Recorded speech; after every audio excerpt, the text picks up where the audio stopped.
Welcome back guys, this is Potter Fanfic Hub. Here we explore powerful Harry Potter, what stories and hidden magic.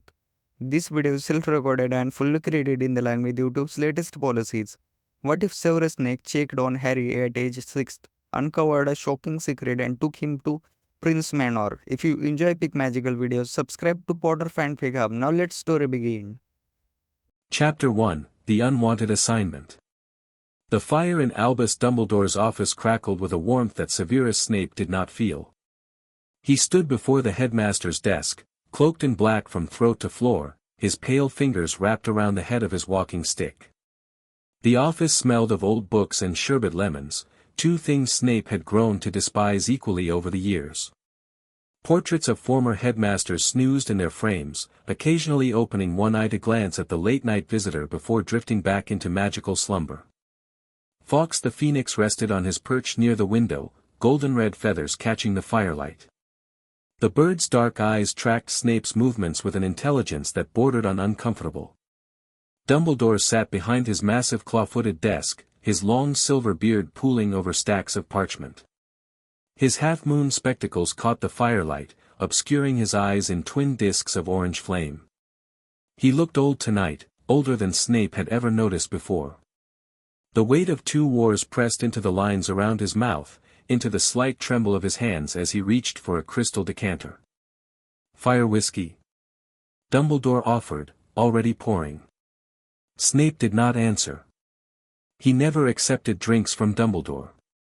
Accepting a drink meant accepting a debt. Accepting a debt meant accepting another assignment. He had learned this lesson 15 years ago and had not forgotten it since. Dumbledore sighed and pushed one glass toward the edge of the desk anyway. The amber liquid caught the firelight. "You will want this one, Severus. I promise you." "I find that difficult to believe." Snape's voice came out as silk wrapped around broken glass, his natural register after decades of guarding every syllable. "You called me here at midnight. On a Tuesday. During the winter holidays. Whatever you want, Albus, I assure you I am not interested. Not even if it involves Lily's son." The name landed like a curse. Like the Cruciatus, but slower. Deeper. It burrowed into the spaces between Snape's ribs and twisted. Lily.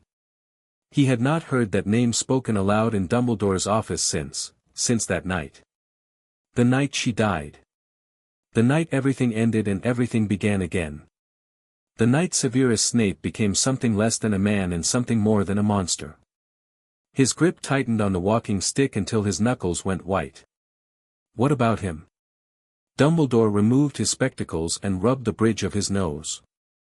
For a moment, he looked every one of his 110 years. "I have received troubling reports, Severus. From multiple sources.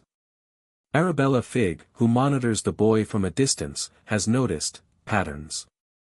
Concerning patterns. Patterns." Snape's lip curled. "You have a squib watching the boy who lived from behind lace curtains, and she has noticed patterns. Do you hear yourself, Albus? Do you hear how absurd this sounds? She says the boy is small for his age. He is 6. She says he never plays outside with the other children on the street. Perhaps he is introverted. Perhaps he prefers reading. Perhaps." Snape stopped himself. He was defending the Dursleys. He was defending Petunia. The thought made his stomach turn. "What exactly are you asking me to do?" Dumbledore replaced his spectacles and leaned forward. The firelight carved new shadows into his face. "I am asking you to check on him. To go to Privet Drive and observe. To confirm or deny these concerns so I may act accordingly." "You cannot act," Snape said flatly. "You placed him there for the blood protection. The wards require him to call that place home. If you interfere, if you remove him, you break the magic that keeps him hidden from the Dark Lord's followers. The wards require him to have a home with a blood relative. They do not require," Dumbledore paused, choosing his next words with visible care. "They do not require him to be happy, Severus. But they do require him to be alive. And if Arabella's reports are accurate, then the boy is alive, isn't he? She would have told you if he were dead. She is not that incompetent. Fawkes trilled softly from his perch. The sound carried something that might have been warning or might have been sorrow. Snape could never tell with phoenixes. He did not trust creatures that sang at funerals. Dumbledore stood. The motion was slow, deliberate, a man who knew exactly how much weight his next words would carry. I am not asking you to be his friend, Severus. I am not asking you to love him. I am asking you to look at him. One time. And then come back and tell me what you saw. And if what I see disturbs me, then we will discuss our options. Snape stared at the headmaster for a long, cold moment. The portraits were all awake now, pretending not to listen. Phineas Nigellus Black had stopped pretending entirely and was watching with undisguised interest. After everything, Snape said quietly, you asked me to go to that house. To that street. To look at his son and report back like some common errand boy. I ask you because you are the only one I trust to tell me the truth. Dumbledore's voice dropped. The only one who would recognize the signs of something being wrong. The only one who cares enough to look past what he expects to see and see what is actually there. That was the knife. That was the twist. Dumbledore knew exactly which strings to pull because Dumbledore had tied most of them himself over the years. Lily's son. Lily's eyes, supposedly. Everyone said the boy had Lily's eyes. Snape had never seen him. He had refused. He had built walls of hatred around James Potter's memory and extended those walls to cover the child who should never have existed. It was easier that way. Easier to pretend the boy was nothing but a walking reminder of everything Snape had lost and everything he had failed to protect. But Lily's eyes. He would not be able to look at Lily's eyes and see James Potter's face. He knew himself well enough to understand that. The moment he looked into those eyes, something in his chest would crack open, and he would never be able to close it again. One visit, Snape said through gritted teeth. One observation. I will go, I will look, I will return. And then we will never speak of this again. Dumbledore nodded slowly. That is all I ask. Liar. The word slipped out before Snape could stop it. He did not take it back. Dumbledore did not acknowledge it. They stood in silence for 10 heartbeats, 20, until Fawkes ruffled his feathers and the tension broke. When? Snape asked. Tomorrow. The Dursleys will be at work during the day. The boy should be alone. It will give you time to observe without complications. Complications. Snape tasted the word. You mean without Petunia seeing me and slamming the door in my face? I mean without causing a scene that might draw attention from the neighbors. The protection relies on the Dursleys' willingness to keep Harry in their home. If they feel threatened, if they feel observed, they might throw him out. Yes. Snape turned toward the door. His cloak billowed behind him despite the absence of wind, a trick of magic and spite that he had perfected during his 6th year and never abandoned. I will go tomorrow. I will report tomorrow night. Do not expect me to be pleased about any of this. I never do, Dumbledore said softly. Snape stopped at the door. His hand hovered over the brass serpent handle. One more thing, Albus. Yes. If I find that you have been lying to me about the conditions of his care, if I find that you have known for years and done nothing. You will what, Severus? Snape did not answer. He did not have an answer. That was the most terrifying part. He had no idea what he would do if he discovered Dumbledore had sacrificed another child on the altar of the greater good. He only knew that something inside him would break in a way that could never be repaired. He left without another word. The journey to Surrey took 40 minutes by apparition and another 20 by reluctant foot. Snape had chosen to apparate to a small park 3 streets away from Privet Drive. He did not want to risk appearing directly in the Dursleys' neighborhood. The Ministry tracked underage magic, not adult apparition, but the less attention he drew, the better. The morning was grey and cold. English winter at its most miserable, not quite snowing, not quite raining, just damp enough to seep through cloak and coat and skin until the cold lived in your bones.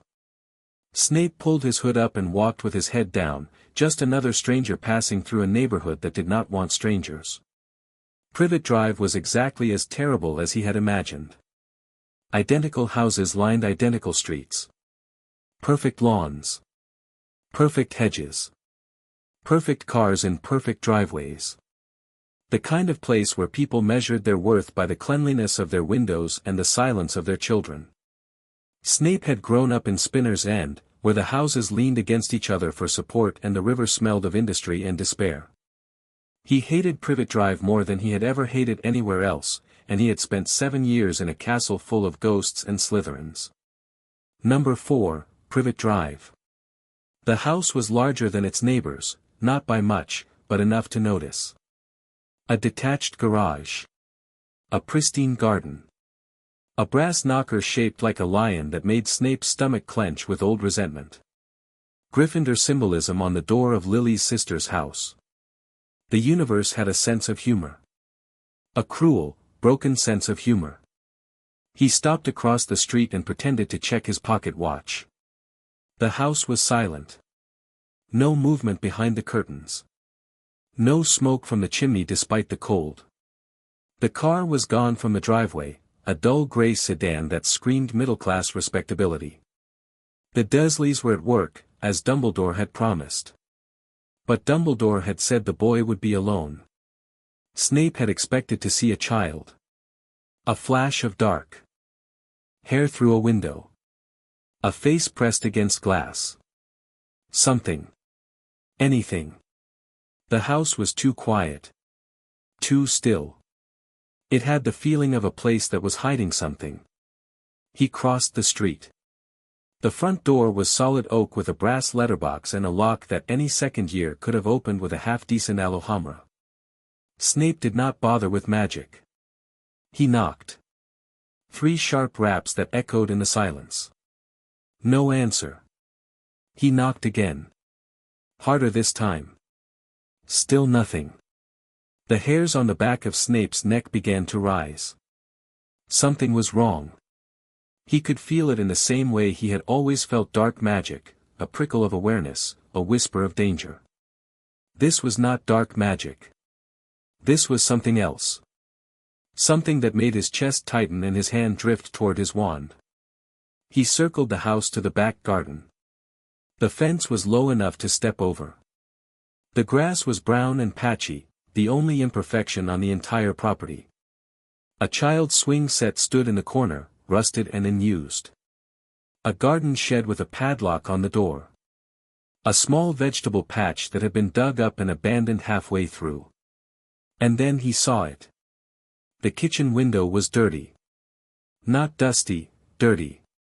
Greasy fingerprints smeared the glass from the inside. Small fingerprints. Child-sized. As if someone had pressed their hands against the window and looked out at the garden they were not allowed to visit. Snape moved closer. The back door was locked, but the lock was old. A flick of his wand and a whispered spell later, the mechanism clicked open. He stepped inside. The kitchen was clean. Sterile, even. Dishes in the drying rack. A calendar on the wall with dates circled in red pen.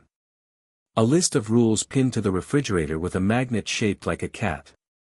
No shouting. No asking questions. No making a fuss. No drawing attention. Snape read the list 3 times. His blood turned to ice. He moved through the ground floor slowly, methodically. Living room. Immaculate. Dining room. A table set for 3, with fine china and crystal glasses. 3 place settings. 3 chairs. No 4th place. No sign that a child lived in this house at all. The stairs creaked under his weight. He cast a silencing charm on his boots and continued upward. 3 bedrooms on the first floor. The master bedroom, large and decorated in beige and cream. A guest bedroom, pristine and unused. And a 3rd bedroom that looked like it belonged to a different house entirely.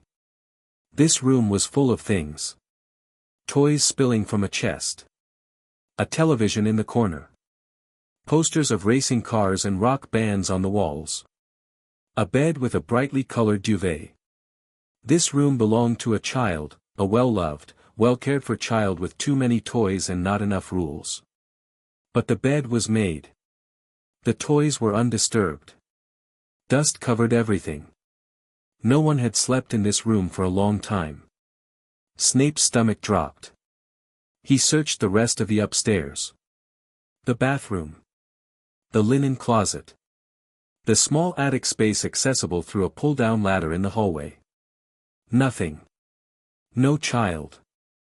No sign that a 6-year-old boy lived anywhere in this house. He returned to the ground floor and stood in the center of the living room, breathing through his nose, forcing himself to think. Dumbledore had said the boy lived here. Arabella Figg had confirmed it. The blood wards were active. Snape had felt them the moment he stepped onto the property.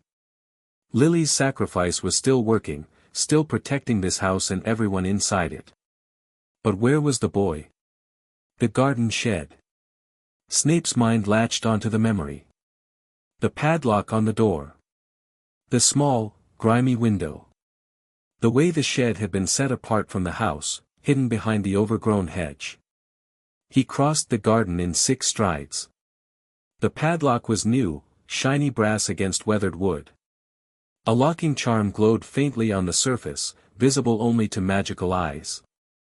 Someone had put magic on this shed. Someone had locked a child inside. Snape's hand trembled as he raised his wand. He did not know what he expected to find. He only knew that something inside him had gone very, very still, the same stillness that came before battle, before death, before everything changed. Alohomora. The lock clicked open. The door swung inward. Darkness. Cold. The smell of dust and spiders and something else, something that made Snape's throat close up. The smell of neglect. The smell of fear. The smell of a place where a small creature had been left alone for too long. He cast a soft lumos and stepped inside. The shed was small. Barely larger than a wardrobe. Shelves lined the walls, holding gardening tools and paint cans and old newspapers. The floor was concrete, cold and hard. A thin blanket lay in the corner, folded into a rough rectangle. A pillow with no pillowcase. A stack of children's books with covers so worn the titles were illegible. And in the corner, pressed against the far wall, so still that Snape almost missed him.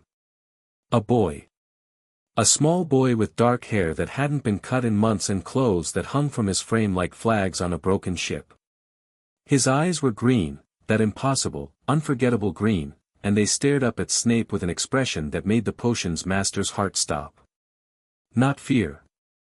Not hope. Nothing. The boy looked at him with the empty gaze of someone who had learned not to expect anything from adults. No tears. No begging. No questions. Just a quiet, watchful silence that spoke of years of practice. Snape's wand light flickered. "Harry Potter," he said, and his voice cracked on the name. The boy flinched. Not at the name, at the voice. At the sound of someone speaking to him directly. As if he had forgotten that adults could speak to children without shouting. As if the concept of gentle words was so foreign that his body didn't know how to respond. Snape lowered himself to one knee. The concrete bit through his cloak, through his trousers, into his skin. He did not care. "How long?" he said. Not a question. Not to the boy. To himself. To the universe. To whatever gods had allowed this to happen. "How long have you been in here?" The boy's lips parted. Closed. Parted again. Free, he whispered. His voice was hoarse. Unused. 3 days. Uncle Vernon said I was being punished. 3 days. In a locked shed. In winter. Snape looked at the boy's clothes again, a t-shirt that should have been too small for a child half his age, trousers held up with a piece of rope, no shoes. He looked at the boy's wrists, thin as kindling, the bones visible under translucent skin. He looked at the boy's face, pale, hollow-cheeked, with dark circles under those impossible green eyes. Lily's eyes. Lily's eyes, staring at him from the face of a child who had never known love. Punished for what? Snape asked. His voice came out steady. He did not know how. Everything inside him was screaming. The boy looked down at his hands. They were dirty. The nails were bitten to the quick. For being me, he said. I'm always punished for being me. Something broke inside Severus Snape. Not his control, he had spent too many years building that fortress for it to crumble now. Not his composure, he had faced Voldemort's rage and Dumbledore's disappointment without flinching. Something deeper. Something older. Something that remembered being a small boy in a house that didn't want him, wearing clothes that didn't fit, hiding in corners to avoid the sound of his father's voice. He reached out his hand.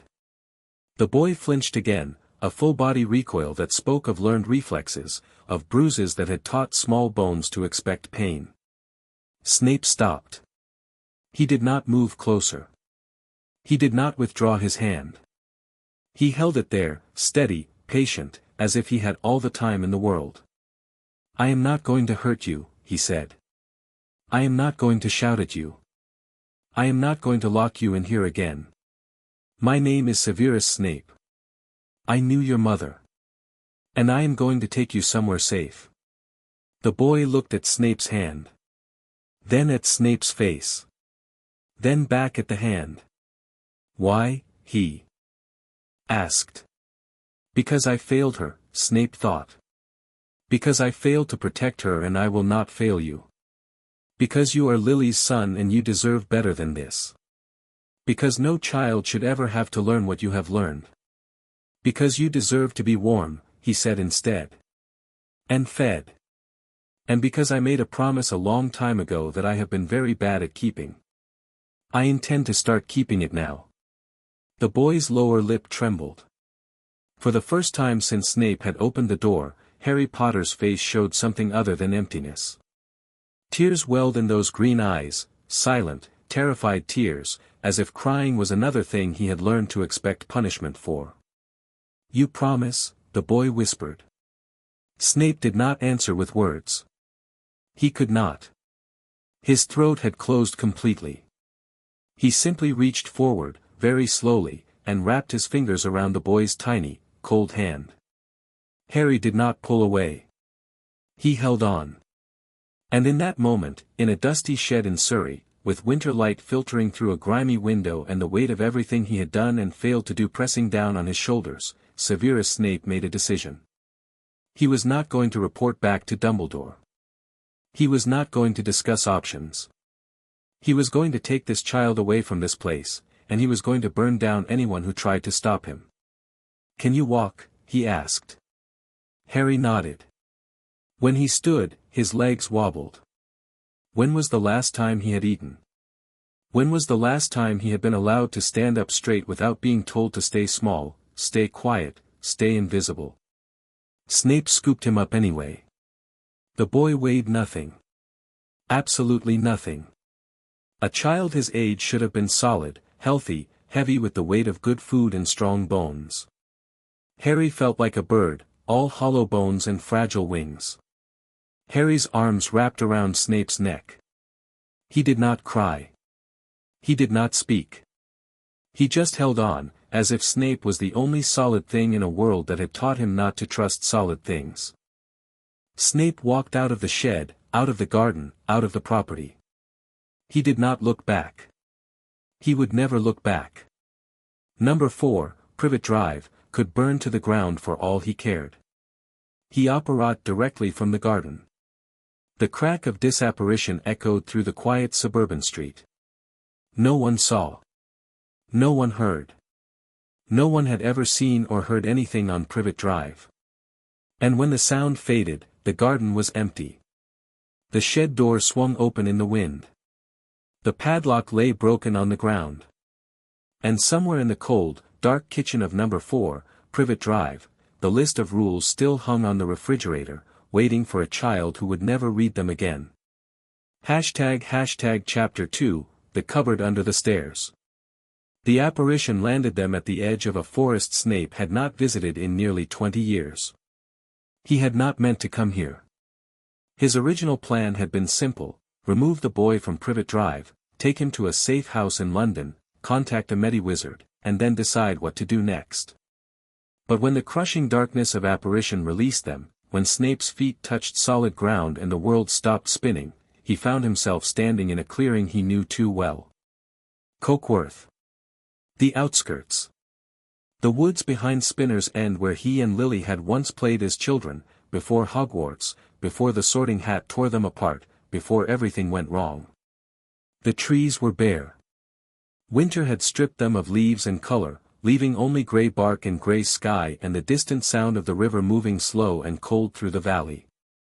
Snape's breath fogged in front of his face. The boy in his arms shivered violently, half from cold, half from the aftereffects of magical travel. Harry had not made a sound during the apparition. Not a gasp, not a cry, not a whimper. He had simply closed his eyes and held on, as if being pulled through the crushing dark was no worse than anything he had already experienced. That silence broke something else inside Snape.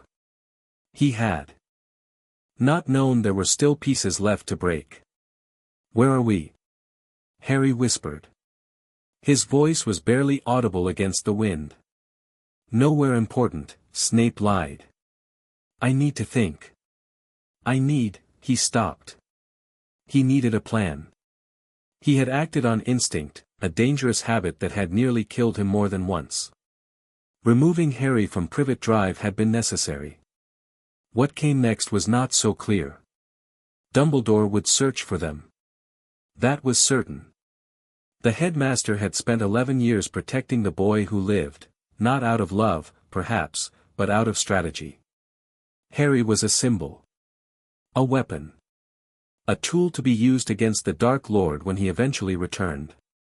Dumbledore would not let that tool disappear without a fight. And the Dursleys. Petunia would notice eventually. She would return from work to find the garden shed empty, the lock broken, the boy gone. Would she report it to the police? Unlikely. Drawing attention to the household meant drawing attention to the cupboard under the stairs, the locked shed, the child who wore clothes 2 sizes too small. No. Petunia would call Vernon. Vernon would rage. They would search the house, the street, the neighborhood, and then they would close the door and pretend Harry Potter had never existed. It was what they did best. Pretending. Snape shifted Harry's weight to his other arm and began walking. The woods gave way to crumbling pavement. The pavement gave way to a row of houses that leaned against each other like exhausted soldiers. Number 19, Spinner's End. The house where he had grown up. The house where his mother had died. The house he had sworn never to enter again. The key was still under the 3rd loose brick by the door. Snape had not thought about that key in years. His fingers found it anyway, as if the house had been waiting for him to return. The lock turned with a groan. The door swung inward, revealing darkness and dust and the smell of a life left to rot. "Stay here," Snape said, lowering Harry to the doorstep. "Do not move. Do not touch anything. I will be back in 1 minute." Harry nodded. He stood exactly where Snape had placed him, hands at his sides, eyes fixed on the ground. He did not ask questions. He did not look around. He simply waited, as if waiting was the only thing he knew how to do. Snape stepped inside. The house was smaller than he remembered. The hallway stretched toward the back door, narrow and claustrophobic. The wallpaper had peeled away in long strips, revealing damp plaster underneath. The floorboards creaked under his weight, some warped beyond repair, some rotted through entirely. The front room had been his mother's. Eileen Prince's space. A small parlor with a fireplace that had never drawn properly and bookshelves that had held more dust than books. Snape had not been inside this room since the day she died. He did not go in now. The kitchen was worse. Dishes from 20 years ago still sat in the sink, gray with mold. The table where he had eaten his meals, the few meals his father had allowed, was covered in letters and bills and old newspapers. Snape swept them aside with one hand and set his wand on the table. He needed to think. He needed to plan. Instead, he stood in the center of his childhood kitchen and pressed both hands against the table's edge and breathed. The boy was Lily's son. The boy had been locked in a garden shed for 3 days. The boy weighed nothing and wore rags and flinched when adults raised their voices. The boy had looked at Snape with empty eyes and asked why anyone would help him. And Snape had broken every rule he had ever made for himself. He had removed Harry from the blood wards. He had taken him without Dumbledore's permission. He had brought him to Spinner's End, the one place he had sworn never to return. There was no going back from this. Whatever happened next, however this ended, Snape had crossed a line that could not be uncrossed. He pushed away from the table and returned to the door. Harry had not moved. His small form was silhouetted against the gray afternoon light, still as a statue, patient as a grave. His oversized t-shirt hung from his shoulders like a flag on a windless day. His bare feet were blue with cold. Snape knelt in front of him. "There is a bedroom upstairs," he said. "It is small and dirty and I have not cleaned it in 20 years. But there is a bed. There are blankets. You will sleep there tonight. Tomorrow, I will find us somewhere better." Harry looked past Snape, into the dark hallway. "Is this your house?" "Yes." "Were you a little boy here?" The question hit Snape like a hex to the chest. He had not expected it. He had not prepared for it. He opened his mouth to lie, to say something simple, something safe, something that would not reveal too much. But Harry was looking at him with those eyes. Lily's eyes. And Snape found that he could not lie to Lily's eyes. "Yes," he said. "I was a little boy here. It was not a happy place." Harry nodded slowly, as if this made perfect sense. "My cupboard isn't happy either." "Your cupboard." Snape's blood went cold. "What cupboard?" Harry tilted his head, confused. "Under the stairs. That's where I sleep. Didn't you see it? Uncle Vernon says I have to stay there so I don't bother anyone. The cupboard under the stairs." Snape had walked past it. He had stood in the living room, the kitchen, the dining room. He had climbed the stairs to the first floor. He had searched every room. But he had not looked under the stairs. Why would he? Who would put a child? Who would put a child in a cupboard? "Show me," Snape said. His voice came out strange. Hollow. "Show me where you sleep." Harry's expression flickered, confusion, then fear, then a resignation so deep it looked like acceptance. "I can't. We're not there anymore. Uncle Vernon says I'm not allowed to talk about the cupboard outside the house. He says if I tell anyone, he'll lock me in the shed for a whole week." A whole week. 3 days. Had left the boy hollow-eyed and trembling. A week would kill him. Snape stood up. His legs felt wrong, disconnected from his body, as if he was watching himself from somewhere far away. "Come inside," he said. "We need to get you warm. And fed. And then," he stopped. "And then we need to talk. The kitchen took an hour to make habitable. Snape worked with his wand and with his hands, scrubbing surfaces that had not been cleaned in decades, throwing away food that had expired before Harry was born. He found tinned soup in the back of a cupboard, still sealed, still safe. He heated it on the stove and poured it into a chipped bowl and set it in front of Harry at the kitchen table. Harry stared at the soup. "Eat," Snape said. "Slowly. You will be sick if you eat too fast." Harry picked up the spoon. His hand trembled. The spoon clattered against the bowl, spilling soup across the table. He flinched, a full-body recoil, as if he expected to be hit for the mess. Snape did not hit him. Snape sat down across from him and picked up his own spoon and began to eat from his own bowl, slowly, deliberately, as if to show the boy that eating was safe. That food was not a trap. That this kitchen, this table, this moment, it was different. Harry watched him for a long time. Then, carefully, he lifted the spoon again. The soup reached his mouth. He swallowed. His eyes widened, not with pleasure, exactly, but with something that looked like surprise. As if he had forgotten what warm food tasted like. "Good?" Snape asked. Harry nodded.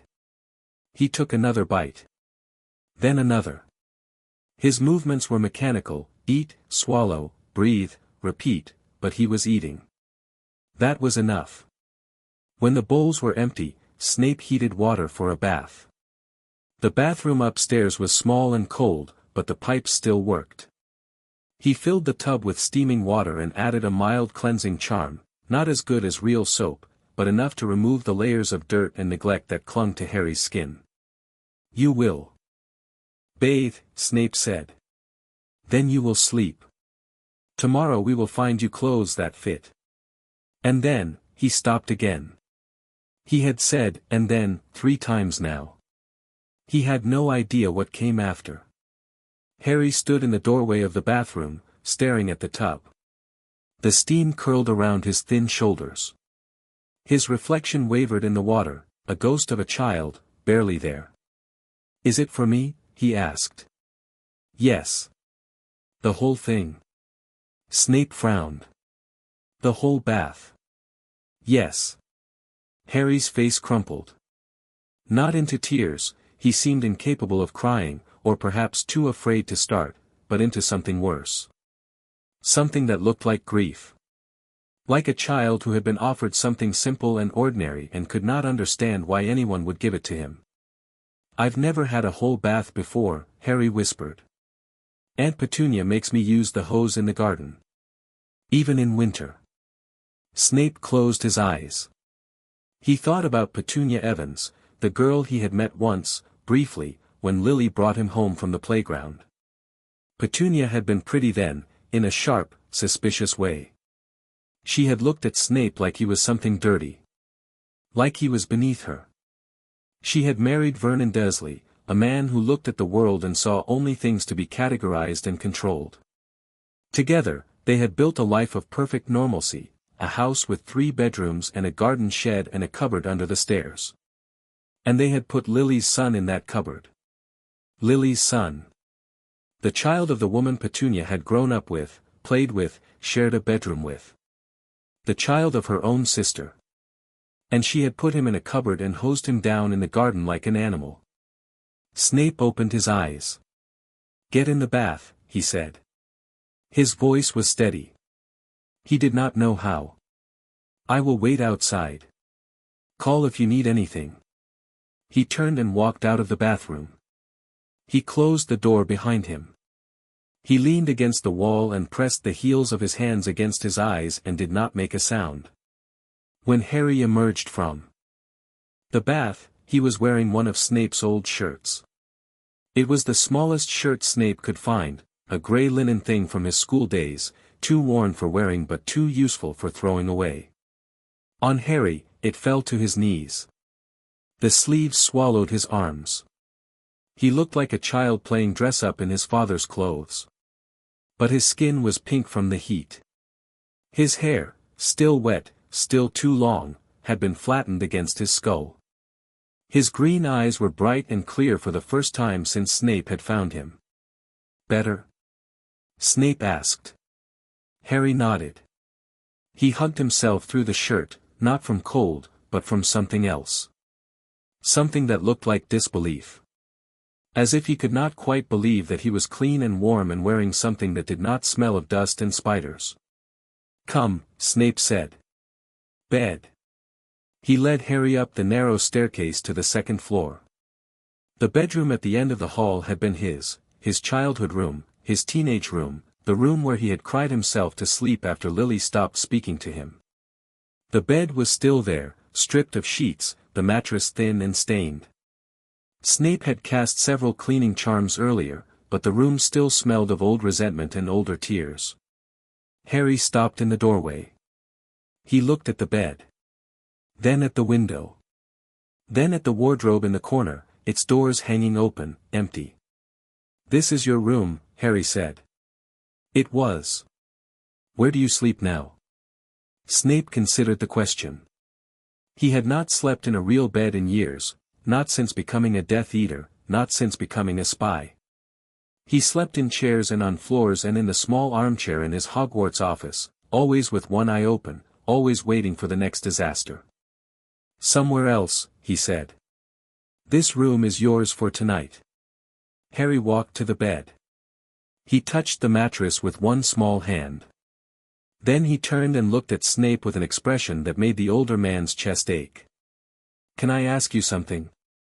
Snape nodded. "Why did you come to the shed? Did someone send you? Did I do something wrong?" The questions tumbled out in a rush, as if Harry had been holding them in for hours and could not hold them any longer. His voice cracked on the last word. His hands twisted together in front of his chest. "No one sent me," Snape said. This was not entirely true. Dumbledore had sent him, but it felt true enough. Dumbledore had sent him to observe, to report, to discuss options. Dumbledore had not sent him to save anyone. "And you did nothing wrong. You have done nothing wrong. The people who locked you in that shed, they are the ones who are wrong. Do you understand?" Harry blinked. "But Uncle Vernon says." "Uncle Vernon is a liar." The words came out harder than Snape intended. Harry flinched. Snape saw it, the way the boy's shoulders curled inward, the way his head dropped, the way his body tried to make itself smaller and less visible. Snape knelt down. It was becoming a habit, this kneeling. He had knelt more times in the past few hours than he had in the past 10 years. "Harry," he said, softer now. "Look at me." Harry looked up. His eyes were wet. Not crying, not yet, but close. So close. "The things your aunt and uncle have told you about yourself," Snape said. "About being a burden. About being wrong. About deserving punishment. Those things are not true. They have never been true. You are a child. You deserve to be fed and clothed and kept warm. You deserve to sleep in a bed. You deserve to be safe." Harry's lower lip trembled. Why doesn't anyone else think so? Because the world is cruel, Snape thought. Because the people who should protect you are the ones who hurt you. Because I spent 6 years watching you suffer from a distance and did nothing. Some people do, Snape said instead. I am here. That means at least one person thinks so. Harry stared at him for a long moment. Then, very slowly, he climbed onto the bed. He pulled the blanket up to his chin. He curled onto his side, facing the wall. "Thank you," he whispered. Snape stood up. He walked to the door. He paused with his hand on the frame. "Harry." The boy turned his head. Just enough to show one green eye. "The cupboard," Snape said. "Under the stairs. Is that where you have always slept?" Silence.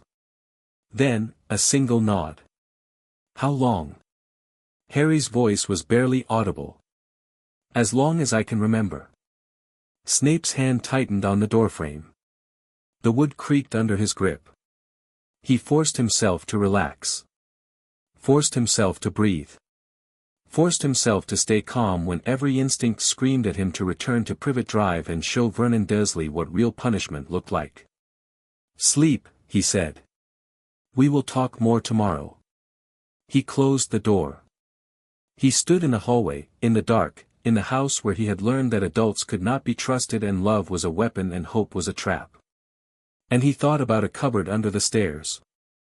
He thought about a child who had never known a bed of his own.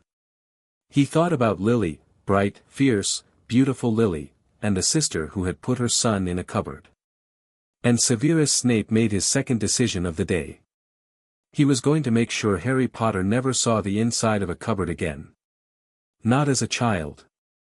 Not as an adult. Not ever. He walked downstairs. He sat in the kitchen with his wand in his hand and his eyes on the ceiling, listening to the small, uneven breaths of a boy sleeping in his childhood bed. And he began to plan.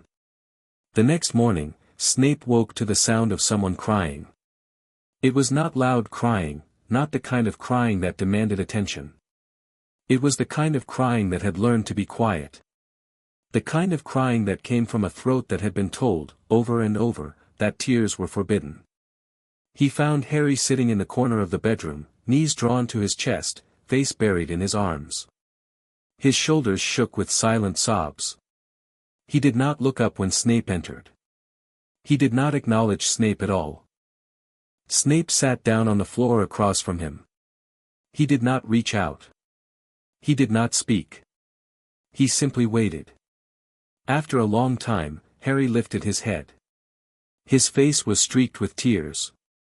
His eyes were red and swollen.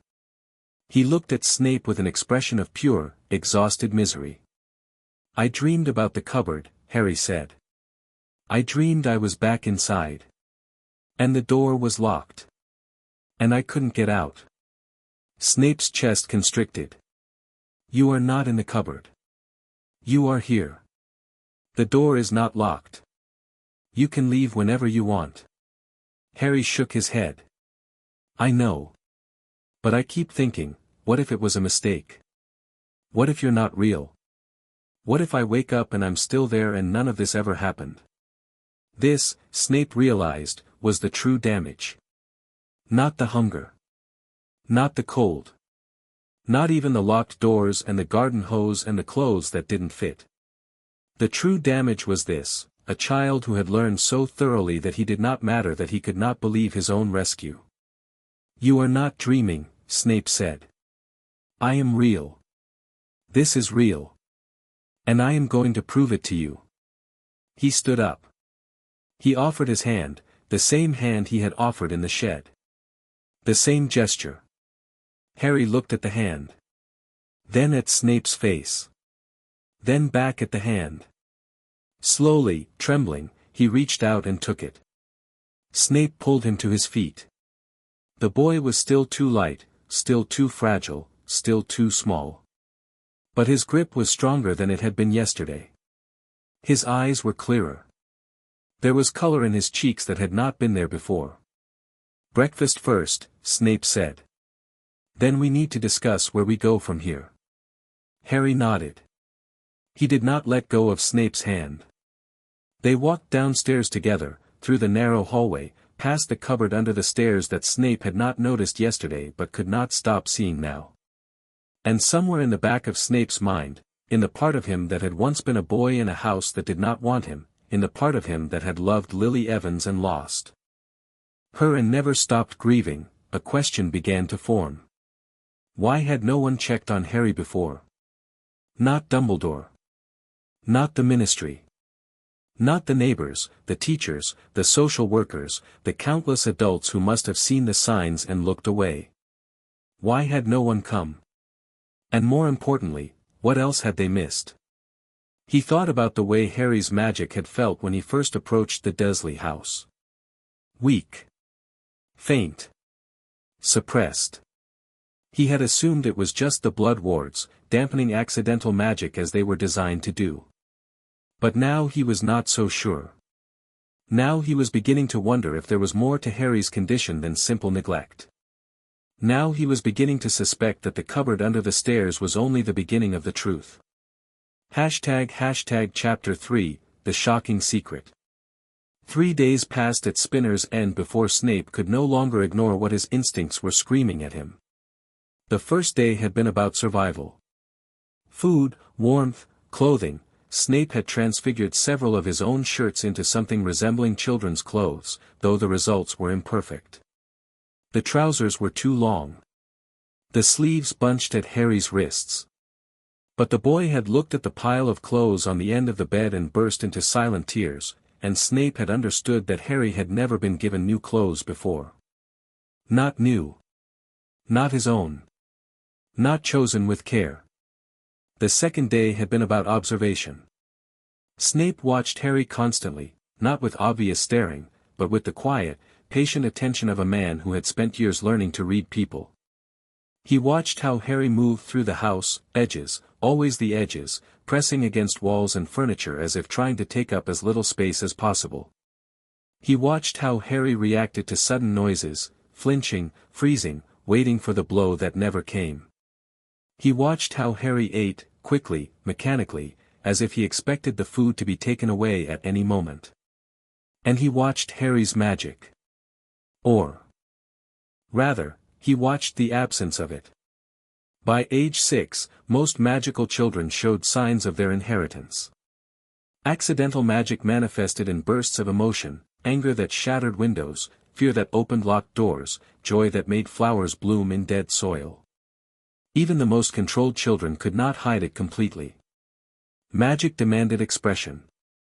Magic insisted on being known. Harry Potter showed no signs of accidental magic at all. Not a flicker. Not a whisper. Not the faintest tremor of magical energy, even when he was frightened or frustrated or overwhelmed.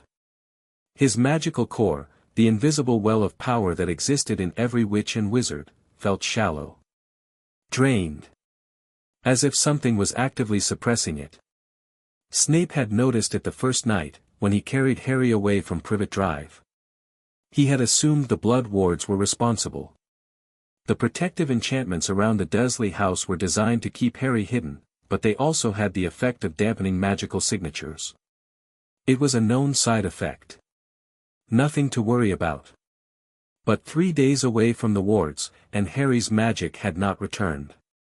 That was not normal. That was not safe. That was not anything Snape had encountered in his years as a potions master and student of magical theory. On the third morning, Snape made a decision. "Harry," he said, as the boy picked at a plate of toast and eggs, "I need to examine you." Harry looked up. His green eyes, Lily's eyes, were wary but not fearful. He had begun to trust Snape, in the fragile, tentative way of a child who had never trusted anyone. It was not full trust. It was not safe trust. But it was something. "Examine me how?" Harry asked. "Magically. I need to understand why your magic has not returned now that we are away from your aunt's house. It should have come back by now." The fact that it hasn't, Snape chose his next words carefully. "The fact that it hasn't concerns me." Harry set down his toast. He looked at his hands, small, pale. Ordinary hands that had never accidentally set anything on fire or turned a teacher's hair blue or done any of the things magical children were famous for. "I don't have magic," Harry said quietly. "Uncle Vernon says I'm a freak, but I'm not even a proper freak. I'm just, nothing." The word landed like a blade between Snape's ribs. Nothing. Lily's son thought he was nothing. "You are not nothing," Snape said. The words came out harsher than he intended. Harry flinched. Snape forced himself to soften his voice, to unclench his jaw, to remember that this child had been trained to expect anger from adults. "You are not nothing, Harry. You are a wizard. You have magic. It is inside you, even if you cannot feel it. Something is blocking it, something that should not be there. I need to find out what."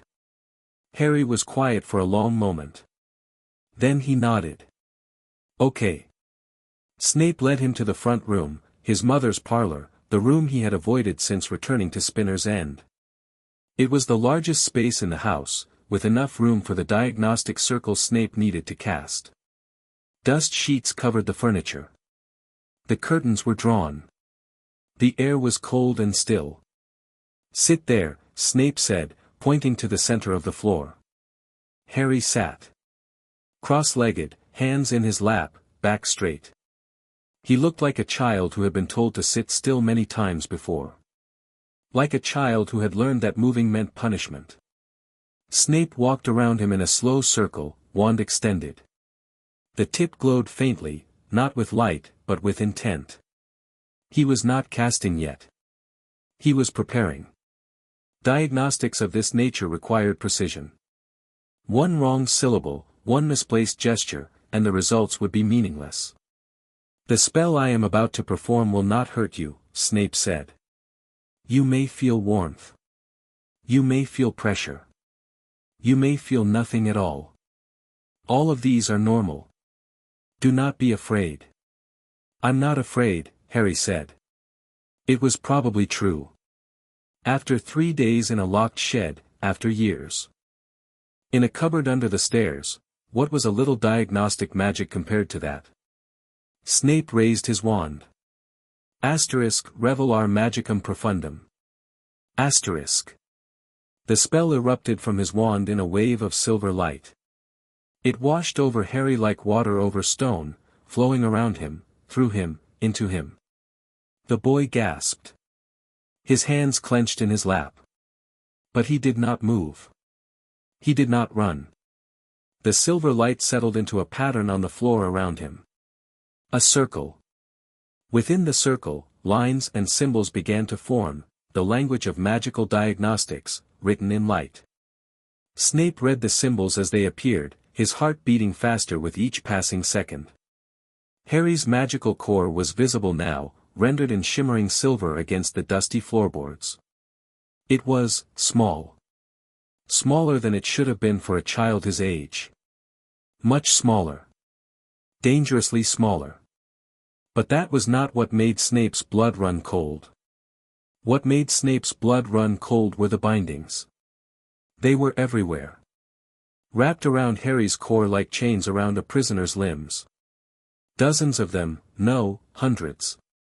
Thin threads of dark magic, so delicate they were almost invisible, woven through every part of Harry's magical being. They squeezed.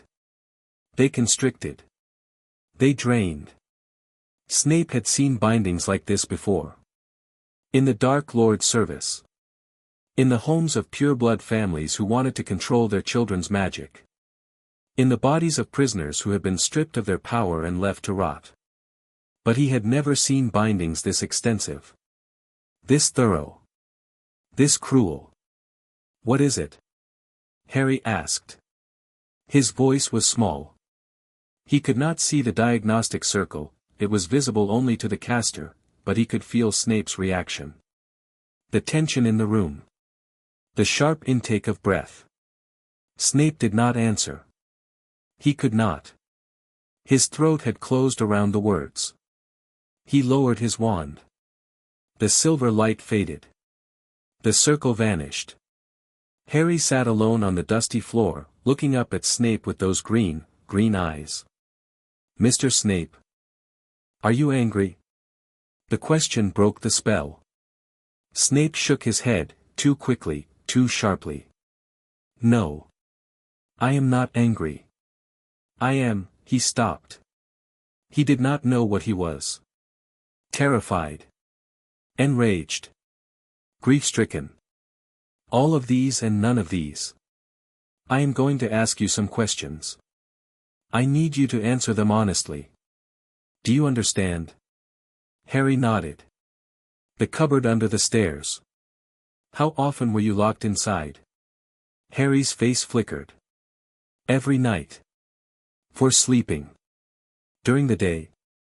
Sometimes. When I was bad. Were you ever locked in anywhere else? The shed. Like you saw. How often? Harry looked down at his hands. I don't know. A lot. When Uncle Vernon was very angry. Snape pressed on. Each question felt like pulling his own teeth. The food. How much did they give you? Enough. Harry. The boy's voice dropped to a whisper. Not enough. Sometimes I was hungry. Sometimes I was very hungry. But Aunt Petunia said I didn't need as much as Dudley because I was small. Dudley. The cousin. The well-fed, well-loved cousin with a bedroom full of toys and a television and a bed with a bright duvet. Snape had seen that room. He had stood in it and felt the weight of the injustice like a physical thing. Did they ever hit you? Silence. Harry. Did they ever hit you? A single nod.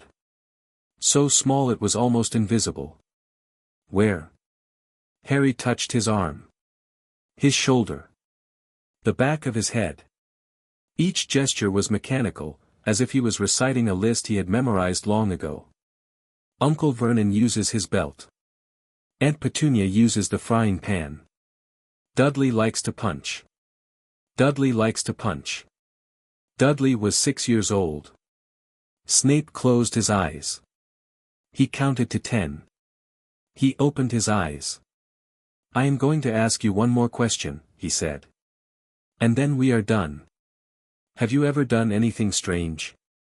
Anything that could not be explained? Things moving when you were angry?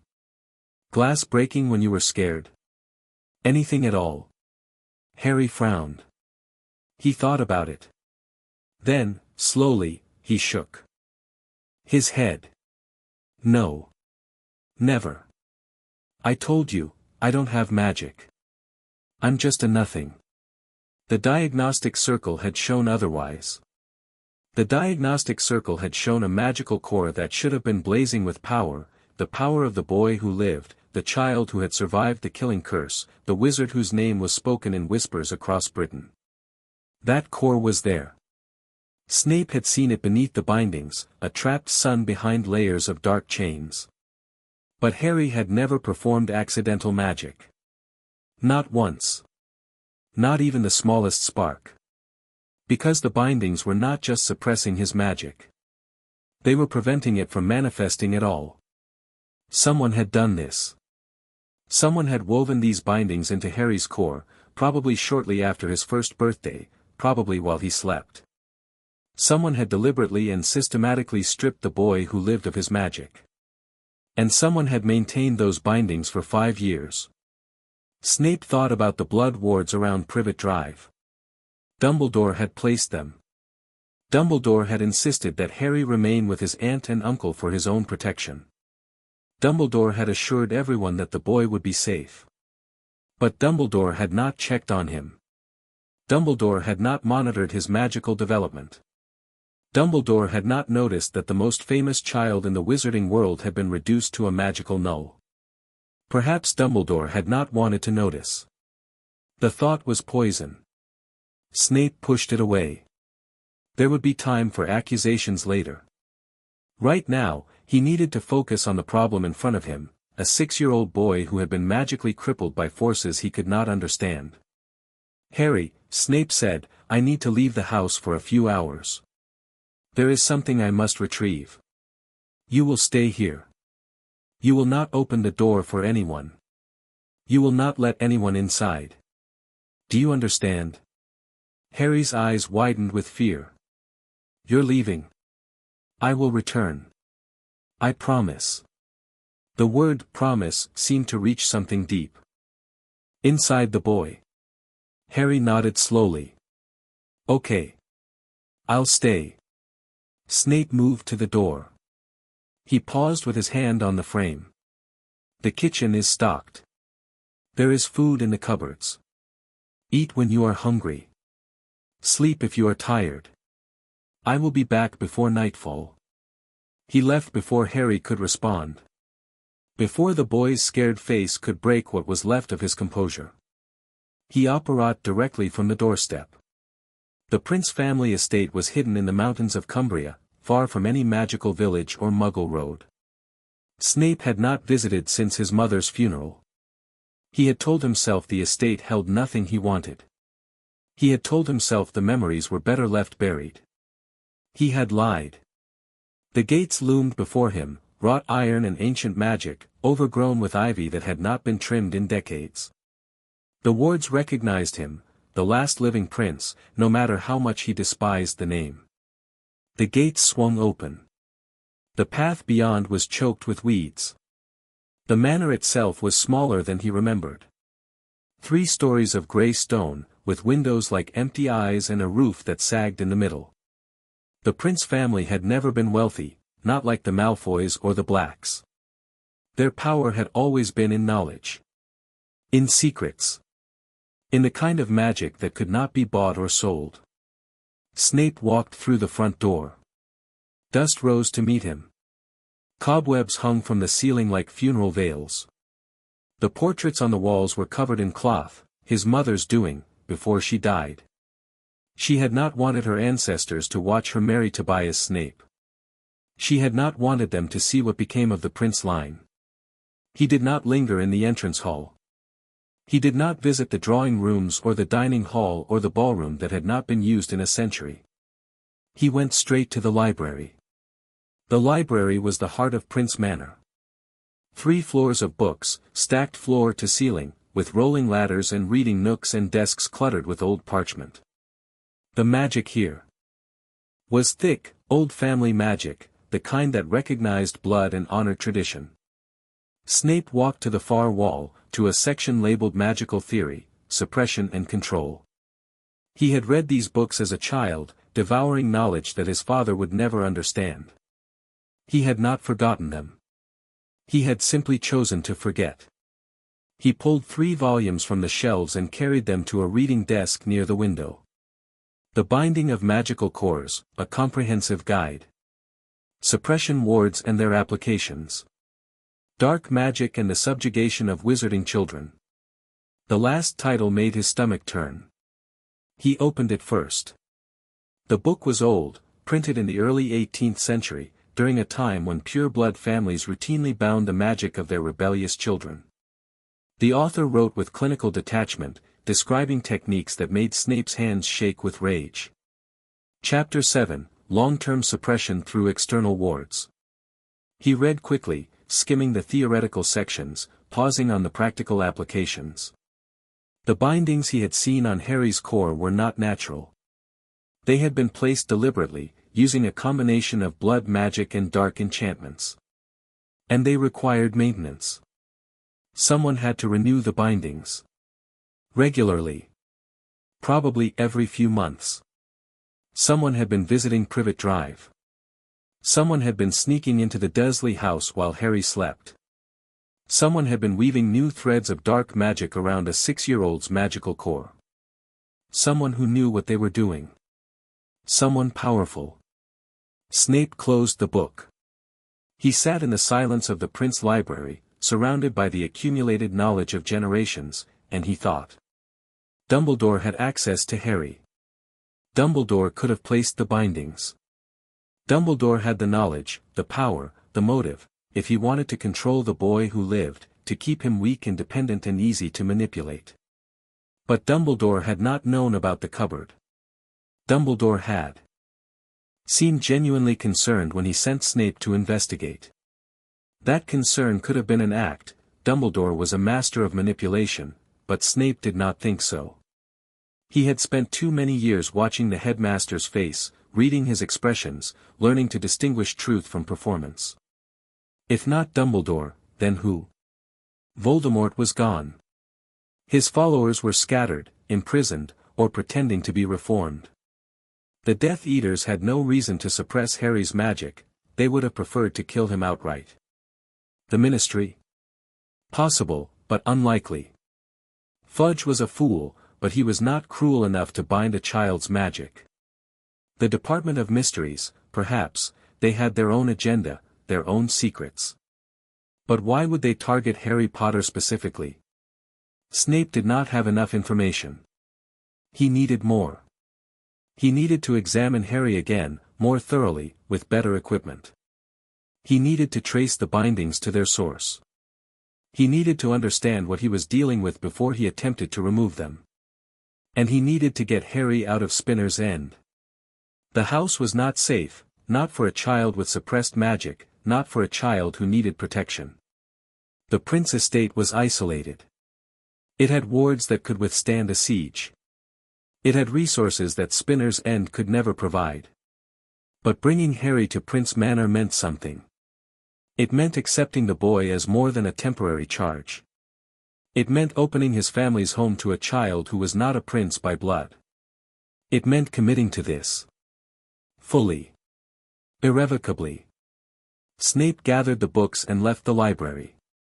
He walked through the dusty halls of his ancestors, past the covered portraits and the empty rooms, and he made his decision. Harry would come here. Harry would live here. And Snape would find a way to break those bindings, no matter what it cost him. He returned to Spinner's End to find Harry asleep on the kitchen floor.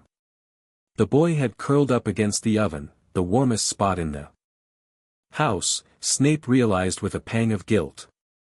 His makeshift clothes were twisted around his thin body. His face was pressed against the cold tile. He looked smaller than ever. Snape stood in the doorway and watched him sleep. Watched the way his chest rose and fell. Watched the way his fingers twitched, as if reaching for something in a dream. He thought about Lily.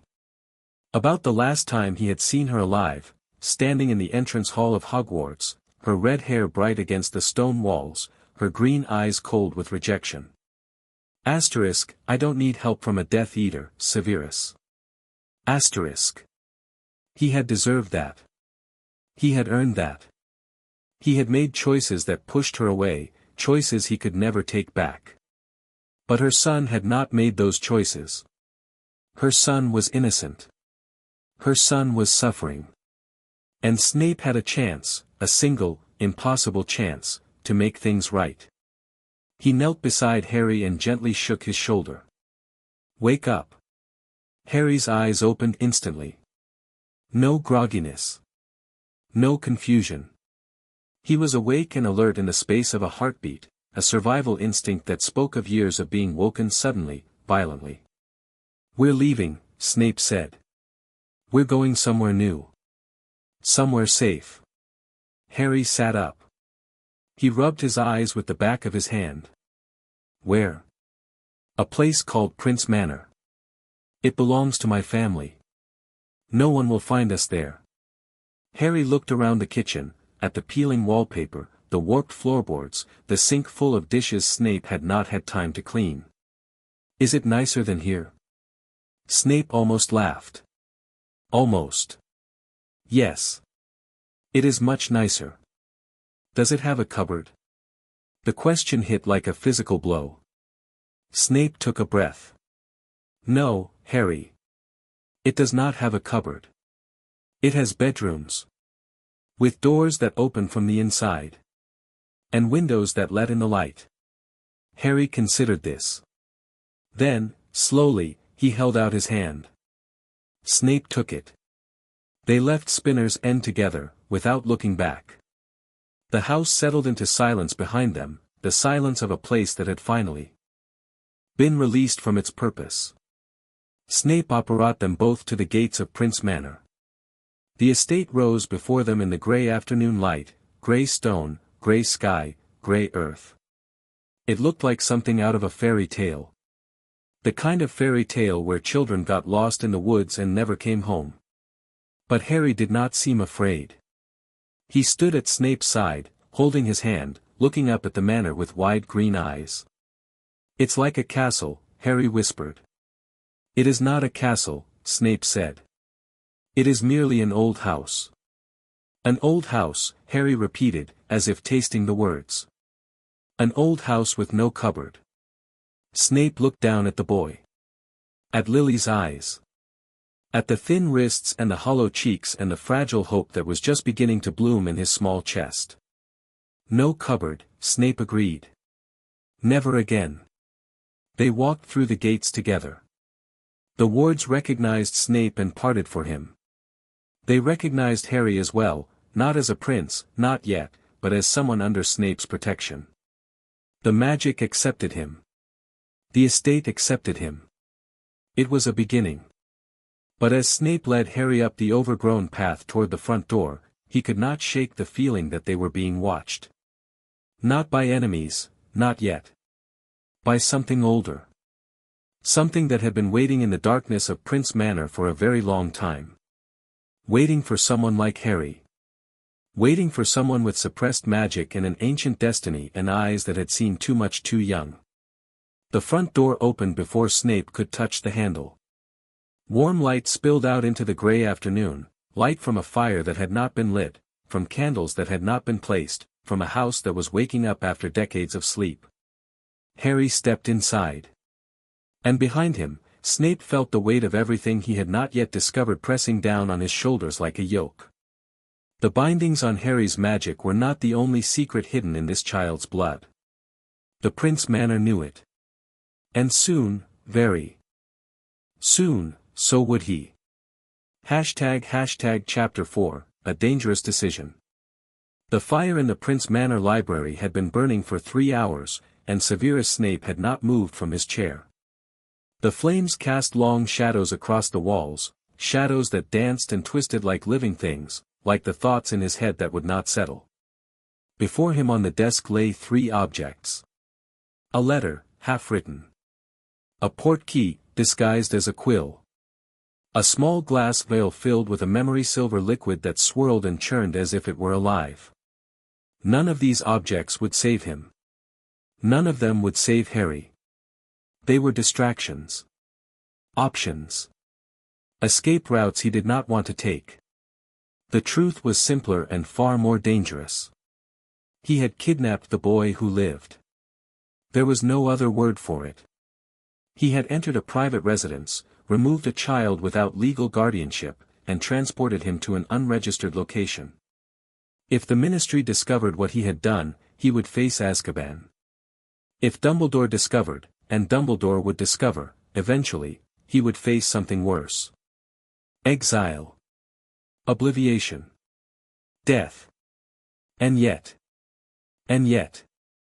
Snape looked down at his hands, pale, long-fingered, stained with potion ingredients and darker things. These hands had held Harry. Had carried him out of that shed. Had tucked blankets around his thin shoulders and watched him sleep. These hands would not give him back. The letter on the desk was addressed to Albus Dumbledore. Snape had written 4 versions and destroyed each one. The 5th version was only 3 sentences long. The boy was not safe. I have removed him. Do not look for us, He had not sent it. He would not send it. Dumbledore deserved more than 3 sentences. Dumbledore deserved the truth, the cupboard, the shed, the bindings on Harry's magic. But the truth would not protect Harry. The truth would only give Dumbledore ammunition. No. The letter would remain unfinished. The portkey would remain unused. The memory vial would remain sealed. Snape had made his decision. He was keeping Harry. The consequences be damned. Downstairs, in the Manor's main kitchen, Harry Potter was discovering the concept of choice for perhaps the first time in his life. Snape had left him with a simple instruction: eat something from the pantry, and had retreated to the library to think. He had not considered what eat something might mean to a child who had never been allowed to choose his own food. When Snape descended the narrow staircase an hour later, he found Harry standing in front of the open pantry, paralyzed. The pantry was not large by Manor standards, perhaps 8 feet wide and 12 feet deep, with shelves lined with preserved goods. Snape's mother had stocked it before she died, and the preservation charms had kept everything fresh. Jams and jellies. Tinned meats. Dried fruits. Biscuits. Cheese. Bread. Eggs. Milk. Harry stood in the doorway, staring at the shelves with an expression of pure, overwhelmed terror. "Harry," Snape said. "What is wrong?" The boy flinched. He had not heard Snape approach. I don't know what to pick. Pick anything. Whatever you want. Harry's lower lip trembled. But what if I pick the wrong thing? Snape knelt beside him. The kneeling was becoming automatic now, a way to bring himself to Harry's level, to make himself less threatening. There is no wrong thing. The food is here for you to eat. All of it. You cannot make a mistake. But Aunt Petunia says. Aunt Petunia is not here. Snape kept his voice gentle, though it cost him. She will never be here. In this house, you choose what you eat. No one will punish you for choosing. Harry looked at the pantry again. Then at Snape. Then back at the pantry. Slowly, hesitantly, he reached out and took a small jar of strawberry jam. He held it against his chest like a stolen treasure. This, he whispered. Snape nodded. Good. Now choose something else. The process took 20 minutes. Harry chose jam, bread, a block of cheese, a tin of peaches, and a handful of biscuits. He carried his selections to the kitchen table and laid them out in a neat row, as if preparing for an inspection. Snape sat across from him and watched as Harry ate. The boy ate slowly, not from caution, but from reverence. He savored each bite. He closed his eyes when he tasted the jam. He licked the sweetness from his lips with an expression of quiet wonder. When I grow up, Harry said, between bites of bread and cheese, I'm going to have a pantry. A big one. And I'm going to eat whatever I want, whenever I want. Snape's chest tightened. That seems like an excellent plan. Will you help me build it? The question was so unexpected, so innocent, so completely unaware of the weight it carried, that Snape almost laughed. Almost. If you still want my help when you are grown, Snape said carefully, then yes. I will help you build your pantry. Harry smiled. It was a small smile, tentative, fragile, like the first crack of light through storm clouds. But it was a smile. The first genuine smile Snape had seen on the boy's face. It changed everything. That night, after Harry had been tucked into a bedroom on the second floor, a small room with a real bed and real blankets and a window that looked out over the moors, Snape returned to the library and began the real work. He needed answers. The bindings on Harry's magic were unlike anything he had encountered in his years of study. They were too precise. Too deliberate. They had been placed by someone with an intimate understanding of magical cores, someone who knew exactly how to suppress a child's power without killing him. Someone like a healer. Or a curse breaker. Or a potions master. Snape pulled his mother's journals from the shelves, not the Prince family records, but Eileen Prince's personal notebooks. She had been a brilliant witch before she married Tobias Snape. A genius in her own right, though no one had recognized it. Her journals were dense with observations, theories, and half-finished experiments. And buried in the pages of the third journal, dated 1972, the year before Snape started Hogwarts, he found something. Asterisk, there are families who bind their children's magic as a matter of course. Not out of cruelty, but out of fear. They believe that uncontrolled magic attracts unwanted attention. They believe that suppression is protection, asterisk. Asterisk, I have always disagreed. Suppression causes damage, sometimes irreversible. The magical core is not a muscle to be trained. It is an organ to be nourished. Bind it too long, and it withers, asterisk. Asterisk, but I have seen bindings that are not intended to wither. Bindings designed to redirect. To channel. To store, asterisk. Blood bindings. Asterisk, if the caster is willing to sacrifice a portion of their own magic, or someone else's, they can create a conduit between the suppressed child and another source of power. The child's magic is not destroyed. It is siphoned. Used.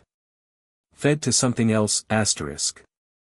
Asterisk, I have never seen this done successfully. The theory is sound, but the practice is monstrous. Asterisk. Snape read the passage 3 times. Then 4. Then 5. Blood bindings. Siphoning.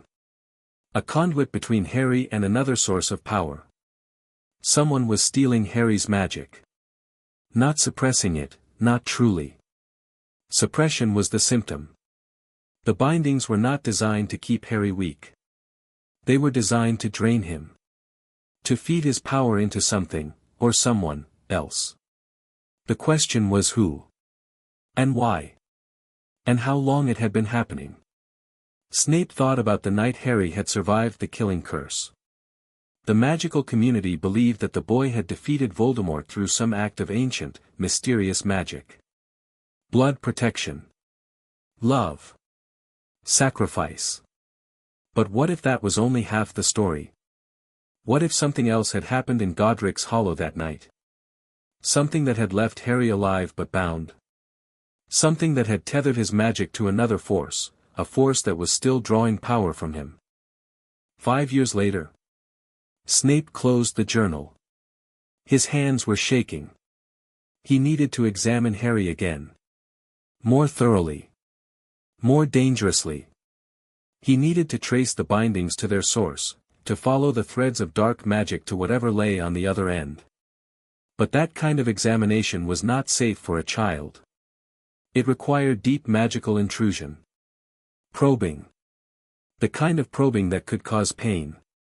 Could cause damage.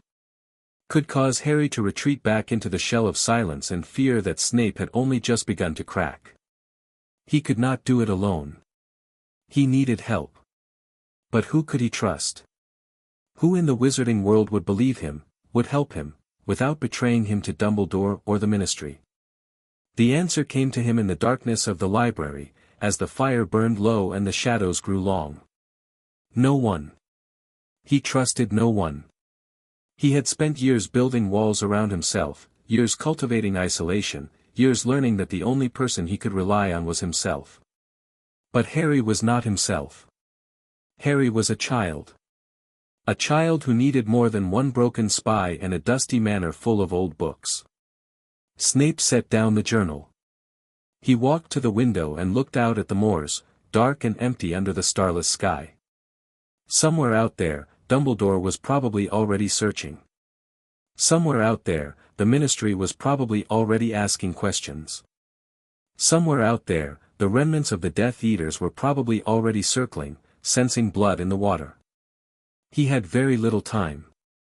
And very few options. The next morning, Snape woke Harry at dawn. The boy was curled in a tight ball in the center of the bed, as if trying to take up as little space as possible. His face was pressed into the pillow. His hands were clenched into fists. He was not sleeping, he was hiding. Even in sleep, hiding. "Harry," Snape said softly. "Wake up."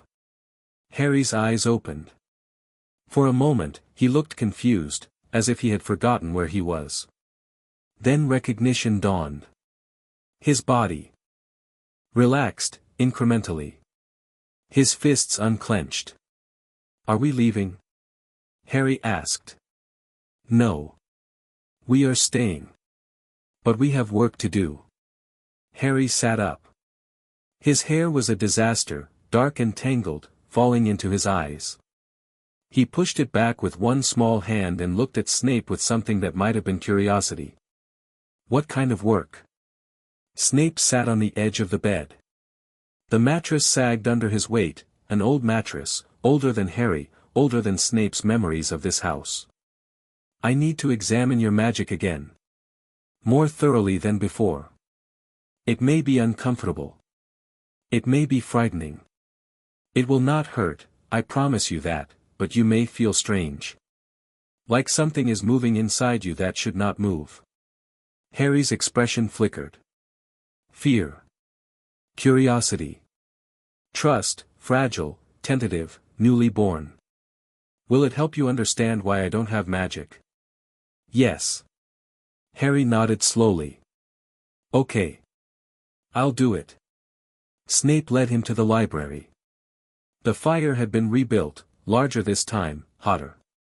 The flames cast the room in shades of orange and gold. In the center of the floor, Snape had drawn a diagnostic circle in chalk, larger than the one at Spinner's End, more complex, more dangerous.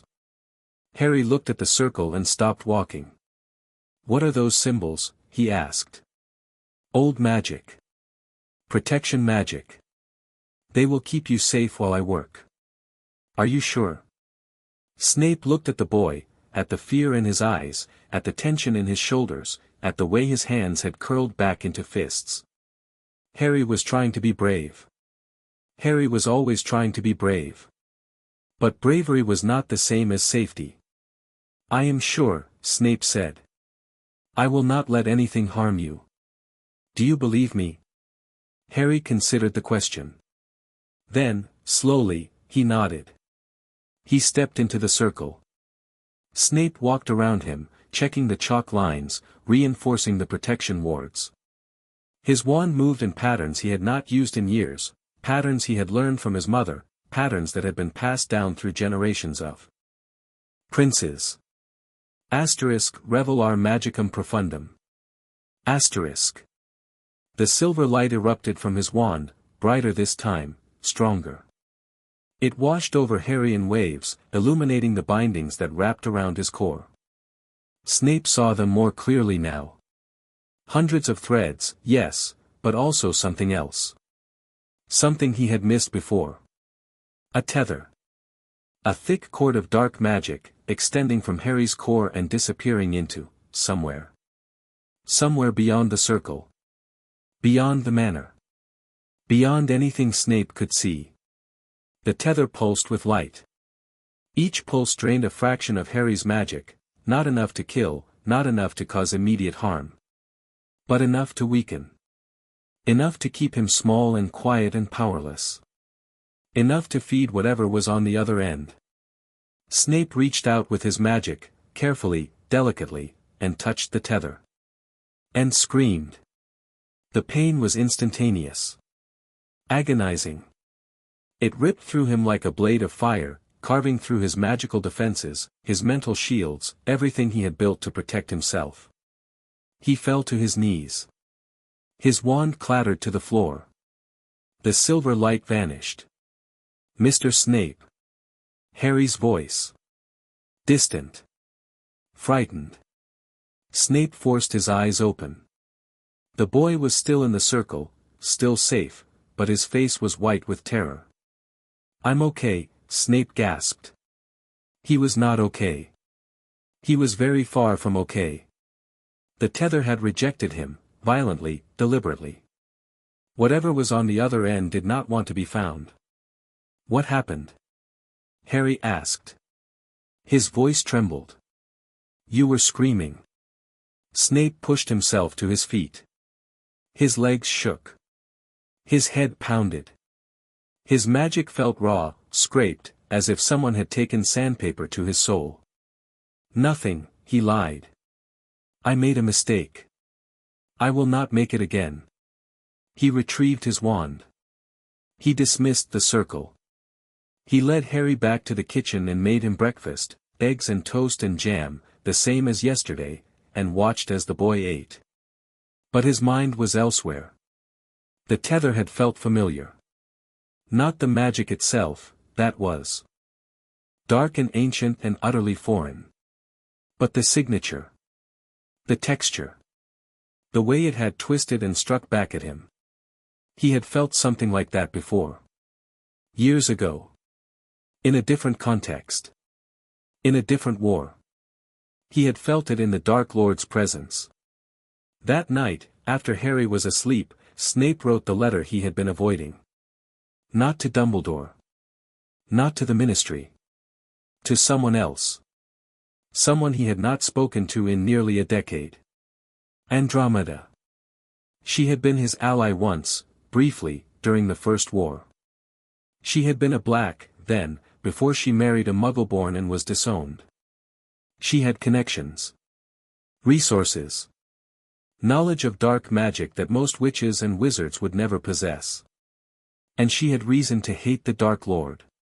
Her daughter, Nymphadora, was only a few years older than Harry.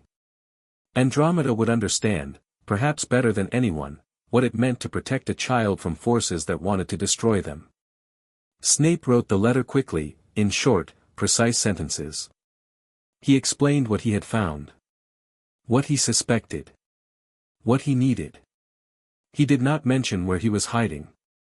He did not mention Harry by name. He kept the letter vague enough to be deniable, specific enough to be compelling. He sealed it with wax and the Prince family crest, a gesture he had never made before, not once in his adult life. Then he sent it via Ministry Owl, watching as the bird vanished into the darkness. He had just committed treason. Not against the Dark Lord was gone. Against Dumbledore. Against the Order. Against everything he had spent the last decade building. For a 6-year-old boy who liked strawberry jam and did not know how to choose his own food. Snape returned to the library and sat in the dark, watching the ashes of the fire glow and fade. He thought about his mother. About the journals she had left behind. About the secrets she had taken to her grave.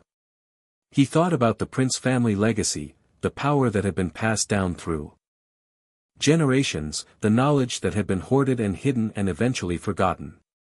And he thought about Harry, sleeping in a bedroom down the hall, dreaming about pantries and cupboards and hands that reached out in the dark. He had made a dangerous decision. But it was the only decision he could live with. The only decision that might allow both of them to survive what was coming. 3 days later, Andromeda Tonks arrived at the gates of Prince Manor. She came alone, dressed in Muggle clothes, jeans and a heavy coat, her brown hair streaked with grey. She looked older than Snape remembered. Harder. But her eyes were sharp and clear, and her wand hand did not tremble when she raised it to knock. Snape opened the door. "Severus," she said. "Andromeda." They stood in silence for a moment, two veterans of a war that had never really ended, two survivors who had lost more than they could count.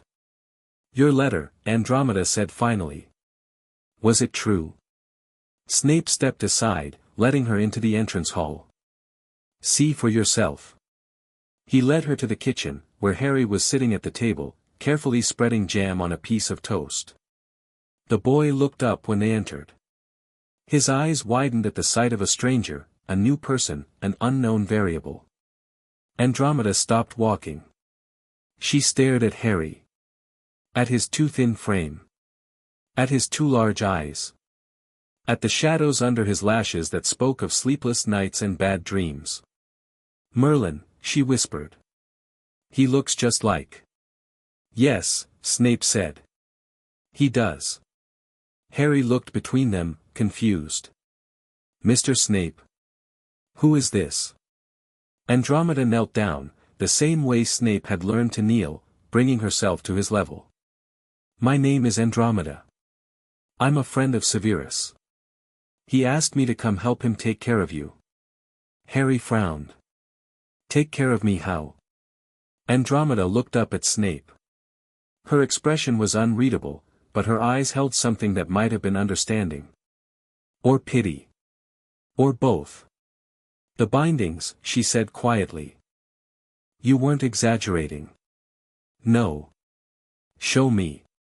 Snape led her to the library, leaving Harry in the kitchen with strict instructions to finish his breakfast and not open the door for anyone.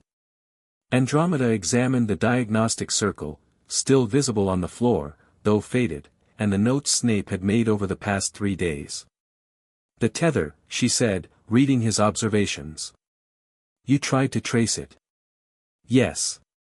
"And it fought back." "Yes." Andromeda set down the notes. She walked to the window and stared out at the moors, her back to Snape. "You know what this means, don't you?" "I have my suspicions. Someone is feeding on his magic. Has been for years. And whoever it is, they're powerful enough to hide from detection. Powerful enough to place bindings that even you couldn't break." Snape said nothing. Andromeda turned. Her face was pale. "Severus, if the Dark Lord is alive." He is not alive. I would know. The mark would have burned. Then who? Snape had no answer. But as the silence stretched between them, as the fire crackled and the shadows danced and the old house settled around them, he felt the weight of the question pressing down on his chest.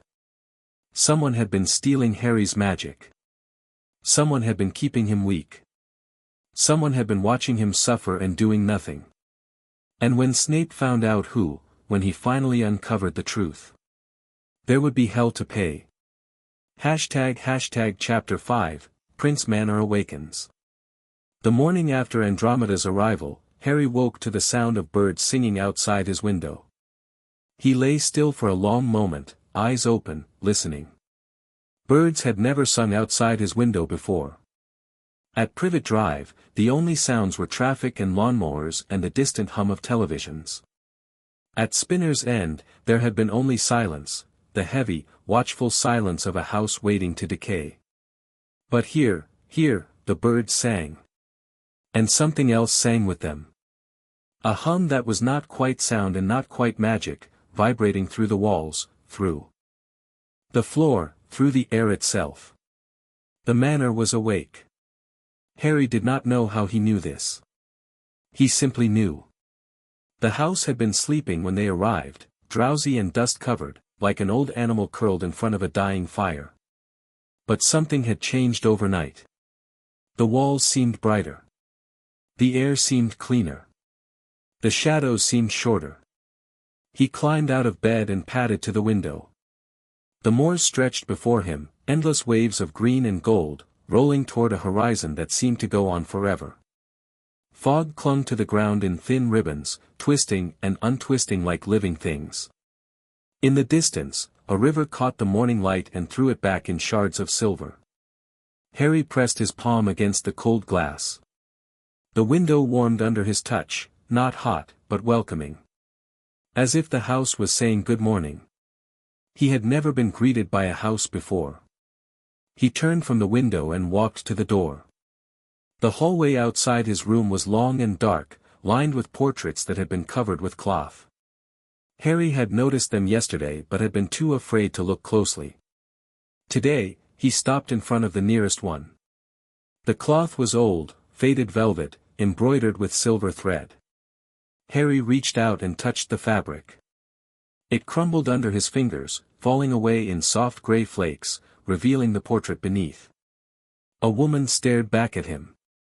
She was young, younger than Mr. Snape, with dark hair piled high on her head and sharp black eyes that seemed to look right through him. Her dress was old-fashioned, high-necked and severe. Her mouth was pressed into a thin line. But when she saw Harry, her expression softened. "Well," she said. Her voice was crackly, as if she had not spoken in a very long time. Well. What do we have here? Harry took a step back. "I'm sorry. I didn't mean to, the cloth just fell, I can put it back." Nonsense. The woman leaned forward in her frame, studying him with undisguised curiosity. You're the child. The one Severus brought home. I felt you arrive. We all felt you. We. The woman gestured with her chin toward the other covered portraits along the hall. The family. The ones who stayed. We've been sleeping for years, decades, some of us. But you woke us. Your magic woke us. Harry shook his head. I don't have magic. Mr. Snape says I do, but he's wrong. I've never done anything strange. Not ever. The woman laughed. It was not a kind laugh, not cruel, exactly, but sharp. Knowing. Oh, child. You have more magic in your smallest finger than most wizards have in their entire bodies. The bindings have kept you from feeling it, that's all. But the house knows. The house always knows.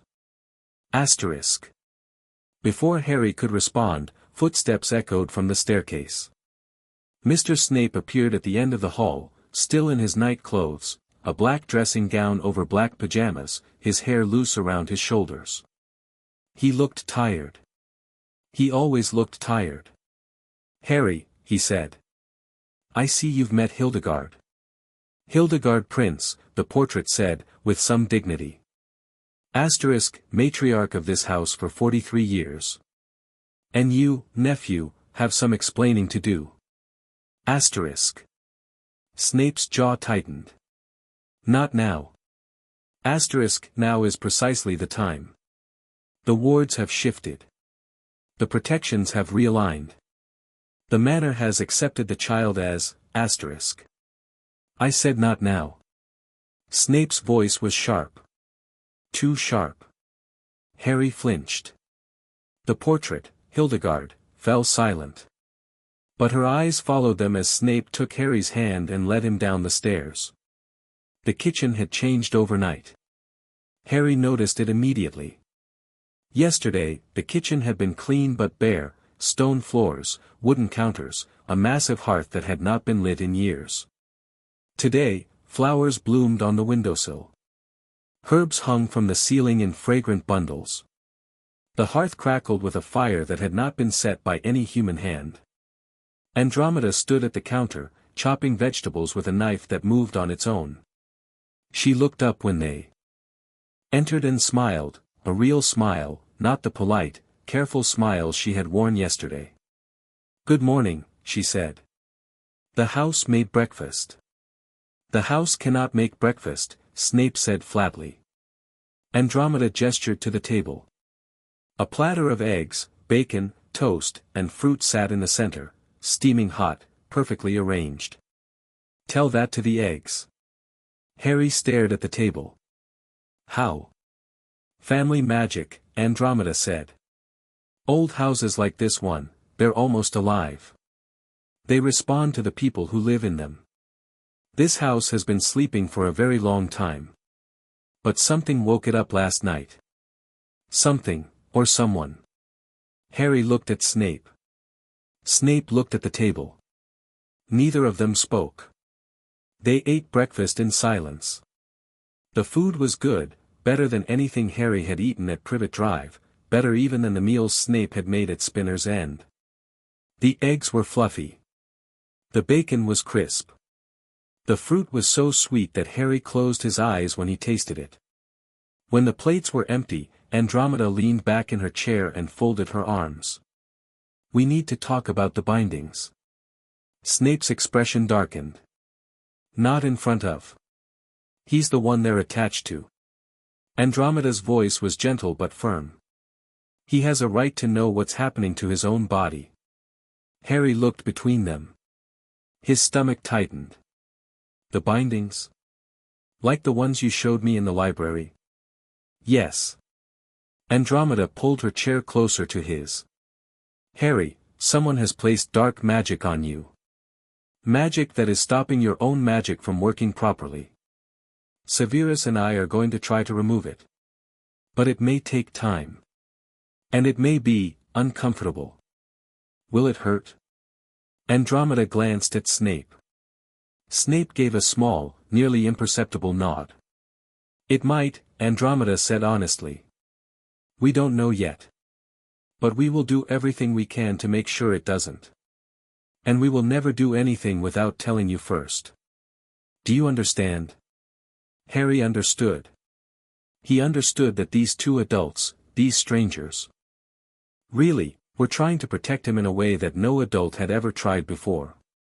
He understood that they were offering him something rare and precious. Choice. "Okay," he said. "What do I need to do?" The library had transformed overnight as well.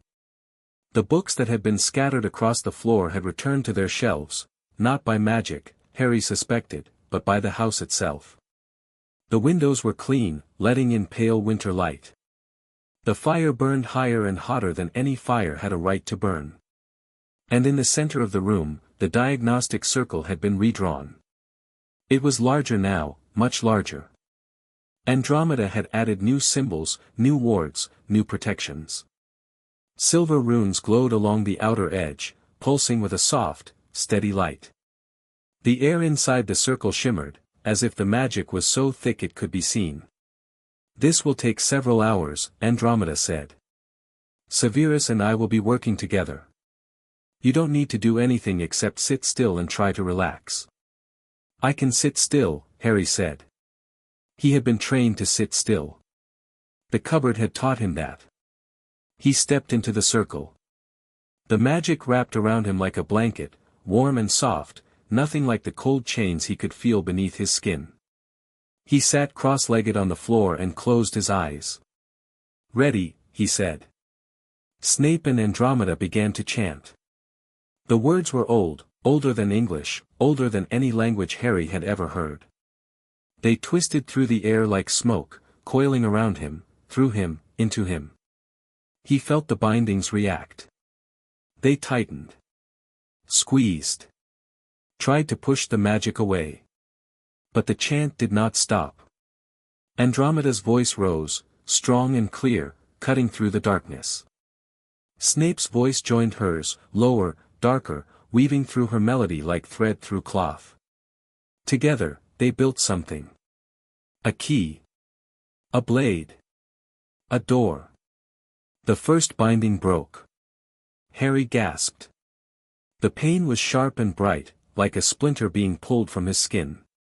But beneath the pain, something else bloomed. Warmth. Light. The faint, flickering sensation of magic that was his own. "One down," Snape said. His voice was strained. 37 to go. Harry opened his eyes. The circle was glowing, bright silver, bright gold, bright with colors he had no names for.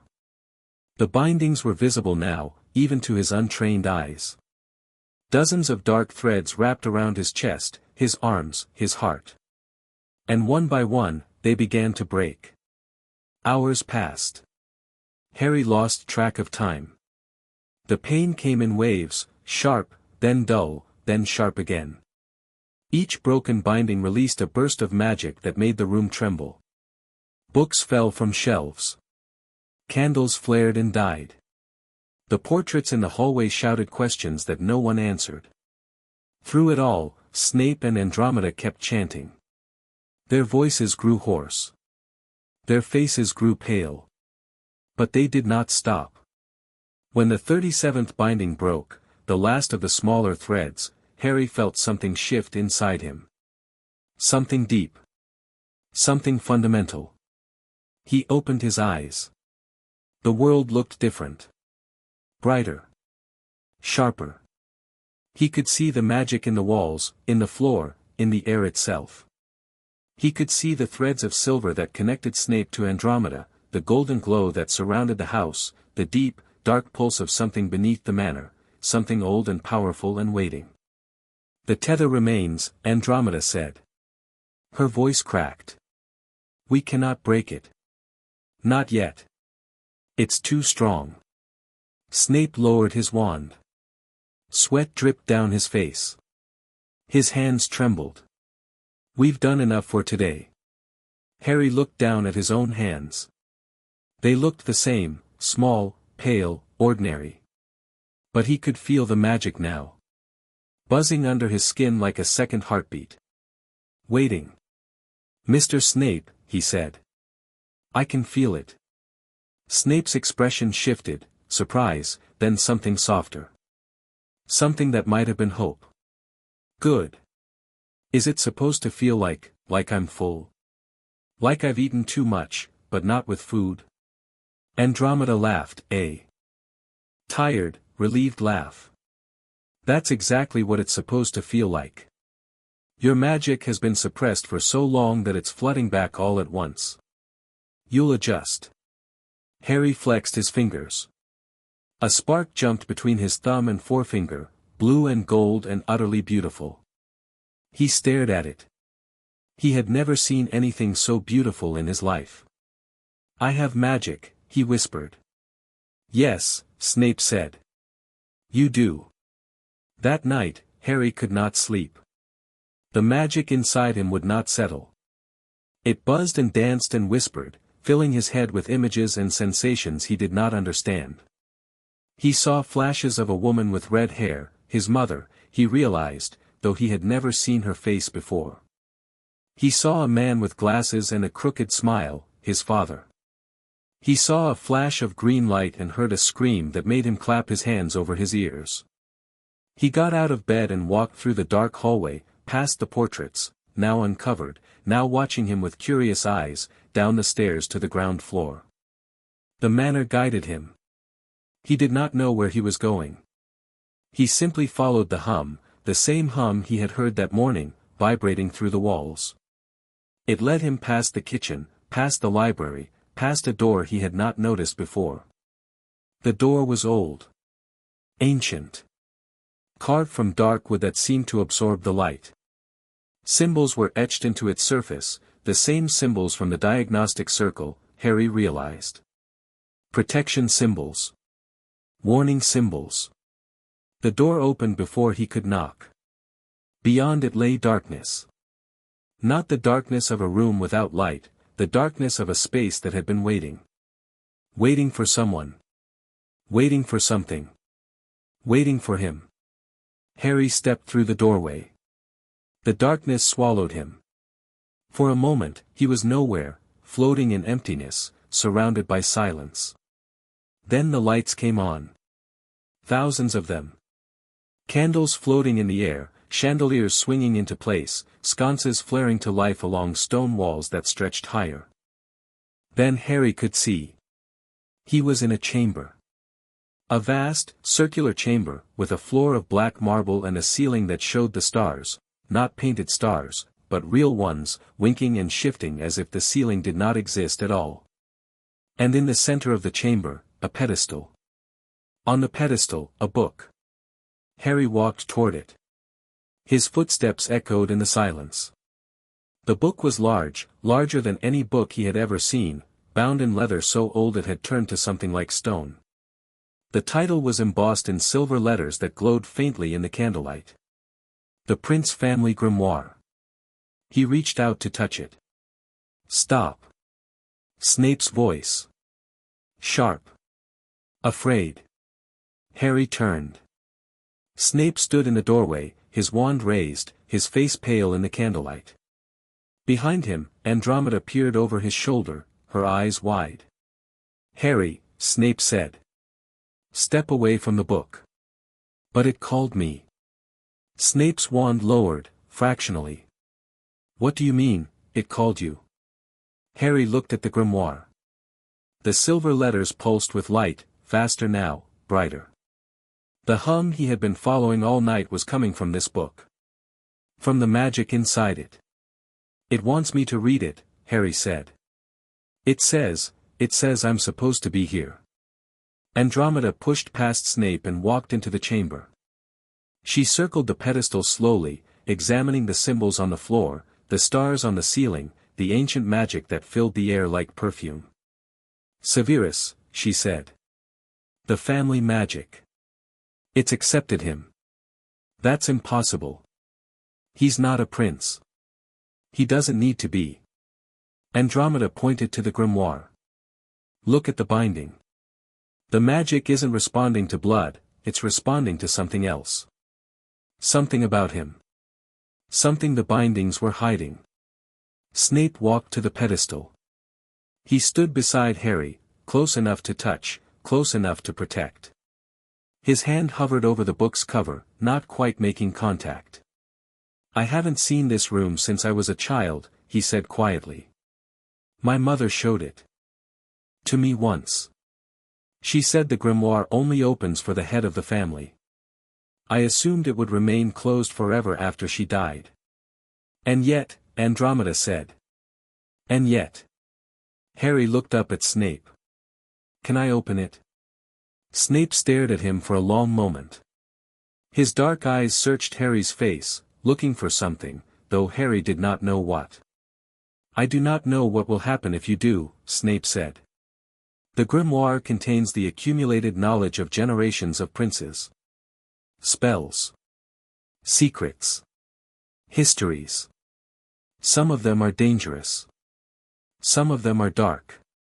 I'm not afraid. Snape's expression flickered. That's the problem, his eyes seemed to say. Asterisk, you should be afraid. You should always be afraid, asterisk. But he stepped back. He nodded. Harry turned to the grimoire. He placed his palm against the cover. The leather was warm, warmer than it should have been. The silver letters blazed with light, so bright that Harry had to close his eyes. The hum became a roar, not loud, but everywhere, inside him, around him, through him. And then the book opened. Pages turned by themselves, faster than Harry could follow. Symbols flew through the air, ancient runes, family crests, portraits of witches and wizards who had come before. The chamber filled with light and sound and magic so thick it was almost solid. When it stopped, when the light faded and the roar quieted, Harry opened his eyes. The grimoire had opened to a page near the middle. The text was old English, maybe, or something even older. But Harry could read it. The words seemed to translate themselves as he looked at them. The heir of two houses.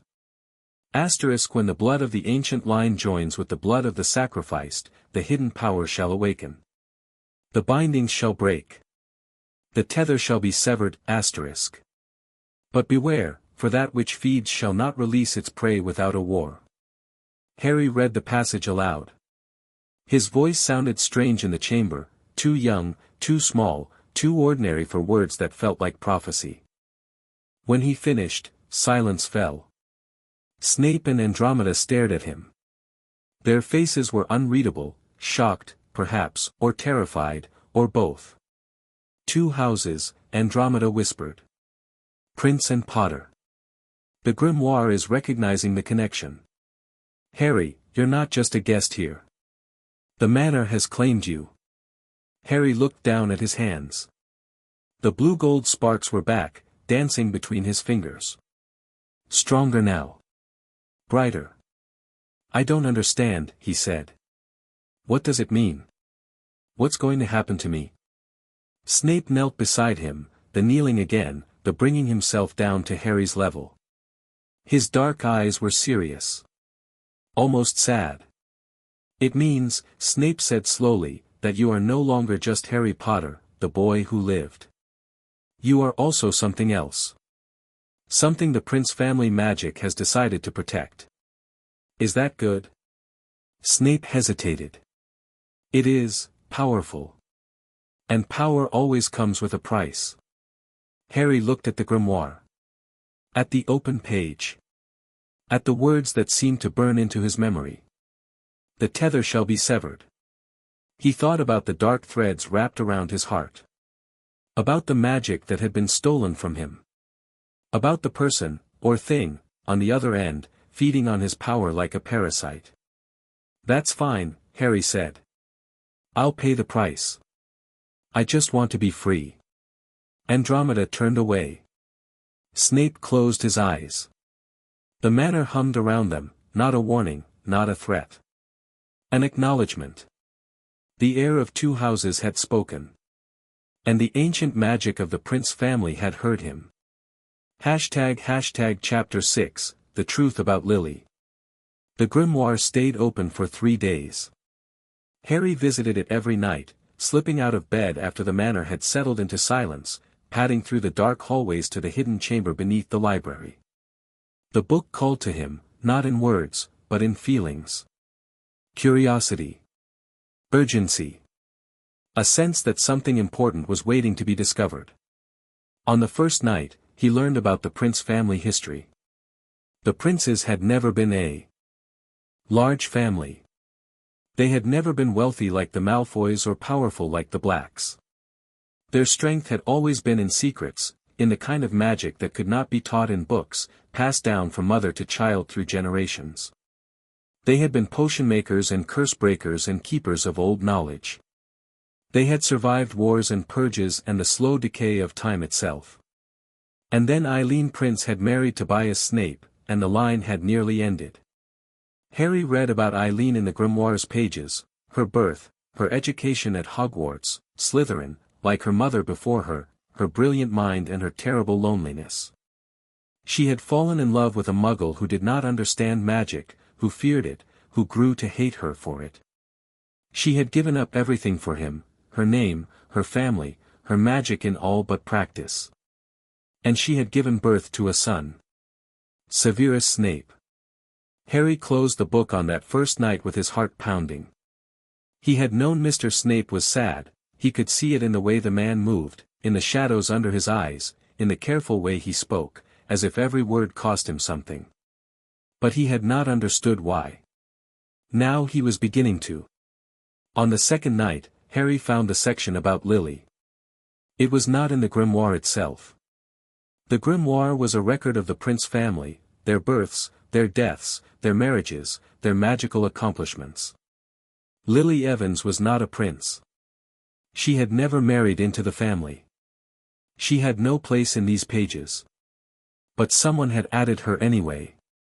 The handwriting was different from the rest of the book, smaller, shakier, written in ink that had faded to brown. Eileen's handwriting, Harry realized. Eileen had written about Lily in the margins of the grimoire, as if she could not help herself. The girl came to the house once. 1976, summer. She was looking for Severus, they had been friends, I think, though he would not speak of it. She had red hair. Green eyes. A brightness that hurt to look at, She was kind to me. That was the strangest part. No one was kind to me anymore, not since Tobias showed his true face. But she sat in my kitchen and drank my tea and asked about my garden as if she truly cared, She asked about Severus. Wanted to know if he was happy. If he had friends. If he had changed, I told her the truth. He was not happy. He had no friends. He had changed, but not in the way she hoped, She cried when I said that. I did not know what to do. I had forgotten how to comfort people, She left before Severus returned. She left a letter for him, I saw her place it under the door. I do not know what it said. I do not know if he ever read it, But I remember her eyes. Green as the killing curse, but warm. So warm, I think she would have loved my son, if he had let her. Harry read the entry 3 times. Then he closed the grimoire and sat in the darkness of the chamber, surrounded by the silent portraits of dead princes, and tried to understand what he was feeling. Lily was his mother. He knew that. He had always known that, in the abstract way that children know facts without understanding them. His mother was dead. His father was dead. They had died in a car crash, or so Aunt Petunia had told him, before he learned that Aunt Petunia lied about everything. But here, in this hidden chamber, in the handwriting of a woman who had died before he was born, his mother was alive again. Not alive in body, but alive in memory. Alive in the way she had made Eileen Snape feel. Alive in the kindness she had shown to a lonely, broken woman who had forgotten what kindness felt like. Harry wanted to know more. He needed to know more. The third night, he asked. Snape was in the library, as he always was after midnight, reading by wandlight with a cup of cold tea at his elbow. He looked up when Harry entered, not surprised, not angry. Just tired. You have been visiting the grimoire, Snape said. Harry stopped in the doorway. How did you know? The portraits told me. Hildegard has been watching you. She finds you interesting. Is that bad? Snape set down his book. He gestured to the chair across from him, an old armchair, threadbare and lumpy, but warm from the fire. Sit. Harry sat. The fire crackled between them, casting shadows that danced across Snape's sharp features. You want to ask me about your mother, Snape said. It was not a question. Yes. Why? Harry thought about the question. Why did he want to know about Lily? She was dead. She had been dead his whole life. Knowing about her would not bring her back. It would not fill the empty space in his chest where a mother should have been.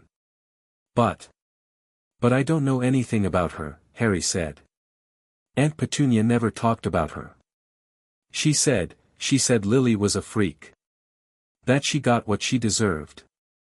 I thought she was lying, but I didn't know. I didn't know anything.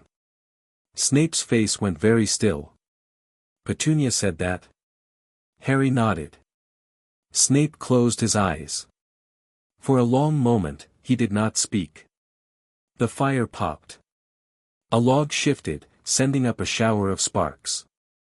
Your mother, Snape said finally, was the bravest person I have ever known. Harry's breath caught. She was not brave in the way of soldiers or heroes. She did not seek out danger. She did not want to fight. But when the people she loved were threatened, Snape opened his eyes. His gaze was distant, focused on something Harry could not see. When the people she loved were threatened, she did not run. She did not hide. She stood in front of them, and she faced the darkness, and she did not blink. Like when Voldemort came to kill us. The name fell into the silence like a stone into still water. Snape flinched, barely, but Harry saw it. Yes, Snape said. Like that. He stood up. He walked to the window and looked out at the moors, dark and empty under the starless sky. His back was to Harry. His voice came out quieter than before. We were children together, your mother and we grew up in the same town, a place called Cokeworth, not far from here. I met her before Hogwarts. Before anyone knew what she was. What she was. A witch. A Muggle-born witch. She did not know it then, neither of us did. We were just children, playing in a park, and she did something extraordinary.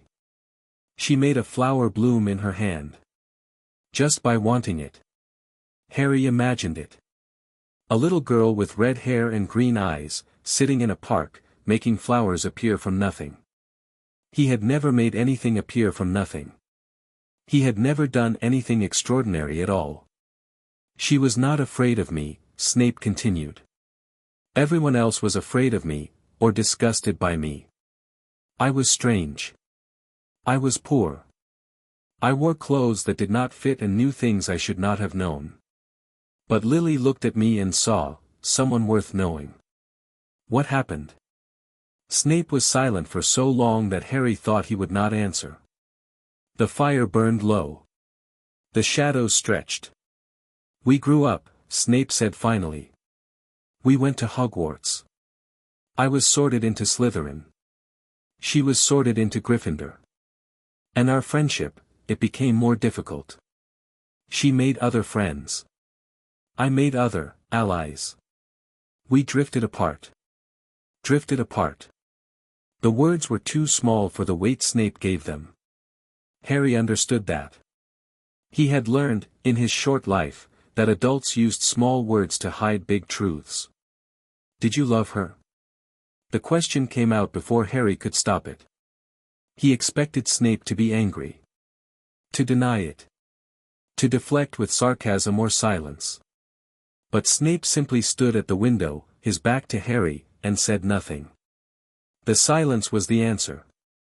Yes, Snape said at last. His voice was barely a whisper. I loved her.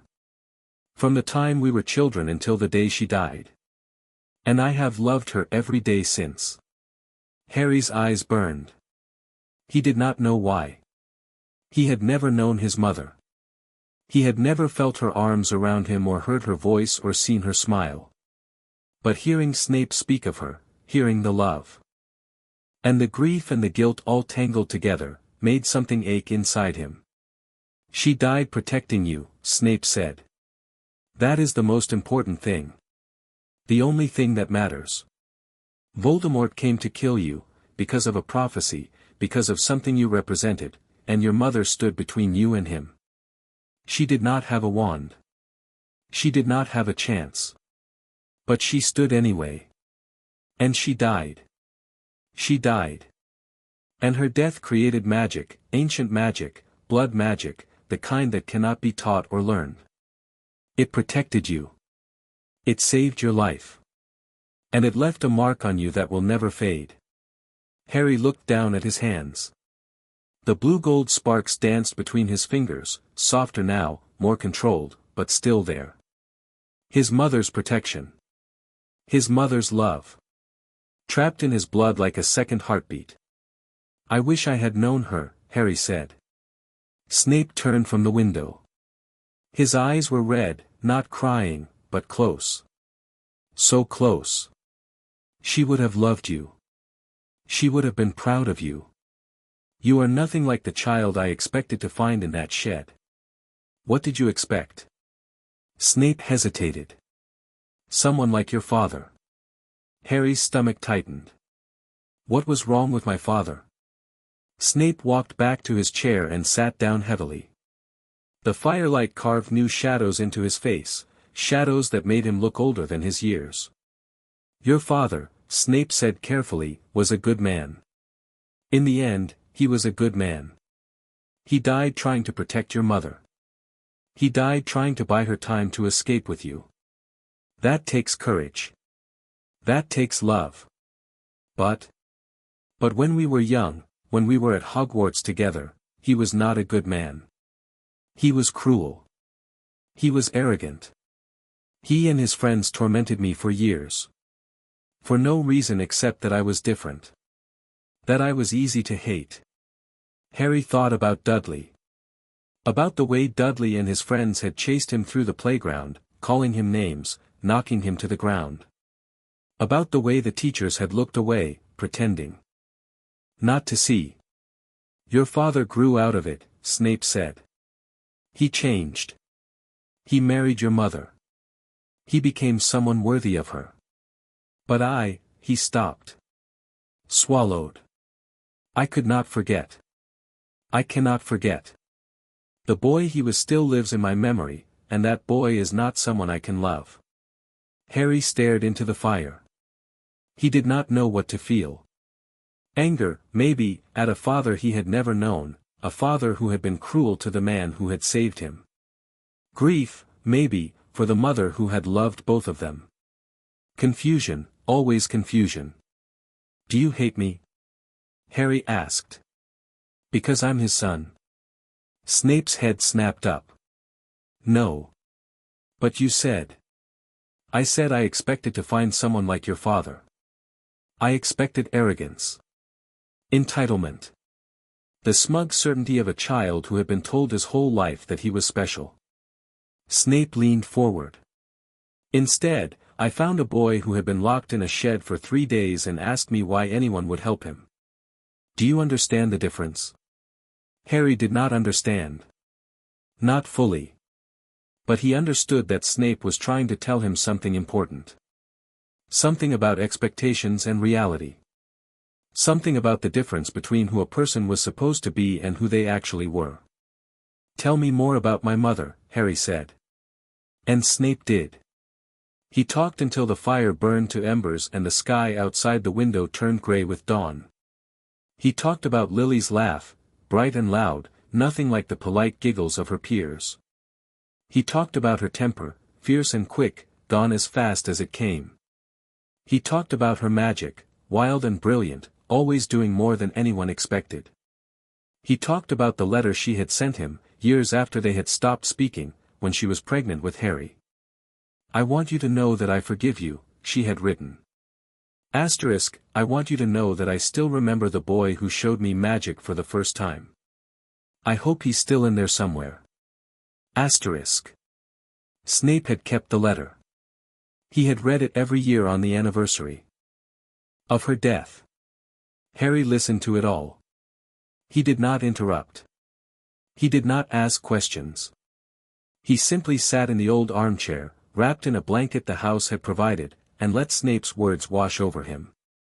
By the time dawn broke, Harry knew more about his mother than he had ever known about anyone. And he knew something else, too. He knew that Severus Snape, cold, sharp, frightening Severus Snape, loved him. Not because of who Harry was. Not because of what Harry could do. But because Harry was Lily's son, and Lily's son was the only piece of her that remained in the world. It was not the kind of love that came with hugs and soft words. It was the kind of love that showed up in a locked shed on a winter morning and carried a child out of the dark. It was enough. That afternoon, Harry found Snape in the potions laboratory, a small room off the kitchen that had been converted from an old pantry. Cauldrons bubbled on the hearth. Ingredients lined the shelves in neat glass jars. The air smelled of rosemary and something sharper, something that made Harry's nose tingle. "What are you making?" Harry asked. Snape did not look up from his work. "A nutritional supplement. You are severely underweight. The supplement will help your body recover more quickly than food alone." "Oh." Harry stood in the doorway, watching. Snape's hands moved with precision, chopping, measuring, stirring. It looked like dancing, almost. A slow, careful dance that required total concentration. "I have something for you," Snape said after a long silence. He set down his knife and wiped his hands on a towel. Then he reached into his pocket and pulled out a small leather pouch. Harry took it. The leather was soft, worn smooth by years of handling. He pulled open the drawstring and looked inside. A photograph. A woman with red hair and green eyes, smiling at something outside the frame. She was young, younger than Snape, younger than Andromeda, younger than Harry had ever imagined his mother could be. Her hair fell in waves around her shoulders. Her eyes sparkled with laughter. "Lily. That was taken the summer before your parents' wedding," Snape said. "Your father had just said something ridiculous. I do not remember what. But she was laughing, and someone, Remus Lupin, I think, took the photograph." Harry pulled the photograph out of the pouch. The woman, his mother, moved. She waved at someone off camera. She tucked a strand of hair behind her ear. She laughed again, the same bright, loud laugh Snape had described. "Thank you," Harry whispered. "She would want you to have it." Harry looked up at Snape. At the man who had loved his mother. At the man who had saved him from a cupboard and a shed and a life of quiet desperation. "Mr. Snape." "Yes." "Can I call you something else?" "Mr. Snape feels strange. Like you're a teacher. But you're not my teacher. You're," Harry struggled to find the right word. "You're the person who takes care of me." Snape's expression flickered. For a moment, he looked almost lost, as if he had never considered being anything other than Mr. Snape to anyone. "What would you like to call me?" he asked. Harry thought about it. "Severus?" Snape nodded slowly. "Severus. Yes. That is acceptable." Harry smiled, a real smile, the kind that reached his eyes. "Okay. Severus." He looked back down at the photograph. At his mother's laughing face. At the life she had lived before he was born, before everything ended. "I'm going to make her proud," Harry said. "I don't know how yet. But I'm going to figure it out." Snape, Severus, picked up his knife and returned to his work. But Harry saw the corner of his mouth twitch. Almost a smile. Almost. "I have no doubt," Severus said quietly, "that you will." Chapter 7, Breaking the Bindings. The chamber beneath the library had become a second home to Harry. He spent his days in the kitchen with Andromeda, learning to cook, learning to laugh, learning what it felt like to be warm. And fed and safe. He spent his evenings in the library with Severus, reading about magical theory and potion ingredients and the history of the wizarding world he had never known. But his nights belonged to the grimoire. The book showed him things. Not just words on a page, images, memories, fragments of lives lived long ago. He saw Hildegard Prince brewing a potion that shimmered like liquid starlight. He saw a man whose name he could not pronounce carving runes into the walls of the manor, sealing the family magic into the very stones. He saw a woman with dark hair and sharp eyes, Eileen, he realized, sitting in this same chamber, writing in this same book, her face illuminated by candlelight. And beneath all of these visions, beneath the surface of the grimoire's pages, Harry felt something else. The tether. It pulsed in the back of his mind like a second heartbeat, darker than his own magic, colder. Every night, when he sat with the grimoire, the tether grew more restless. It did not like the book. It did not like the chamber. It did not like anything that made Harry stronger. But Harry was learning to ignore it. He was learning to push it away. On the morning of the 4th day since the grimoire had opened, Severus came to Harry's room with a strange expression on his face. Not anger. Not fear. Something Harry had never seen before. Determination. Today, Severus said, we break the rest of the bindings. Harry set down the book he had been reading, a children's history of Hogwarts, filled with illustrations of moving staircases and talking portraits. All of them. The smaller ones are already gone. But there are 3 major bindings remaining, 3 threads woven into the core of your magic. If we can break those, the tether will weaken. Perhaps enough to trace. Perhaps enough to sever. And if we can't? Severus did not answer. He did not need to. The silence said everything. Andromeda met them in the library. She had spent the past several days preparing, reading Severus's mother's journals, researching old texts, consulting with the portraits of prince ancestors who had once been healers. Dark circles ringed her eyes. Her hands trembled slightly as she arranged the ingredients on the floor around the diagnostic circle. This will be dangerous, she said, not to Harry, but to Severus. The bindings are old. They are connected to the tether, and the tether is connected to something powerful. When we break them, if we break them, that something will know. It will fight back. Then we fight harder. Andromeda looked at Harry. Her brown eyes were soft, sad, almost. Harry, I need you to understand something. This is going to hurt. More than last time. The bindings are wrapped around your magic, and breaking them will feel like having something pulled out of you. Like losing a part of yourself. Even if that part was never supposed to be there, Severus added, your body has grown accustomed to it. The removal will be traumatic. Harry thought about the cupboard. About the shed. About all the times he had been hurt by people who were supposed to protect him. He had survived all of that. He would survive this. Do it, he said. The circle glowed silver as Harry stepped inside. The symbols had changed since last time, new runes, new wards, new layers of protection. Andromeda had drawn them in chalk mixed with her own blood. Severus had reinforced them with magic drawn from the Prince family grimoire. The air inside the circle was thick and warm, like soup, like honey, like something that wanted to hold him still. Sit, Severus said. Harry sat. Close your eyes. Harry closed his eyes. Breathe. Harry breathed. The first binding was in his chest. He felt it the moment Severus and Andromeda began to chant, a tightness, a pressure, as if someone was squeezing his heart. The magic of the circle pushed against the binding, testing it, probing it. The binding pushed. Back. Mine, it seemed to say. Asterisk, he is mine. You cannot have him, asterisk.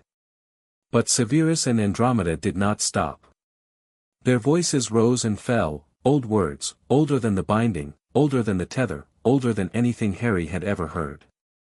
The walls of the library trembled. The fire flared. The portraits in the hallway shouted warnings that no one heard. And then. The binding broke. Harry screamed. The pain was not like the smaller bindings. It was not a splinter being pulled from his skin. It was a root being torn from his soul. He felt something rip inside him, something vital, something he had not known was there until it was gone. And then he felt the magic. Not the slow, buzzing magic that had been returning over the past few days. Something else. Something bigger. Something that had been trapped beneath the bindings for so long that it had forgotten what freedom felt like. It exploded out of him in a wave of light, blue and gold and white, brighter than the sun, brighter than anything Harry had ever seen. The windows shattered. The books flew from their shelves. The fire in the hearth roared up to the ceiling and then went out. Andromeda cried out. Severus grabbed the edge of the desk to keep from falling. Harry sat in the center of the destruction, shaking, gasping, tears streaming down his face. One down, he whispered. 2 to go. They waited an hour before attempting the second binding. Andromeda healed the cuts on Harry's arms. He had not even noticed them forming, but his skin was laced with thin lines of blood, as if the binding had tried to tear its way out through his flesh. Severus repaired the windows with a wave of his wand and relit the fire with another. Harry drank water. Ate a piece of bread. Sat in the old armchair and stared at nothing while his magic settled. The second binding, Severus said, crouching in front of him, is in your mind. It will not hurt the same way the first one did. But it will be disorienting. You may see things. Remember things. Things you have forgotten. What kind of things? Severus's expression darkened. I do not know. The binding is old, older than the others, perhaps. It was placed before you could form memories. Breaking it may release those memories. Harry thought about the flashes he had seen in his dreams. Green light. A woman screaming. A man with glasses and a crooked smile. Okay, he said. Let's do it. The second binding was worse. Not more painful, the pain was different, more abstract, harder to locate. It was in his head, behind his eyes, pressing against his thoughts like a hand over his mouth. The binding did not want him to remember. The binding wanted him to forget. But Severus and Andromeda would not let him forget. Their voices pushed through the darkness in his mind, cutting through the fog, cutting through the silence. Harry saw fragments, not memories, not yet, just images. A crib. A mobile with golden stars. A woman's face, blurred and beautiful, leaning over him. Asterisk, I love you, Harry. I love you so much. Asterisk. The binding tightened. The image shattered. Harry fought back. He did not know how. He did not know what he was doing. He just knew that the binding was trying to take something from him, something precious, something he had never known he had, and he would not let it. He reached out with his magic, his real magic, the magic that had been trapped for so long, and he pulled. The binding broke. The memories flooded in. He was in a house. A small house, cozy and warm, with a fireplace in the corner and pictures on the walls. His mother was there, Lily, with her red hair and her green eyes and her laugh that filled the whole room. His father was there too, James, with his messy hair and his glasses and his habit of ruffling Harry's hair every time he walked past. They were happy. They were so happy. And then the door exploded inward, and the happiness ended. Harry saw green light. Heard a high, cold voice. Felt his mother's arms around him, tight, desperate, loving. Saw her fall. Saw the light rush toward him. And then nothing. He opened his eyes. The library was silent. Andromeda had her hand over her mouth. Severus was as white as death. Harry, Severus said. His voice cracked. What did you see? Harry looked down at his hands. They were covered in blood, not his blood, he realized. Not real blood. Memory blood. The echo of a night 15 years ago. I saw them die, Harry said. My parents. I saw them die. Andromeda made a sound, a sob, half stifled. Severus stood frozen, his wand hanging at his side. The binding was blocking the memory, Severus said slowly.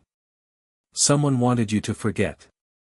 Someone wanted you to grow up without knowing what happened. Who?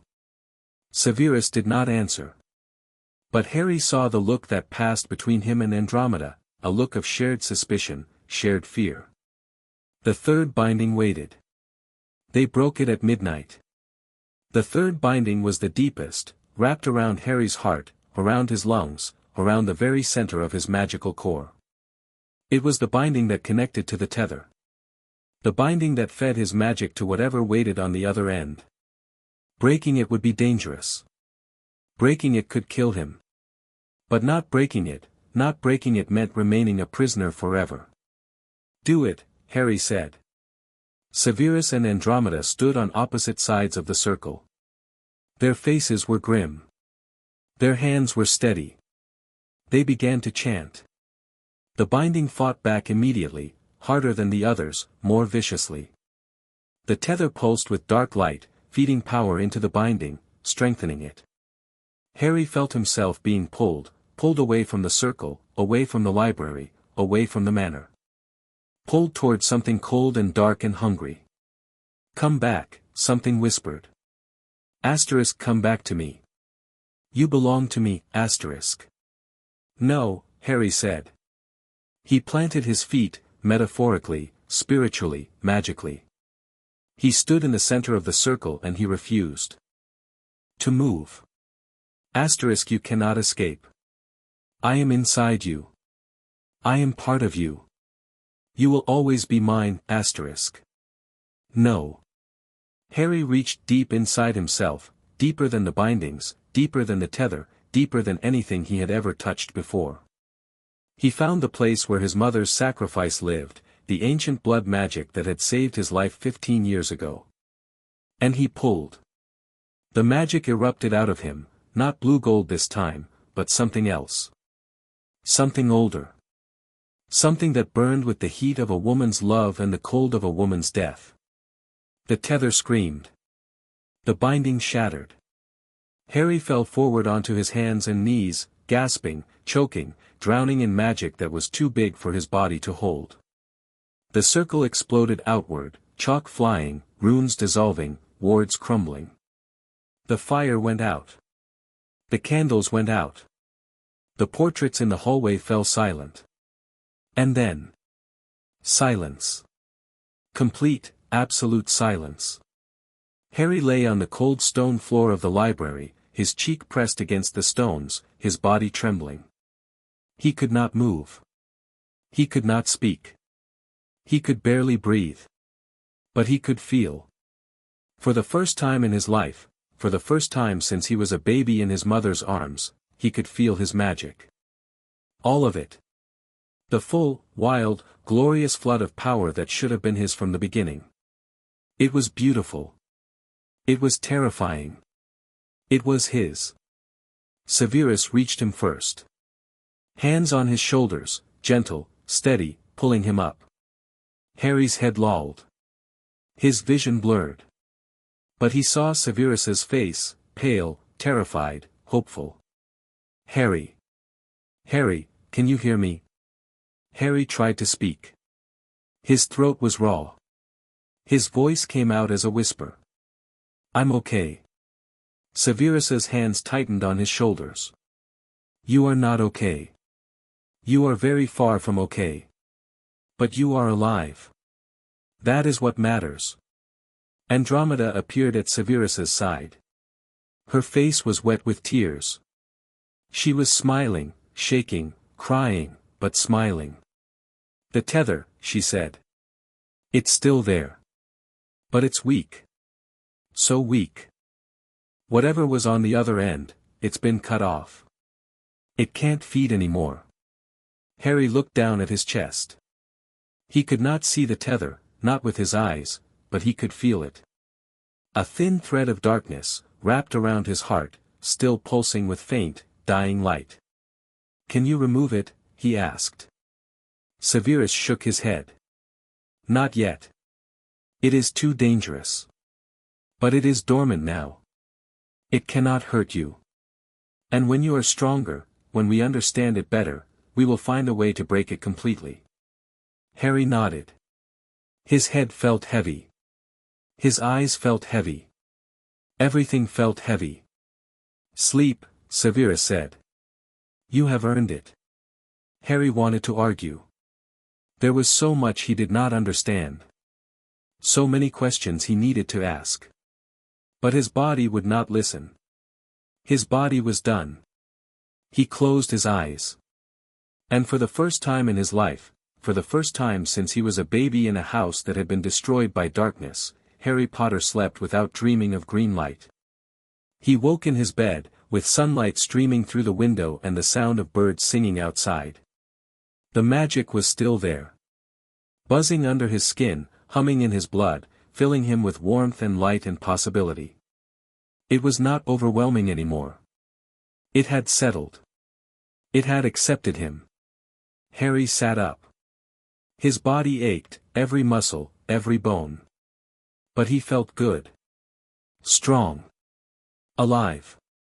He looked at his hands. Blue gold sparks danced between his fingers, brighter now, steadier. He made a fist, and the sparks coalesced into a ball of light, hovering above his palm. He had magic. Real magic. His magic. The door opened. Severus stood in the doorway, a tray of food in his hands. He looked terrible, pale, exhausted, with dark circles under his eyes and a tremor in his hands. But when he saw Harry sitting up, when he saw the ball of light dancing above Harry's palm, he smiled. Not a small smile. Not a twitch of the lips. A real smile. How do you feel?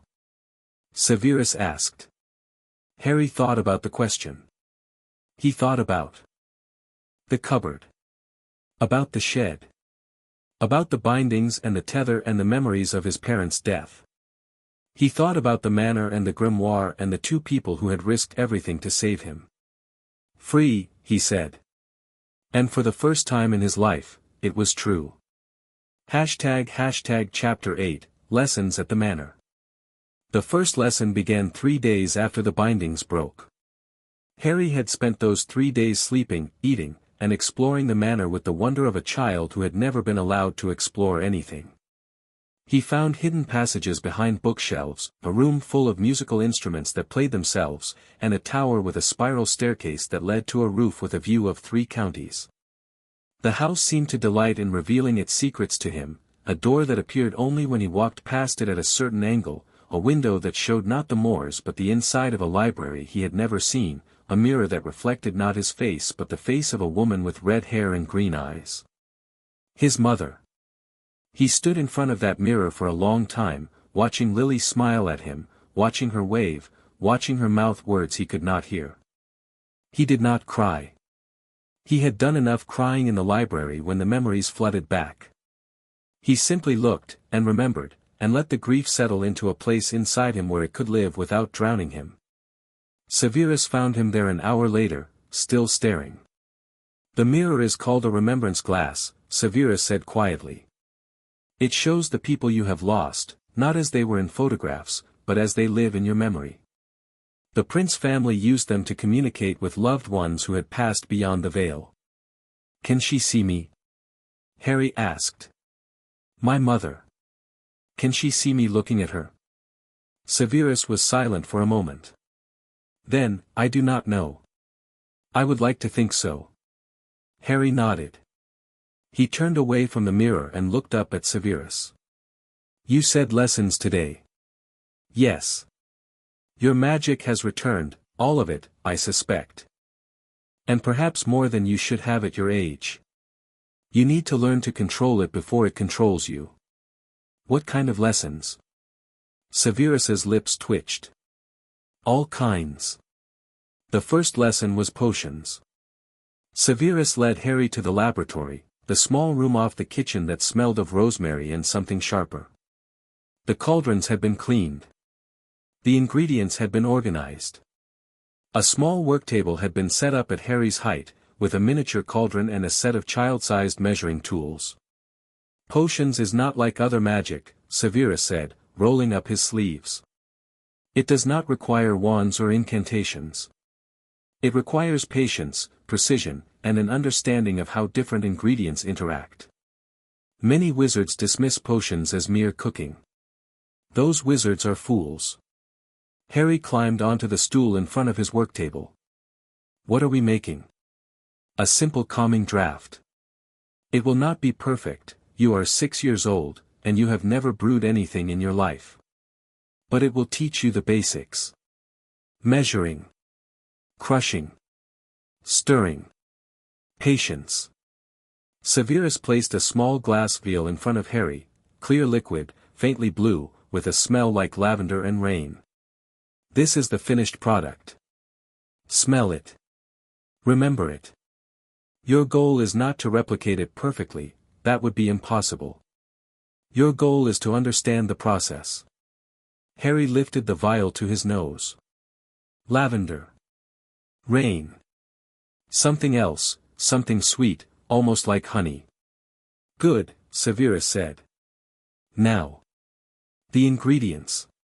He lined them up on the table: dried lavender petals, powdered moonstone, a single drop of morning dew collected from a specific type of flower that only bloomed in the shade. Each ingredient had a name, a history, a reason for being included. Severus explained them all, not in the dry, textbook way that Harry might have expected, but with something like passion. Like love. Lavender calms the mind. Moonstone stabilizes the magic. Morning dew from the shade bloom flower acts as a binder, it holds the other ingredients together, prevents them from separating. Harry listened. He asked questions. He crushed the lavender petals with a small stone mortar and pestle, feeling the texture change under his hands, watching the color bleed from purple to gray. He measured the moonstone with trembling fingers, too much, then too little, then just enough. He added the morning dew 1 drop at a time, counting under his breath. The potion in his cauldron turned from clear to blue to something closer to purple. It did not smell like lavender and rain. It smelled like burnt sugar and regret. Severus peered into the cauldron. His expression was unreadable. Well, he said. It is not a calming draught. Harry's shoulders slumped. I ruined it. You learned from it. That is not the same as ruining it. Severus tapped the cauldron with his wand. The purple liquid vanished, leaving the pot clean and dry. We will try again tomorrow. And the day after. And the day after that. Potions cannot be mastered in a single lesson. Harry looked up at him. How long did it take you to master potions? Severus's expression flickered, surprise, perhaps, or something softer. Years. Decades. I am still learning. Harry smiled. Then I have time. Yes, Severus said. You have time. The second lesson was magical theory. Severus took Harry to the library, not the main room with the fire and the armchairs, but a smaller room hidden behind a false wall. This room had no windows. No fire. No furniture except a single desk and a single chair. The walls were covered in diagrams, moving illustrations of magical cores, spell formation, the interaction between wizard magic and the magic that lived in the earth and air and water. Most wizards never learn magical theory, Severus said. They learn spells. They learn potions. They learn to fly on broomsticks and duel with wands. But they never learn why magic works. They never learn the rules that govern it. Is that bad? It is limiting. Magic is not a tool to be wielded, it is a language to be spoken.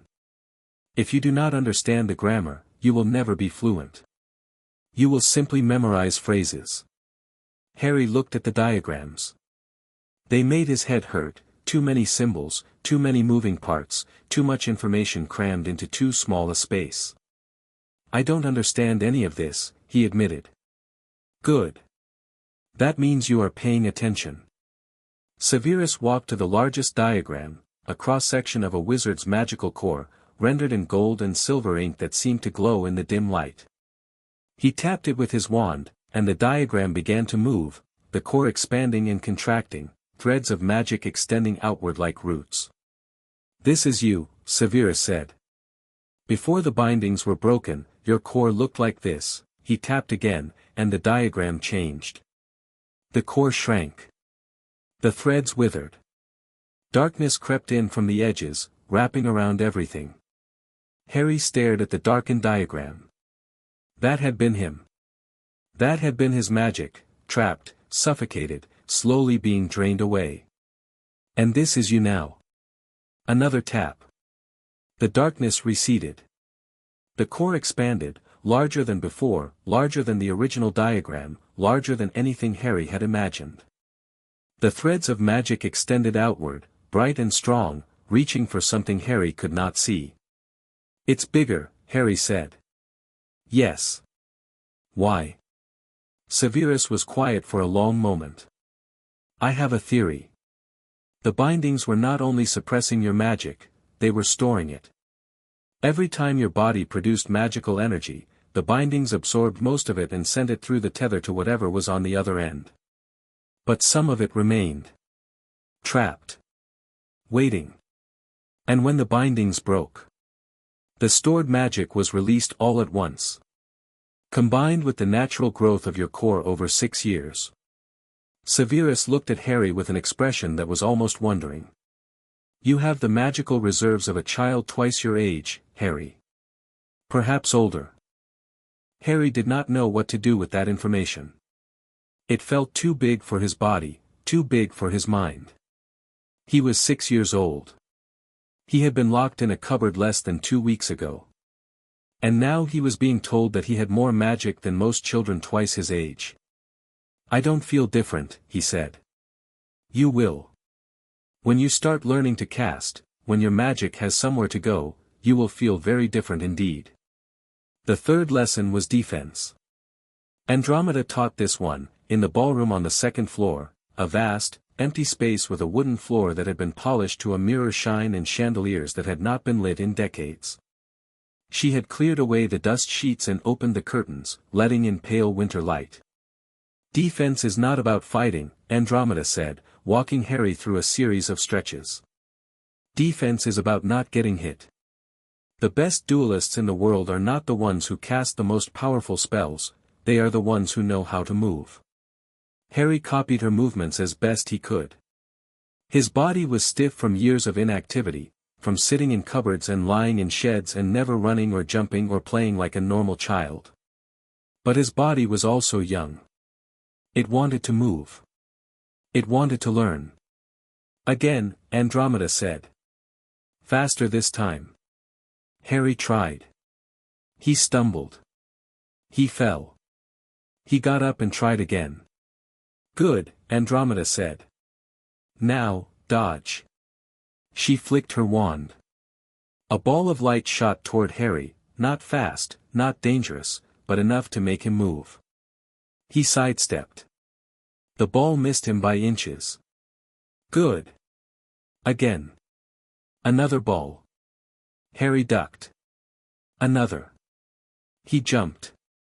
Another. He twisted his body in a way he had not known he could twist, and the ball sailed past his ear.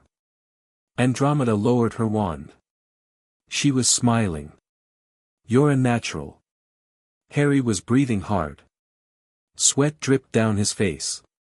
But he was smiling too, a wide, breathless smile that made his cheeks hurt. "That was fun," he said. "Defense should be fun. If it is not fun, you will not practice. And if you do not practice, you will die." Andromeda's voice was light, but her eyes were serious. "The world is dangerous, Harry. More dangerous than most children ever know. But you are not most children. You have resources. You have people who care about you. And you have the ability to learn." Harry looked at the balls of light floating around Andromeda's wand, dozens of them now, waiting to be thrown. "Teach me," he said. "Teach me everything." Andromeda's smile widened. "That is the plan." The lessons continued, day after day. Potions in the morning with Severus, calming drafts turned to healing salves turned to a simple pain relief potion that actually worked on the first try. Harry had cheered so loudly that the portraits in the hallway had complained about the noise. Magical theory in the afternoon with Severus, diagrams and runes and the grammar of magic. Harry's head still hurt by the end of each session, but the diagrams were beginning to make sense. He could see the patterns now. The rules. The logic beneath the chaos. Defense in the evening with Andromeda, dodging and weaving and learning to cast the most basic shield charm. Harry could not hold the shield for more than a few seconds, but those few seconds felt like a miracle. He was doing magic. Real magic. With a wand and an incantation and everything.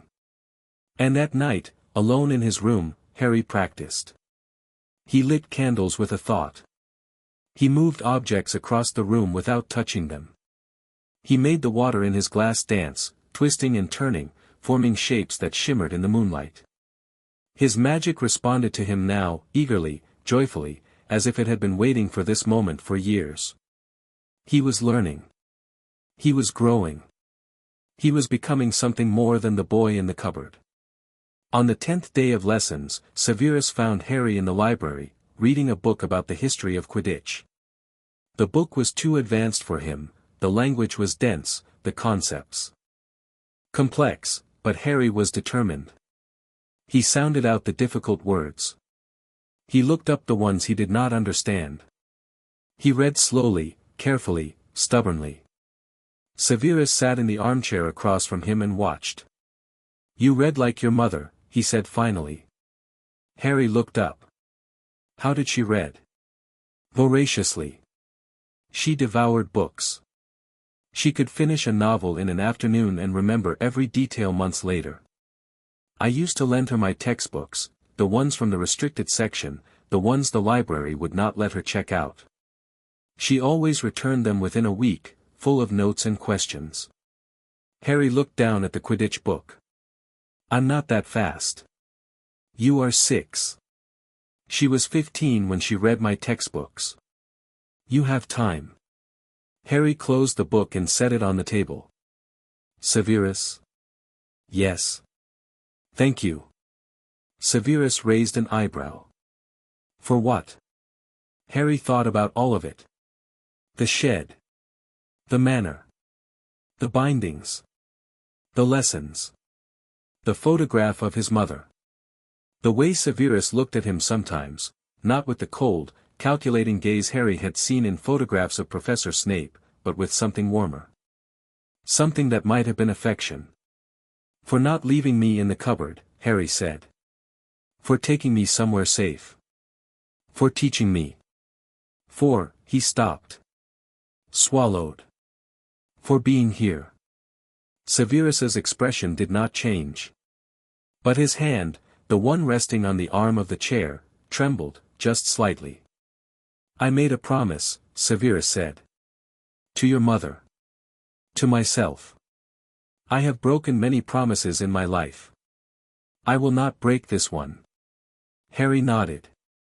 He picked up the Quidditch book and returned to reading. But he could feel Severus's eyes on him, watching, waiting, guarding. It felt, Harry thought, like being loved. He had never known what that felt like before. Now he did. That night, Harry dreamed of the tether. Not the dark, pulsing thread that had wrapped around his heart, that was dormant now, weak, barely there. Something else. Something deeper. A connection he had not known existed. He was standing in a vast, empty space, white floor, white ceiling, white walls, no doors, no windows. And in the center of the space, a woman. She had red hair. Green eyes. A smile that made his chest ache. "Hello, Harry," she said. "Mom." She opened her arms. Harry ran. He woke with tears on his face and the echo of his mother's voice in his ears. "I am so proud of you." The tether was still dormant. The bindings were still broken. And somewhere, in a place Harry could not see, something ancient and powerful was watching him grow.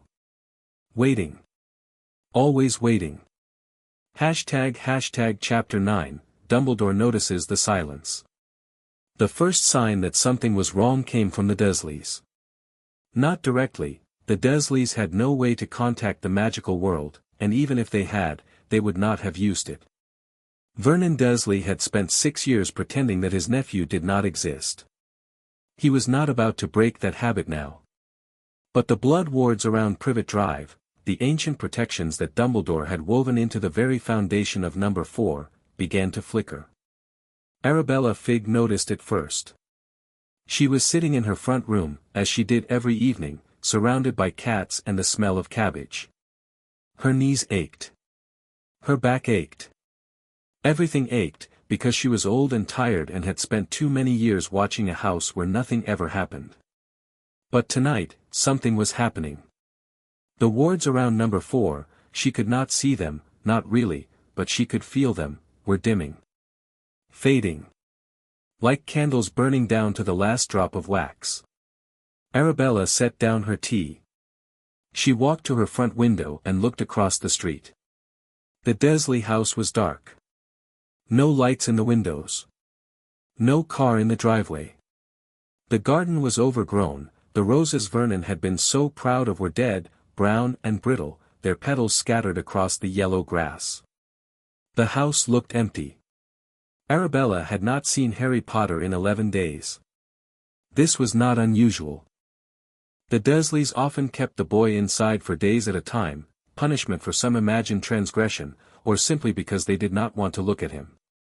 But 11 days was longer than usual. Much longer. And the wards were fading. Arabella picked up her telephone. She dialed a number that was not written in any directory, a number that connected to a small, cluttered office in a castle in Scotland. The call went unanswered. She tried again. And again. And again. Finally, on the 4th attempt, a voice answered. Albus Dumbledore's office. This is Fawkes. The headmaster is currently indisposed. Please leave a message after the tone. Arabella left a message. She did not sleep that night. She sat in her front window, watching the dark house across the street, and she waited for the wards to fail completely. They did not fail. But they flickered and dimmed and flickered again, like a heart that was struggling to beat. Something was wrong. Something was very, very wrong. Dumbledore received Arabella's message the following morning. He had been in a meeting with the International Confederation of Wizards, a tedious affair involving trade agreements and territorial disputes and the endless, grinding bureaucracy of magical governance. He had not checked his messages in 3 days. When he finally listened to Arabella's trembling voice, the wards are failing, Albus. I think the boy is gone. His blood ran cold. He apparat to Privet Drive within the hour. The street looked the same as it always had, neat, clean, aggressively normal. The sun was shining. The neighbors were going about their business. A woman pushed a pram down the pavement. A man washed his car in the driveway. No one looked at the strange old man in the purple robes. No one ever looked. Dumbledore walked to Number 4. The front door was locked. He opened it with a wave of his hand, no need for spells, not for a lock this simple, and stepped inside. The house smelled wrong. Not dirty, the Dursleys were fastidious about cleanliness. But stale. Empty. As if no one had lived here for days. Dumbledore walked through the ground floor. The kitchen was spotless, dishes in the drying rack, calendar on the wall, list of rules on the refrigerator. The living room was immaculate, furniture arranged just so, not a speck of dust on the mantelpiece. The dining room was set for three plates, 3 glasses, 3 chairs. No sign of a child. Dumbledore climbed the stairs. The master bedroom was untouched. The guest bedroom was untouched. The third bedroom, Dudley's room, was cluttered with toys and clothes and the detritus of a well-loved child. And then he found the cupboard under the stairs. He had known about the cupboard. Of course he had known. Arabella had mentioned it, years ago, they keep him in a cupboard, Albus. A cupboard under the stairs. And Dumbledore had filed the information away and done nothing. Because the wards required Harry to call this place home. Because the protection of Lily's sacrifice was more important than comfort. Because the greater good demanded sacrifices. He had told himself these things for 6 years. Now, standing in front of the small, dark door beneath the staircase, he wondered if they were true. He opened the door. The cupboard was empty. But it had not always been empty. A thin mattress lay on the floor, stained and threadbare. A single blanket, folded neatly at the foot. A stack of children's books, fairy tales, mostly, with covers so worn the titles were illegible. A small collection of broken toys, a soldier with no head, a car with no wheels, a stuffed animal that had been loved to pieces. Someone had lived here. A child had slept here, night after night, for 6 years. Dumbledore closed the door. He walked back to the living room. He sat on the pristine sofa and put his head in his hands. The wards were failing because Harry was gone. Harry had left Privet Drive, had been taken, perhaps, or had simply walked away. The blood protection required Harry's presence to maintain itself. Without him, the wards would crumble. And without the wards, Harry was visible. To the Ministry. To the remnants of the Death Eaters. To anyone who wanted to find him. Dumbledore stood up. He walked to the fireplace and threw a handful of Floo powder into the flames. Ministry of Magic, he said. The fire turned green. A face appeared in the flames, a young witch with a clipboard and a bored expression. I need to speak with the minister, Dumbledore said. Immediately. The Ministry of Magic was chaos. Amelia Bones, head of the Department of Magical Law Enforcement, had been informed of the situation within hours of Dumbledore's arrival at Privet Drive. She had dispatched a team of Aurors to search the Dursley house, the surrounding neighborhood, and the entire town of Surrey. They had found nothing. No traces of magic. No signs of forced entry. No witnesses who had seen anything unusual. The boy who lived had vanished into thin air. Cornelius Fudge, Minister for Magic, was not handling the news well. This is a disaster, Fudge said, pacing his office. His bowler hat was askew. His mustache was trembling. A complete and utter disaster. The boy who lived, the symbol of our victory over you-know-who, gone. Vanished. Taken from his home without a trace. We do not know that he was taken, Dumbledore said quietly. He was sitting in a chair across from Fudge's desk, his hands folded in his lap. His face was calm. His voice was steady. But his eyes were troubled. He may have left on his own. On his own. He's 6 years old. 6-year-old wizards have been known to perform accidental magic. It is possible. It's not possible. Amelia Bones stepped forward from the corner of the room, where she had been standing in silence. She was a tall woman with a stern face and a wooden leg that clicked against the floor with every step. We've run the diagnostics. There's no trace of magical discharge at the property. No evidence of underage magic. Whatever happened to Harry Potter, it wasn't accidental. Dumbledore's jaw tightened. Then he was taken. By whom? Fudge demanded. The Death Eaters are scattered. You know who is gone. Who would want to kidnap the boy who lived? Dumbledore did not answer. He was thinking about the cupboard. About the thin mattress. About the list of rules on the refrigerator, no shouting, no asking questions, no making a fuss, he was thinking about all the signs he had ignored, all the warnings he had dismissed, all the compromises he had made in the name of the greater good. He was thinking about Severus Snape. Snape had gone to Privet Drive 11 days ago. He had promised to observe the boy and report back.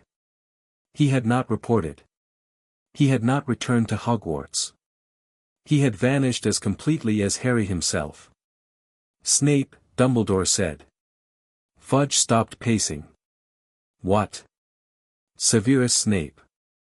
He was the last person to see the boy. I sent him to check on the Dursleys, to investigate reports of neglect. Dumbledore's voice was flat. He never came back. Amelia Bones's eyes narrowed. You sent a known Death Eater to check on the boy who lived? Without informing the Ministry? Snape is not a Death Eater. He was. He was pardoned for his crimes during the war. That does not mean we trust him. Bones turned to Fudge. Minister, I recommend a full investigation. Snape's quarters at Hogwarts. His known associates. Any properties he may own. Properties, Dumbledore repeated. Something flickered in his eyes, recognition, perhaps, or memory. Yes. Properties. Albus? Fudge frowned. Do you know something? Dumbledore stood. His movements were slow, deliberate, the movements of a man who was trying very hard to control his emotions. I know where Severus Snape grew up. A place called Spinner's End. In Cokeworth. If he has taken the boy, if he has hidden him anywhere, that is where. We should look first. Bones nodded. I'll send a team. No. Dumbledore's voice was sharp, sharper than he intended. I will go. Alone. With respect, Headmaster. With respect, Madam Bones, this is a matter of magical law, not Ministry jurisdiction. Harry Potter is a student of Hogwarts, or will be, in 4 years. His welfare is my responsibility. Bones and Fudge exchanged glances. Neither of them looked happy. But neither of them argued. Dumbledore left the Ministry without another word. Spinner's End was exactly as Dumbledore remembered it, grey and grim and clinging to the edge of the river like a dying animal. The houses leaned against each other for support. The streets were empty. The sky was low and heavy, pressing down on everything. Number 19 was dark. Dumbledore knocked on the door. No answer. He knocked again. Still nothing. He opened the door with a wave of his hand, no need for spells, not for a lock this simple, and stepped inside. The house smelled of dust and decay. The hallway was narrow, the wallpaper peeling. The floorboards creaked under his weight, some warped beyond repair, some rotted through entirely. The front room was empty, furniture covered in dust sheets, fireplace cold. The kitchen was worse, dishes in the sink, food in the cupboards, evidence of recent habitation.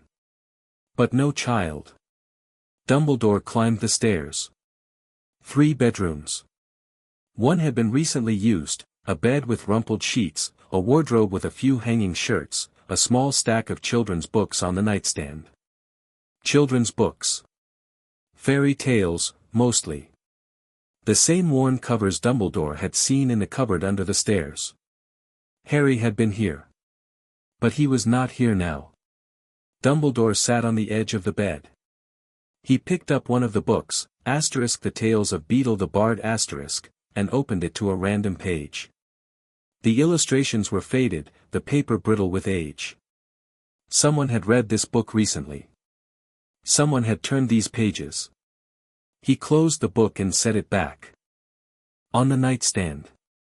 He had made a mistake. Not today. Not yesterday. 6 years ago, when he had left Harry Potter on the doorstep of number 4, Privet Drive, with nothing but a blanket and a letter and the desperate hope that blood would protect where magic could not. He had told himself it was necessary. He had told himself the blood wards were the only thing standing between Harry and the Death Eaters who would love to finish what their master had started. He had told himself that a little neglect was a small price to pay for survival. He had been wrong. The neglect was not small. The neglect was enormous.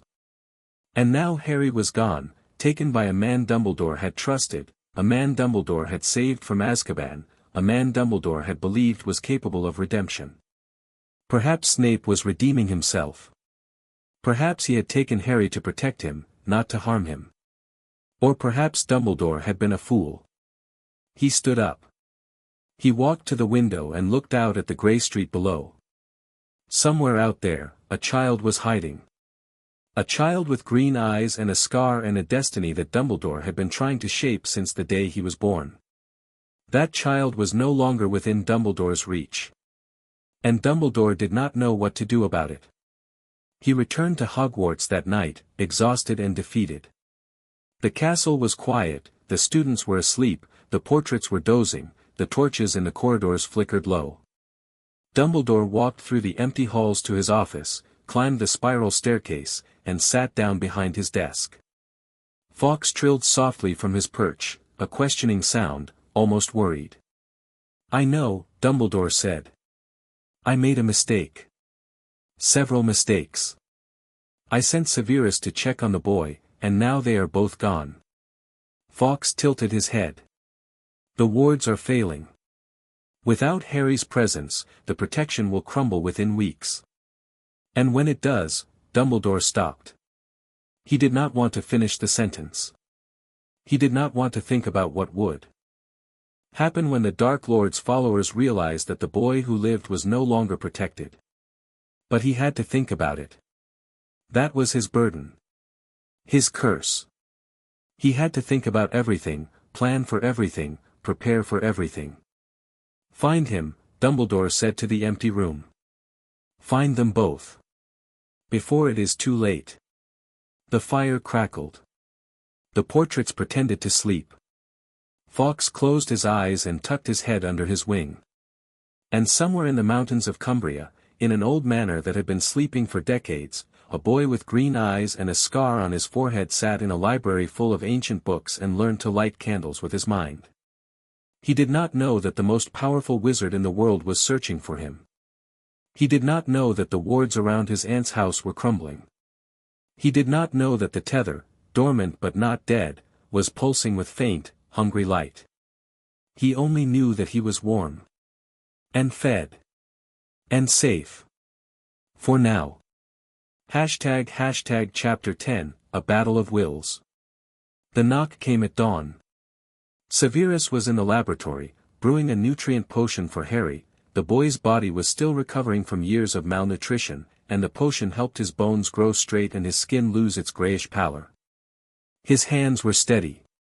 His mind was focused. He had been at work since 4 a.m, and the potion was nearly finished. The knock echoed through the manor like a thunderclap. Severus's hands did not falter. He had been expecting this. For 11 days, he had been waiting for the moment when Dumbledore would find them. The wards around Prince Manor were strong, stronger than almost any private wards in Britain, but Dumbledore was not almost any wizard. Dumbledore was the greatest sorcerer alive. He would find them. It was only a matter of time. Severus removed the cauldron from the heat. He covered it with a preservation charm. He wiped his hands on a towel and walked to the front door. Andromeda was already there. She stood in the entrance hall, her wand in her hand, her face pale. Behind her, the portraits on the walls had uncovered themselves, Hildegard and the others, watching with sharp, ancient eyes. "Don't," Andromeda said. "Don't open that door. He will break it down if I don't. Let him try. The wards can withstand. The wards can withstand a siege. They cannot withstand Albus Dumbledore with the Elder Wand in his hand." Severus walked to the door. His heart was pounding, but his voice was calm. "Go to Harry. Keep him in his room. Do not let him come downstairs." Andromeda hesitated. Then she nodded and disappeared up the staircase. Severus opened the door. Albus Dumbledore stood on the threshold. He was not dressed in his usual robes, no purple and gold, no silver beard decorations, no twinkle in his eye. He wore traveling clothes, dark blue, practical, stained with road dust and dew. His face was haggard. His hands were trembling. But his eyes were cold. "Severus," Dumbledore said. "Albus." They stood in silence for a long moment. The wind blew across the moors, carrying the scent of damp earth and distant rain. Somewhere behind the manor, a bird called out, a lonely sound, unanswered. "May I come in?" Dumbledore asked. "No." Dumbledore's eyes flickered. "You have something that belongs to me. I have nothing that belongs to you. Harry Potter is not your property. He is not the Ministry's property. He is a child you left in a house full of people who locked him in a cupboard and fed him scraps and beat him when he spoke out of turn." The words came out harder than Severus intended. He did not soften them. He did not take them back. Dumbledore flinched. It was a small movement, barely visible, but Severus saw it. "I did not know," Dumbledore said. "You did not want to know. That is not. You sent a squib to watch him from across the street. A squib who reported his concerns to you for 6 years. And you did nothing." Severus's voice rose. "You did nothing, Albus. You left him there. You left him in that house with those animals, and you called it protection." Dumbledore's jaw tightened. "The blood wards. The blood wards are failing. I felt them weaken the moment I removed him. They were tied to Petunia's willingness to keep him in her home, a willingness that was based on fear, not love. The magic was corrupt from the beginning. The magic was Lily's sacrifice. It was the only thing that could keep him safe from." "Safe?" Severus laughed, a bitter, broken sound. "He was not safe. He was never safe. He was locked in a cupboard under the stairs for 6 years. He was beaten. He was starved. He was told every day that he was worthless, that he was a freak, that he deserved nothing." Dumbledore closed his eyes. "Did you know about the cupboard?" Severus asked. His voice was quiet now, dangerously quiet. "Did you know, Albus?" Silence. "Answer me." "Yes." The word was barely a whisper. "Arabella told me. Years ago. She told me, and Dumbledore opened his eyes. For the first time since Severus had known him, the old man looked truly broken. "I told myself it was necessary. I told myself the protection was more important than his comfort. I told myself he would be safe. He was not safe. No. He was not." Severus stepped back from the door. He did not invite Dumbledore inside, not yet, but he no longer blocked the threshold. "You sent me to check on him because you knew. Because the guilt had finally become too heavy to bear." Dumbledore nodded. "I sent you because I trusted you to tell me the truth. Even if the truth was ugly. Even if the truth meant I had failed. You did fail." "Yes." Another silence. The wind picked up, rattling the windows of the manor. The portraits in the entrance hall whispered among themselves, sharp, angry whispers that Severus did not try to decipher. "What do you want, Albus?" Severus asked. "I want to see him." "No. I need to see him. To ensure he is safe. To ensure he is safe.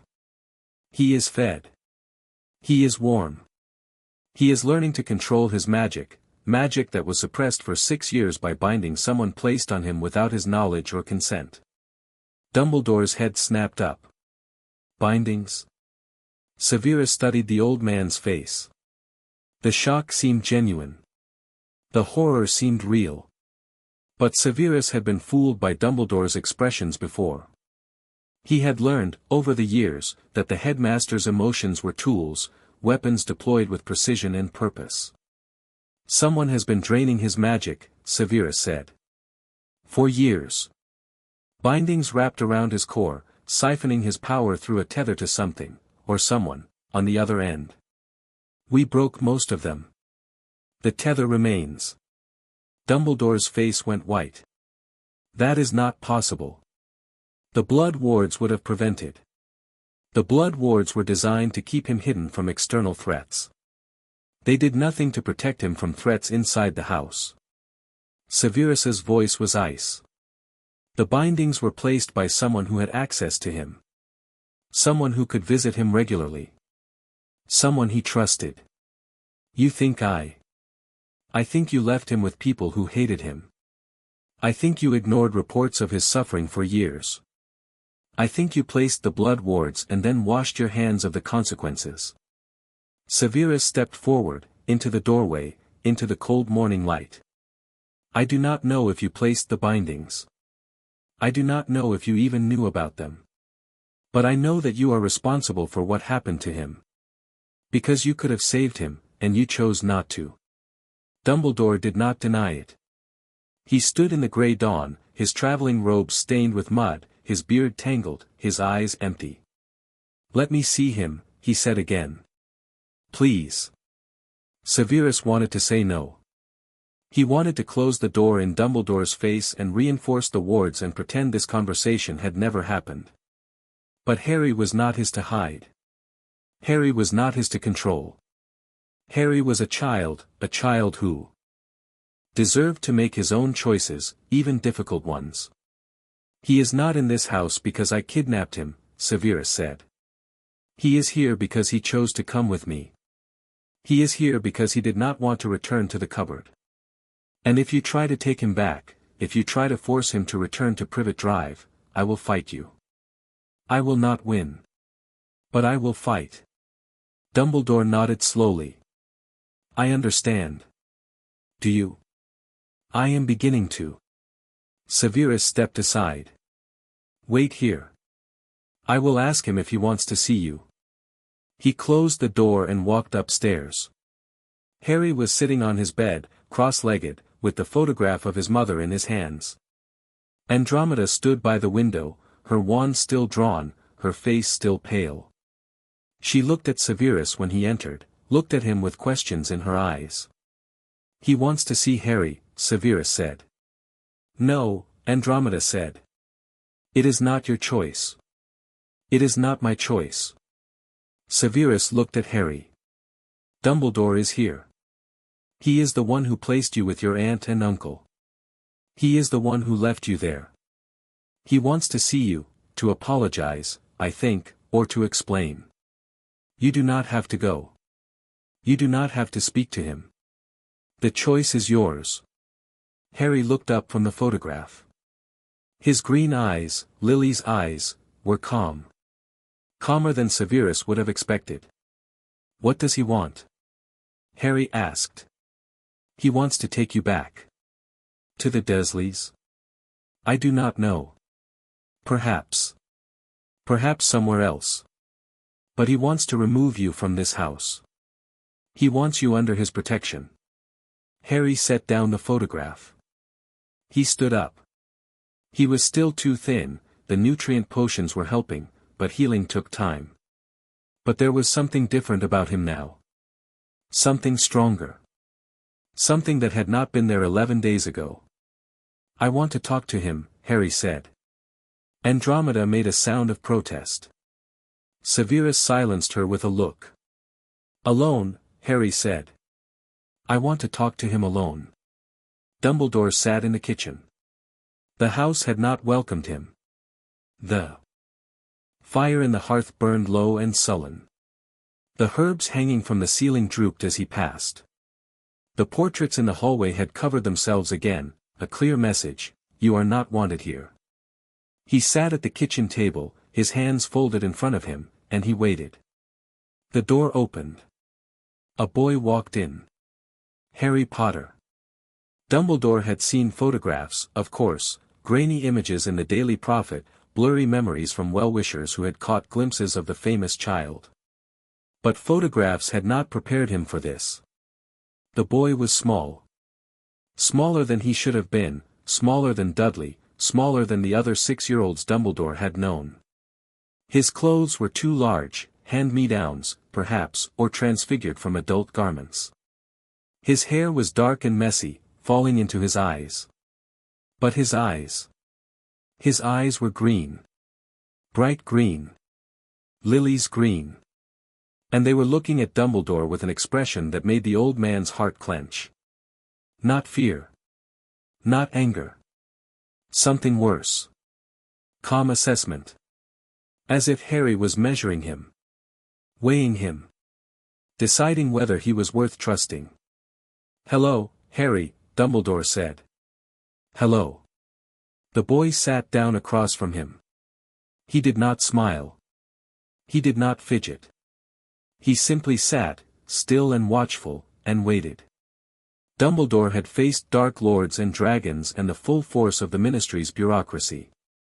He had never been nervous before a child before. He was nervous now.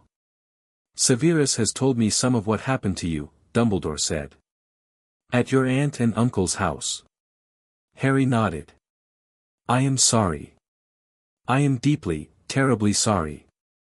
I did not know, not all of it, and I should have known. I should have checked on you myself. I should have made sure you were safe. You didn't." "No. I did not." Harry was quiet for a moment. Then, why? The question was simple. The answer was not. Dumbledore thought about the war. About the prophecy. About the blood wards and the greater good and all the compromises he had made over the years. He thought about Gellert Grindelwald and Ariana and the fire that had consumed his family when he was young. He thought about all the ways he had failed the people he loved most. "Because I was afraid," Dumbledore said. "Afraid that if I interfered, the protection would fail. Afraid that the Death Eaters would find you. Afraid that you would die. So you left me with people who hated me. I left you with your mother's sister. I believed, I wanted to believe, that she would care for you. That blood would matter. That love would win. Love didn't win." Harry's voice was flat. Love lost. Love was locked in a cupboard under the stairs. Dumbledore closed his eyes. "Severus says you want to take me back," Harry said. "I want you to be safe. I am safe here. The wards around this house are strong, but they are not unbreakable. The Death Eaters, the followers of the man who killed your parents, they are still out there. Some of them are free. Some of them are looking for you. Let them look." Dumbledore opened his eyes. The boy's face was set, determined, stubborn, so much like James that it hurt. But his eyes were Lily's. And Lily had been stubborn too. Lily had never backed down from anything. "You remind me of your mother," Dumbledore said. Harry's expression flickered, the first crack in his composure. "Severus tells me stories about her. Severus loved her." "Did he tell you that?" "Yes. He blames me for her death. He is not wrong." Harry tilted his head. "Do you blame yourself?" The question hit Dumbledore like a physical blow. He had asked himself that question every day for 15 years. Every morning when he woke. Every night before he slept. Did he blame himself? Yes. Yes, he blamed himself. For not acting sooner. For not seeing the danger. For not protecting the people he had sworn to protect. "Yes," he said. "Every day." Harry considered this. Then he stood up. "I'm not going back," he said. "Not to the Dursleys. Not to you. Not to anyone who thinks they know what's best for me without asking what I want." "And what do you want, Harry?" Harry looked toward the door, toward the hallway where Severus and Andromeda were waiting, where the portraits of the prince ancestors were watching, where the magic of the manor hummed through the walls like a second heartbeat. "I want to stay here," Harry said. "With Severus. I want to learn magic. I want to get stronger. And when I'm old enough, when I'm ready, I want to find whoever put those bindings on me and make them sorry." Dumbledore stared at him. This was not the child he had expected. This was not the broken, malleable boy he had planned to shape into a weapon against the Dark Lord. This was someone else entirely. Someone stronger. Someone more dangerous. Someone who would not be controlled. If you stay here, Dumbledore said carefully, you will be outside my protection. The Ministry will not know where you are. The Death Eaters will hunt for you. And Severus has enemies. Many enemies. He cannot protect you from all of them. Then I'll protect myself. Harry. I said no. Harry's voice was quiet, but there was steel in it. Steel that should not have existed in a 6-year-old boy. Steel that had been forged in a cupboard and tempered in a garden shed and sharpened in the darkness of a manor that had welcomed him as family. Dumbledore looked at him for a long moment. Then, slowly, he nodded. I will not force you to return, Dumbledore said. I will not reveal your location to the Ministry. But I will check on you, regularly.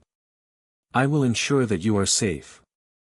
And when you are ready to come to Hogwarts, when you are ready to claim your place in the wizarding world, I will be there. Harry nodded. Okay. Dumbledore stood. He walked to the door, but paused with his hand on the frame. He turned back to look at the boy one more time. You have your mother's eyes, he said. And her courage. But you have something else, too. Something I cannot quite name. Harry did not answer. Dumbledore left the kitchen. He walked through the entrance hall, past the covered portraits, past the whispering walls, and out into the grey morning light. Severus was waiting for him on the path. He is not going back, Dumbledore said. No. You will keep him safe. I will die trying. Dumbledore looked at Severus, at the man he had recruited, the spy he had trusted, the broken boy who had grown into a broken man. He had made so many mistakes with Severus. So many mistakes with everyone. I am sorry, Dumbledore said. For everything. Severus's expression did not change. But something in his eyes, something cold and hard, softened, just a little. Goodbye, Albus. Dumbledore nodded. He turned and walked down the path, through the gates, and into the mist. Behind him, the manor watched.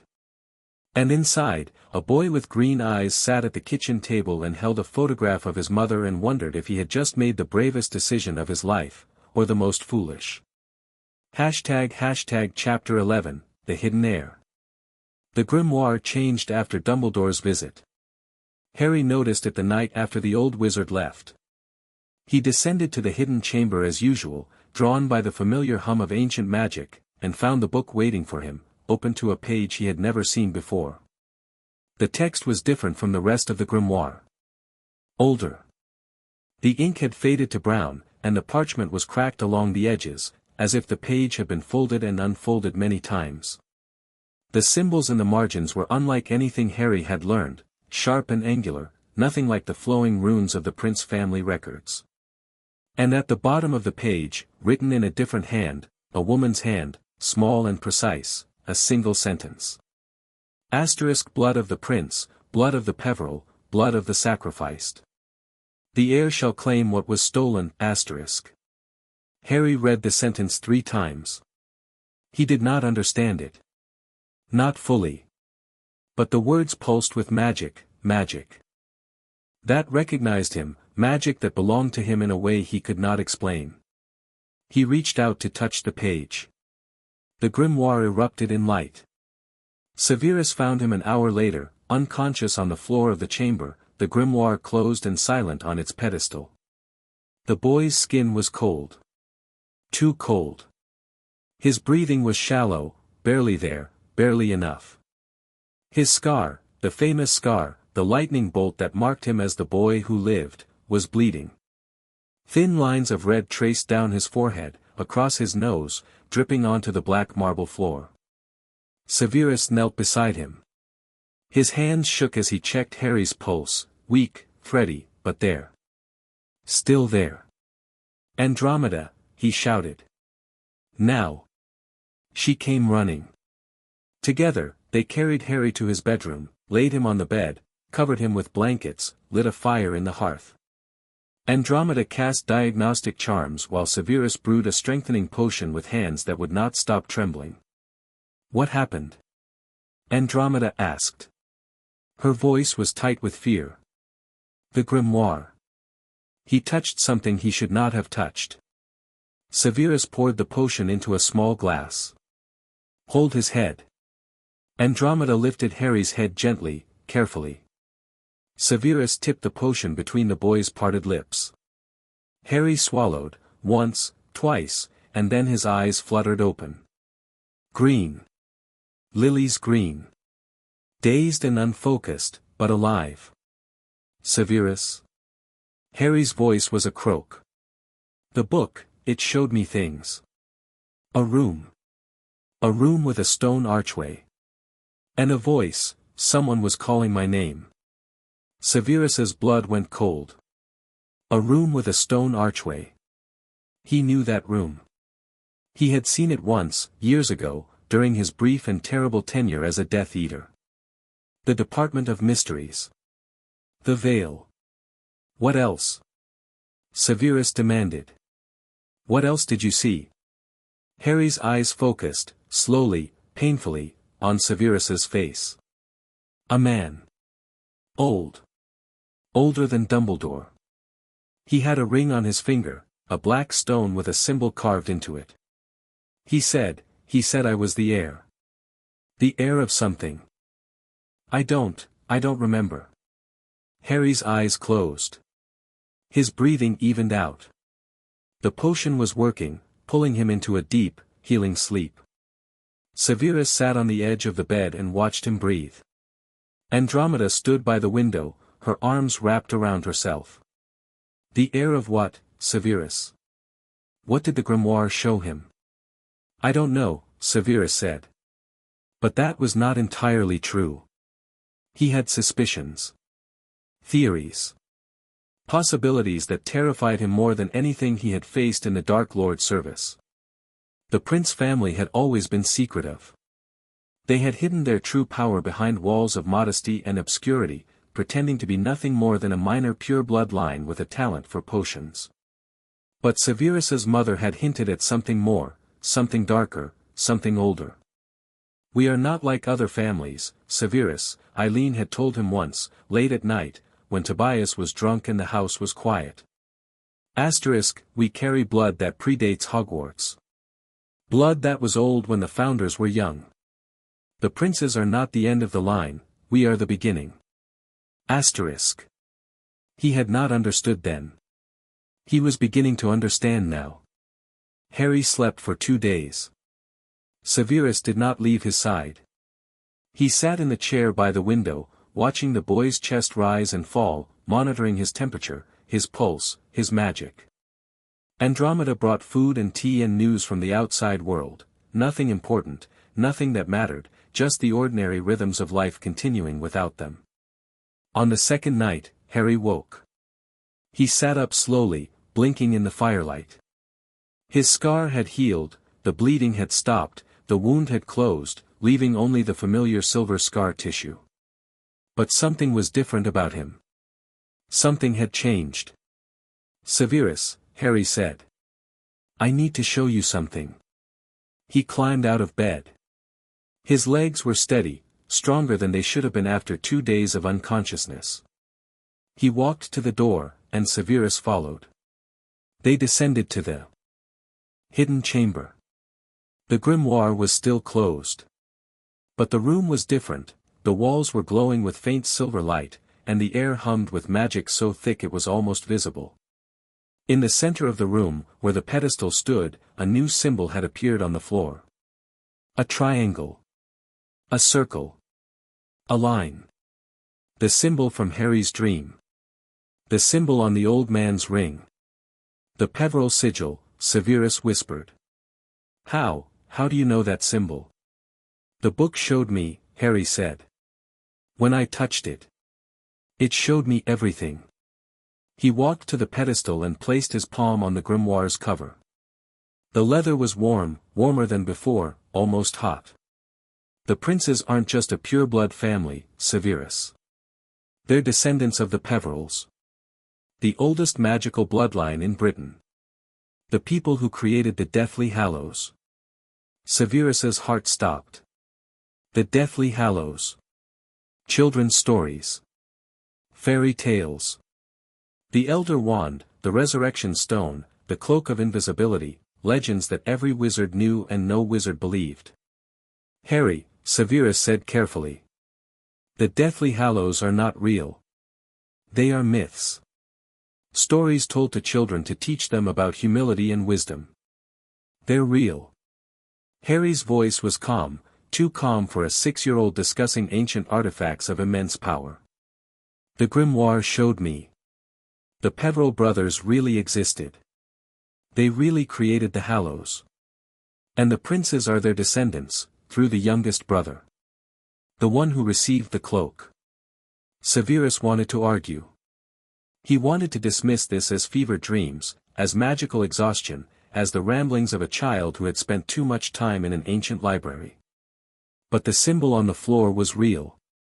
The glowing walls were real. The power thrumming through the room was real. The bindings, Severus said slowly.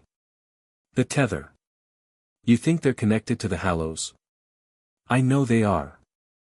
Harry turned from the pedestal. His green eyes were bright, brighter than Severus had ever seen them. The person who put the bindings on me, they weren't trying to steal my magic. They were trying to steal my bloodline. The Peveril blood. The power of the Hallows. Severus's mind raced. If Harry was right, if the bindings were not just about suppression but about extraction, then whoever had placed them was after something far more dangerous than a child's magical core. They were after the power of the Deathly Hallows. The power to conquer death itself. Who? Severus asked. Who would want that power? Harry looked at the symbol on the floor, the triangle, the circle, the line. Someone who's afraid to die. The next morning, Severus began researching in earnest. He had access to the Prince Library, one of the most extensive private collections in Britain, and he used it. He pulled every book that mentioned the Peverils, the Hallows, the ancient bloodlines that had shaped magical history. He read until his eyes burned and his head pounded and his hands cramped from turning pages. Andromeda helped. She had contacts in the magical world, people who owed her favors, people who knew things. She sent owls to old friends and older enemies, asking questions that could not be asked through official channels. Harry helped too. Not with the research, he was too young, too inexperienced, but with the magic. The grimoire responded to him now in ways it never had before. Pages opened at his touch. Secrets revealed themselves. The hidden history of the Prince family unfolded like a flower blooming in fast forward. On the third day, they found the journal. It was hidden in a compartment beneath the grimoire's pedestal, a small leather-bound book with no title, no author, no identifying marks. The pages were filled with handwriting that Severus recognized immediately. His mother's. Eileen Prince had known. She had known about the Peveril connection, about the Hallows, about the power that slept in the blood of her ancestors. She had written about it in this journal, frantically. Obsessively, as if she was running out of time. The Dark Lord suspects, she had written, in an entry dated 1979. He has been asking questions about old bloodlines, about families with connections to the founders, to the ancient magic. He asked me about the princes yesterday. I lied.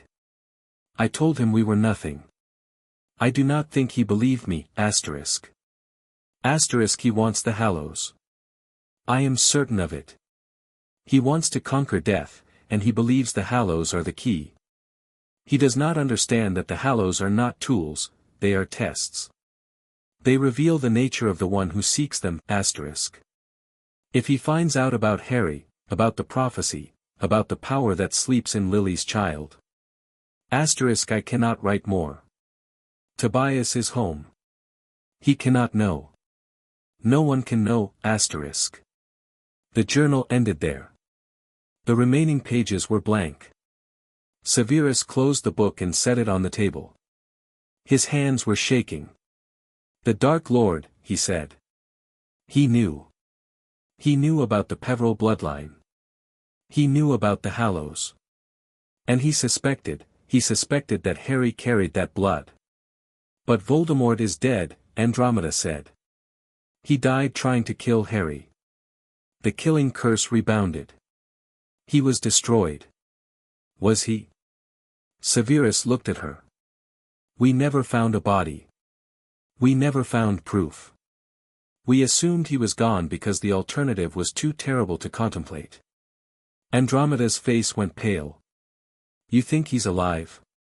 I think someone placed bindings on Harry's magic, bindings designed to extract his power and feed it somewhere else. I think that someone has been draining Harry for 6 years, keeping him weak, keeping him small. And I think that someone is still out there, waiting. Growing stronger. Harry had been sitting in the corner of the library, listening. Now he stood up and walked to the table. He looked at the journal, his grandmother's journal, he realized, though he had never met Eileen Prince. The tether, Harry said. It's still there. Dormant, but not dead. Could it be connected to him? To Voldemort? Severus wanted to say no. He wanted to tell Harry that this was all speculation, that there was no proof, that the Dark Lord was gone and would never return. But he could not lie. Not to Lily's son. Not to the boy who had survived a cupboard and a shed and bindings that should have destroyed him. Yes, Severus said. It is possible. Harry nodded. He did not look afraid. He looked determined. Resolute. As if he had been expecting this answer all along. Then we need to get stronger, Harry said. Faster. Smarter. We need to learn everything we can about the Hallows and the Peverils and the magic that runs in my blood. And when the tether wakes up, when whoever is on the other end comes for me, we need to be ready. Severus stared at him. 6 years old. 6 years old, and already thinking like a soldier. Already planning for a war that should have been fought by adults. Harry, Severus said. You should not have to carry this burden. You are a child. I stopped being a child in the cupboard, Harry said quietly. I stopped being a child the first time Uncle Vernon locked me in the dark. I don't remember ever being a child, Severus. I remember being hungry. I remember being scared. I remember being alone. He looked down at his hands, small hands, thin hands, hands that had never held a toy or hugged a parent or done any of the things children's hands were supposed to do. But I'm not alone anymore. And I'm not going to let anyone lock me in the dark again. Not ever. Andromeda turned away. Severus saw her wipe her eyes with the back of her hand. Severus himself felt something crack in his chest, something he had been holding together for years, decades, his whole life. The wall he had built around his heart, the wall that had protected him from love and loss and everything in between. Harry had climbed that wall. Harry had broken through it. And Severus did not know how to rebuild it. He did not want to rebuild it. You will not face this alone, Severus said. I promise. You. Whatever comes, whatever the tether leads to, I will be standing beside you. As will Andromeda. As will anyone else we can trust. Harry looked up at him. Green eyes met black. For a moment, neither of them spoke. Then Harry smiled. A small smile, tentative, fragile, but real. Thank you, he said. For not leaving me in the cupboard. Severus reached out and placed his hand on Harry's shoulder. The boy did not flinch. He leaned into the touch, just slightly, just for a moment, and then pulled away. Come, Severus said. We have work to do. That night, Harry dreamed of the veil again. He was standing in the circular chamber, surrounded by stone benches rising in tiers. In the center of the room, a stone archway stood on a dais, ancient, cracked, with a tattered black curtain hanging in the opening. The curtain rippled, even though there was no wind. It whispered. It called. Harry Potter. Come. Come and see, Harry walked toward the archway. His feet made no sound on the stone floor. His shadow stretched behind him, long and dark, reaching for the walls. Come and see what waits for you. He reached the dais. He reached the archway. He reached out his hand toward the curtain. Harry. He woke. Severus was standing in the doorway, his wand lit, his face illuminated by the soft blue glow. You were screaming, Severus said. Harry touched his throat. It was raw. He had not known he was screaming. The archway, Harry said. The veil. It wants me to come through. It says there's something on the other side. Something I need to see. Severus's face went very still. The veil is death, Harry. There is nothing on the other side. That's not true. Harry's voice was certain. The grimoire showed me. The veil is a door. And on the other side, he stopped. The words were there, in his mind, but he could not make sense of them. On the other side is the Hallow's true purpose. The thing they were really made for. Severus walked to the bed and sat. On the edge. The mattress sagged under his weight.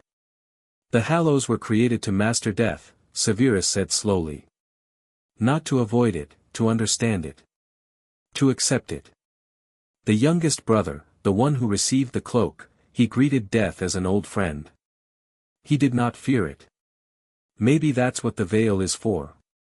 Maybe it's not about dying. Maybe it's about understanding. Severus looked at Harry, really looked at him. At the scar on his forehead. At the green eyes that held too much knowledge for a child his age. At the hands that had sparked with magic strong enough to light up a room. You are too young for this, Severus said. Too young for prophecies and hallows and ancient bloodlines. You should be playing with toys and learning to read and making friends your own age. Harry shrugged. I never did those things anyway. Severus had no answer to that. He sat in silence, watching the firelight play across the boy's face, and wondered if he had made a terrible mistake in bringing Harry here. Wondered if Dumbledore had been right, if the cupboard had been terrible, yes, but also safe. Wondered if he had exchanged one cage for another, one set of chains for a different kind of binding. But then Harry reached out and took his hand, small fingers wrapping around Sever's larger ones, and Severus knew. This was not a cage. This was a home. And whatever came next, whatever waited in the veil, whatever lurked at the end of the tether, they would face it together. The hidden heir of two ancient bloodlines, and the broken spy who had sworn to protect him. It would have to be enough. Chapter 12, The First Real Friend. The letter arrived on a Tuesday. It was carried by an owl Harry did not recognize, a small, scruffy barn owl with gray feathers and a missing talon on its left foot. The bird flew through the open window of the library and dropped the letter directly into Harry's lap before perching on the back of Severus's chair and demanding bacon. Severus stared at the owl. That is not one of ours. Harry turned the letter over in his hands. The envelope was made of thick parchment, sealed with green wax and a crest he did not recognize, a badger, surrounded by stars. The address was written in a child's handwriting, looped and messy, as if the writer had been in a hurry. Harry Potter, Prince Manor, Cumbria. How do they know where I am? Harry asked. Severus took the letter from him. He examined the seal, the handwriting, the postmark. His expression shifted from surprise to something softer, something that might have been recognition. The badger is the crest of the Tonks family, Severus said. This is from Andromeda's daughter. Harry's eyes widened. She has a daughter. Her name is Nymphadora. She is 11 years old, a student at Hogwarts. Andromeda mentioned that she had written to her about you. I did not realize she would write to you directly. Harry took the letter back. He broke the seal with trembling fingers, not from fear, but from something he could not name. Excitement, perhaps. Or nervousness. He had never received a letter before. He had never had anyone to write to him. He unfolded the parchment and began to read. Dear Harry. Mom told me about you. She said you're living with Professor Snape in an old manor and that you're learning magic even though you're only 6. That's brilliant. I'm 11 and I still can't brew a decent potion. Professor Snape tells me off every lesson. He's scary but Mom says he's nice underneath. I don't believe her but maybe you do, I wanted to say I'm sorry about your aunt and uncle. Mom told me about that too. She said you lived in a cupboard. That's horrible. I have my own room at home and sometimes I complain about it but I won't anymore, Do you want to be friends? I know I'm older than you but Mom says age doesn't matter in friendship. She says some of her best friends are older and younger. I don't have many friends at Hogwarts because I'm in Hufflepuff and everyone says Hufflepuff is for duffers but I don't think that's true. Hufflepuff is for hard workers. I work hard even if I'm not good at everything, write back if you want. Mom gave me the address. If you don't want to write that's okay too. I understand, Your friend, maybe. Nymphadora Tonks. But everyone calls me Dora. Nymphadora is a stupid name. Harry read the letter 3 times. Then he looked up at Severus. She wants to be my friend. So it appears. Harry read the letter again. A friend. Someone his own age, well, almost his own age. Someone who knew about magic and Hogwarts and potions. Someone who had called Professor Snape scary but nice underneath. What do I say? Harry asked. Severus raised an eyebrow. Whatever you want. That is the nature of correspondence. Harry thought about it. He thought about the cupboard. About the shed. About all the years he had spent completely alone, with no one to talk to except the spiders in the corners and the rats behind the walls. He thought about how strange it felt to have someone reach out to him, not because they had to, not because they wanted something from him, but just because. Can I tell her the truth? Harry asked. About the cupboard? About the bindings? Severus was quiet for a moment. Then, you can tell her whatever you are comfortable sharing. But remember, she is a child. 11 years old. She may not understand everything you have experienced. Harry nodded. He found a piece of parchment and a quill, his handwriting was still messy, still learning, but he did his best. Dear Dora. Thank you for your letter. I have never gotten a letter before. This is my first one, I would like to be friends. I don't have any friends. I never had any friends at my aunt and uncle's house because they didn't let me outside and Dudley told the other children I was weird. Maybe I am weird. But I don't think weird is bad, Severus, that's Professor Snape, but he told me to call him Severus, is scary but nice. He saved me from the shed. I was locked in the shed for 3 days. Before that I slept in a cupboard. The cupboard was small and dark and I didn't like it. But I don't have to sleep there anymore. I have a room with a window and a bed and a fire, I am learning magic. I can light candles with my mind and move things across the room. Severus says I have a lot of magic because of the bindings breaking. I don't fully understand what that means but it feels good. Like being full after being hungry for a long time, What is Hogwarts like? Is it really a castle? Do you have a pet? I don't have a pet, but there is an owl that visits sometimes. He is gray and missing a talon. I think he likes bacon. Your friend. Harry. I don't have a stupid name. My name is just Harry. He sealed the letter with wax, no crest, just a blob of red, and gave it to the scruffy barn owl, who had finished the bacon and was now eyeing the toast. Take this to Nymphadora Tonks, Harry said. The owl hooted, snatched the letter in its beak, and flew out the window. Harry watched it disappear into the grey sky. Then he turned to Severus. How long will it take? A day. Perhaps 2. Severus paused. You wrote a good letter. Harry shrugged, but he was smiling. She wrote to me first. Yes. She did. The reply came the next day. The barn owl, whose name, Harry learned, was Barnaby, swooped through the window during breakfast and landed directly in Harry's plate. Eggs flew everywhere. Andromeda laughed. Severus sighed. Harry pulled the letter out from under Barnaby's talons and opened it with sticky fingers. Harry. You were locked in a shed for 3 days. That's awful. I told my mum and she got really quiet and then she said some words I'm not allowed to repeat. She said what happened to you is wrong and Professor Snape did the right thing taking you away. I think so too, Hogwarts is brilliant. It's a real castle with moving staircases and ghosts and a giant squid. In the lake. I'm in Hufflepuff.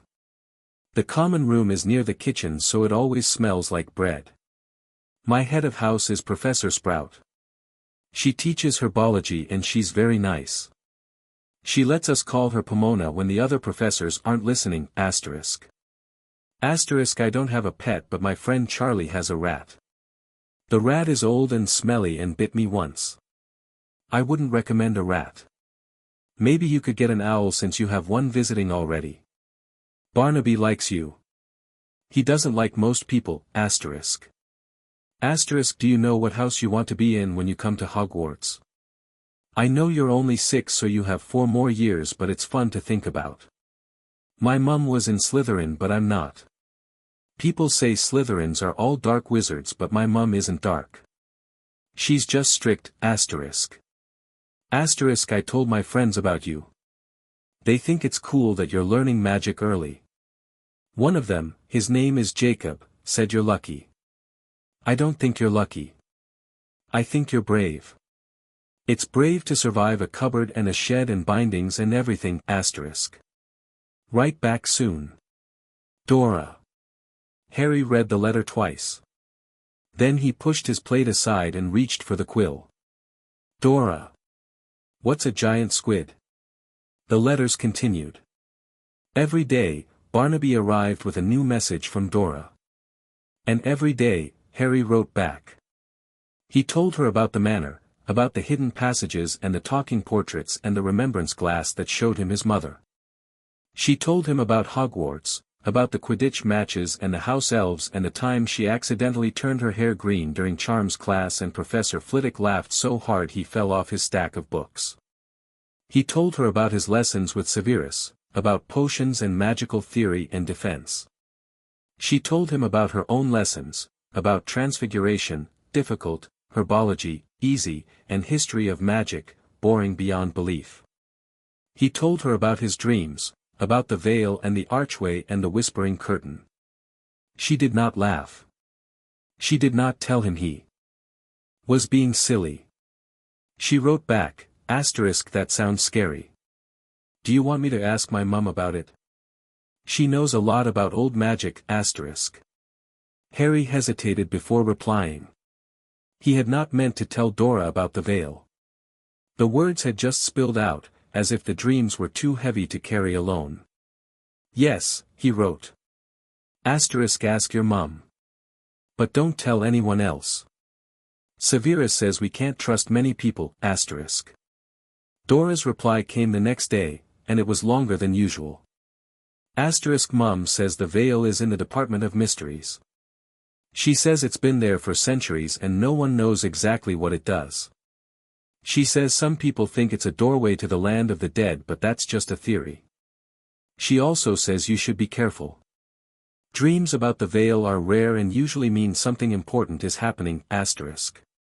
Asterisk, she asked me to tell you that she's proud of you. She said you're handling everything better than most adults would. I think so too, asterisk. Asterisk, also Jacob wants to know if you've ever seen a real dragon. I told him you haven't, but he says if you're living in an old manor there might be one in the basement. Is there a dragon in the basement, asterisk? Harry laughed, a real laugh, loud and surprised. Severus looked up from his book. Something amusing? Dora wants to know if there's a dragon in the basement. Severus's expression did not change. No. There is no dragon in the basement. Are you sure? The basement contains wine, pickled vegetables, and several generations of dust. No dragons. Harry wrote back, asterisk, no dragon. But there might be a ghost. I haven't explored the basement yet. Severus says it's dangerous, asterisk. Dora replied, asterisk, everything dangerous is worth exploring. That's what my mum says. But she also says to bring a wand and a friend, asterisk. Harry looked at the letter. Then he looked at Severus. Can Dora visit? Severus set down his book. Visit? Here. She could come during the holidays. Andromeda is her mum. She could stay in one of the guest rooms. Harry's voice was eager, too eager. Perhaps, but he could not help it. He had never had a friend before. He had never invited anyone to visit him anywhere. Severus was quiet for a long moment. I will discuss it with Andromeda. That's not a no. That is not a yes, either. But Harry saw the way Severus's lips twitched, almost a smile, almost, and he knew. Dora came at Christmas. She arrived by Portkey, an old boot that Andromeda had enchanted for the journey, and she stumbled into the entrance hall with her hair changing color every few seconds. Pink. Blue. Purple. Green. Back to pink. Harry stood at the bottom of the staircase, watching. Dora was taller than he expected. Much taller. She had a long face, a wide mouth, and eyes that crinkled when she smiled. Her clothes were strange, tight black trousers and a jumper with a badger embroidered on the front, and her boots were covered in mud. Harry, she said. Yes. She grinned. Her hair turned bright orange. You're smaller than I thought. You're taller than I thought. They stood in silence for a moment. Then Dora laughed, a loud, snorting laugh that made Harry jump. Sorry, she said. Mum says I laugh like a hippogriff. It's okay. Harry smiled. I've never heard a hippogriff laugh. Dora's hair turned pink again. This place is amazing. Mum told me about it, but she didn't tell me it was this big. How many rooms are there? I don't know. I haven't counted. We should count them. Later. After we explore. She looked around the entrance hall, her eyes wide. Is that a real portrait? Is she moving? Hildegard Prince sniffed from her frame. Asterisk, of course I am moving, child. I am not a muggle photograph. Asterisk. Dora's hair turned purple. She talks. Asterisk, I have been talking for 300 years. Do try to keep up. Asterisk. Harry laughed. Dora laughed. And then, before Harry knew what was happening, Dora grabbed his hand and pulled him toward the stairs. Come on, she said. We have exploring to do. And you have to tell me everything. Everything. From the beginning. Harry let himself be pulled. His hand felt warm in hers. His chest felt light. He did not know how to name the feeling, joy, perhaps, or relief, or something in between. I've never had a friend before, he said, as they climbed the stairs together. Dora looked back at him. Her hair had settled into a soft, warm brown, her natural color, Harry realized. She was not smiling now. She was serious. "Well," she said. "You have one now." And for the first time in his life, for the first time since he was a baby in his mother's arms, Harry Potter felt something he had never felt before. He belonged. Not to a cupboard. Not to a shed. Not to a prophecy or a bloodline or a destiny he did not understand. He belonged here, in this moment, with this girl who laughed like a hippogriff and turned her hair purple when she was excited. He belonged. And that, Harry thought, was the best gift he had ever received. That night, after Dora had gone to sleep in the guest room down the hall, Harry sat in the library with Severus and Andromeda. The fire crackled. The portraits were quiet. The manor hummed its familiar, comforting hum. "She's nice," Harry said. "She is a menace," Severus said. "She turned my hair green during dinner." Andromeda snorted. "You deserved it. You were being pompous." "I am not pompous. I am precise." "You are pompous." Harry listened to them bicker, and he smiled. This was what family felt like, he realized. Not blood, not always. Family was people who argued with you and teased you and turned your hair green when you deserved it. Family was people who showed up when you needed them and stayed even when things were hard. He thought about the Dursleys. About the cupboard.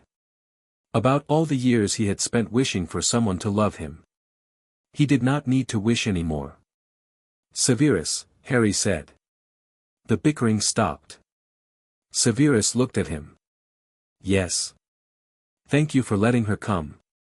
Severus's expression softened, just a little, just enough. "You needed a friend. Every child needs a friend. I have you.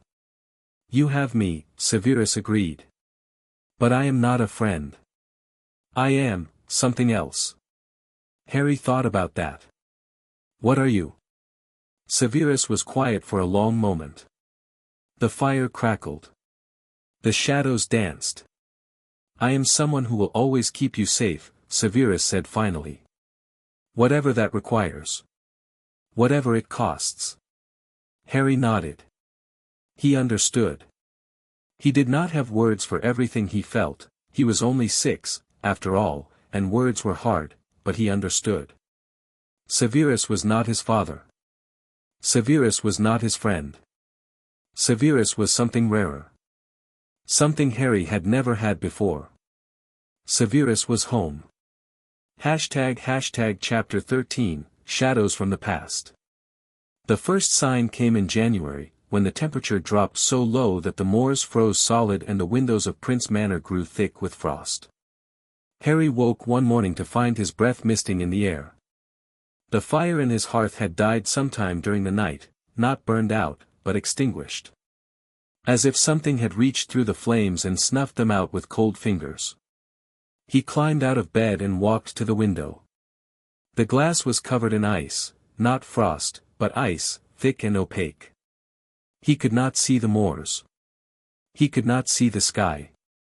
He could only see his own reflection, pale and ghostly, with the scar on his forehead standing out livid against his skin. The scar hurt. It had been hurting for days, a dull, throbbing ache that pulsed behind his eyes and made it hard to concentrate. He had not told Severus. He did not want to worry him. But standing here, in the freezing cold, with the ice-covered window reflecting his own frightened face, he could not pretend anymore. Something was wrong. He dressed quickly and went downstairs. Severus was in the library, standing in front of the fire, or rather, standing in front of where the fire should have been. The hearth was dark. The logs were black and frozen, as if the flames had been flash-frozen. Mid-dance. "The fires went out," Harry said. Severus turned. His face was pale, paler than usual. Dark circles ringed his eyes. He looked like he had not slept. All of them, Severus said. Throughout the manor. At exactly the same moment. Harry touched his scar. Mine hurts. Severus's eyes snapped to Harry's forehead. Show me. Harry lifted his fringe. The scar was red, angry red, inflamed, as if the wound was fresh instead of 6 years old. Thin lines of darker red radiated outward from the lightning bolt, like veins, like roots, like something trying to spread. Severus's hand trembled as he reached out to touch it. The moment his fingers made contact, the scar flared with light, silver light, cold light, light that made Harry's teeth ache and his stomach lurch. The tether, Severus whispered. It's waking up. Andromeda found them in the library an hour later, surrounded by books and diagnostic charts and the remains of a potion that had failed to brew properly. Harry was sitting in the armchair with a blanket around his shoulders, sipping chocolate from a mug. Severus was pacing. The wards around the manor are holding, Andromeda said. But something tested them last night. Something powerful. How powerful? Severus asked. Powerful enough to extinguish every fire in the house. Powerful enough to make the portraits refuse to speak. Powerful enough to, she stopped. Her face was gray. Powerful enough to make me afraid. Severus stopped pacing. The Dark Lord. We don't know that. Who else? Who else has that kind of power? Who else would want to find Harry badly enough to test the wards of an ancient magical manor? Andromeda had no answer. Harry set down his mug. His hands were shaking, not from cold, not from fear, but from something else. Something the tether was doing to him. I can feel him, Harry said quietly. Not see him. Not hear him. But feel him. He's far away. But he's getting closer. Severus and Andromeda exchanged glances. How do you know it's him? Andromeda asked. How do you know it's not the tether itself, some residual magic from the bindings? Harry closed his eyes. He reached inside himself, to the place where the tether lived, wrapped around his heart, dormant but not dead. The darkness pulsed. Throbbed. Hungered. Because he's angry, Harry said. He's been angry for a long time. He thought I was dead. He thought the killing curse had destroyed me. But then the bindings broke, and he felt my magic return, and he knew I was alive. Severus's face was white. The bindings were feeding him. When we broke them, we cut off his supply. He must have felt it. He felt it, Harry agreed. And now he wants me back. The attacks began 3 nights later. Not on the manor itself, the wards were too strong for that, even for the Dark Lord's power. But on the edges. The boundaries. The places where the manor's magic met the outside world. Harry woke to screaming. Not human screaming, magical screaming. The wards were crying out in pain, their voices echoing through the walls of the manor like wounded animals. The portraits on the walls had uncovered themselves and were shouting warnings. Hildegard Prince's voice rose above the rest. Intruders. At the eastern gate. Dark wizards, 5 of them, no, 6, Harry ran. He did not think. He did not plan. He ran, through the hallway, down the stairs, through the kitchen, out the back door. The cold hit him like a wall. The moor stretched before him, dark and frozen, and at the edge of the property, where the gates rose against the night sky, figures. Shadows. Wands raised. And then a hand grabbed his shoulder. Harry, no. Severus's voice was sharp with fear. You cannot. They're here for me. Let them come through the wards. They cannot. One of the figures raised a wand. Green light flashed. The wards shuddered, and cracked. Severus pulled Harry behind him. His wand was out, his body was a shield, his voice was ice. Asterisk, Protego Maxima. Asterisk. A shield erupted around them, blue and shimmering, stronger than anything Harry had ever seen. The dark wizards on the other side of the gates raised their wands again. More green light. More cracks in the wards. And then Andromeda was there, standing at Severus's side, her wand raised, her face set in lines of cold fury. "You are not welcome here," she said. Her voice echoed across the moors, amplified by magic. Asterisk, this is the home of the Prince family, protected by ancient wards and older magic. Turn back now, or face the consequences. Asterisk. One of the shadows laughed. The sound was high and cold, familiar in a way that made Harry's blood freeze. Ancient wards, the shadow said. Asterisk, older magic. The Dark Lord has power older than any of this. He has power that predates your precious prince family. And he wants the boy. Asterisk. Then he cannot have him. The shadow stepped forward. The moonlight caught his face, pale, pointed, with hair so blonde it was almost white. Harry did not know him. But Severus did. "Lucius," Severus said. Lucius Malfoy smiled. "Severus. I should have known. The rumors were true, you stole the boy for yourself. The Dark Lord will be pleased. He always suspected you were playing both sides. I am not playing anything. I am protecting a child, something you would not understand." Lucius's smile did not waver. "The Dark Lord wants the boy alive. He has plans for him. Give him to us now, and perhaps, he will be merciful." Harry stepped out from behind Severus. "Harry, no." But Harry did not stop. He walked to the edge of the shield, to the boundary between the Manor's magic and the darkness beyond. The cold bit at his skin. The scar on his forehead blazed with pain. "Tell your master," Harry said, "that I am not afraid of him." Lucius raised an eyebrow. "Brave words for a child. They're not just words." Harry raised his hand. Magic sparked between his fingers, blue gold, bright as the sun. The wards around the manor flared in response, strengthening, healing. The cracks in the barrier began to seal themselves. Lucius's smile faltered. "The boy has power," he said. "More than we were told." "The boy has power you cannot imagine," Severus said. "And he is under my protection. Leave now, or I will show you what happens to those who threaten what is mine." For a long moment, no one moved. The wind howled across the moors. The frozen grass crackled underfoot. Then Lucius Malfoy inclined his head, a small, mocking bow, and stepped back into the shadows. "This is not over, Severus. The Dark Lord does not forget. And he does not forgive." He raised his wand. The shadows swirled. And then, with a crack of apparition, they were gone. The ward settled. The screaming stopped. The manor fell silent.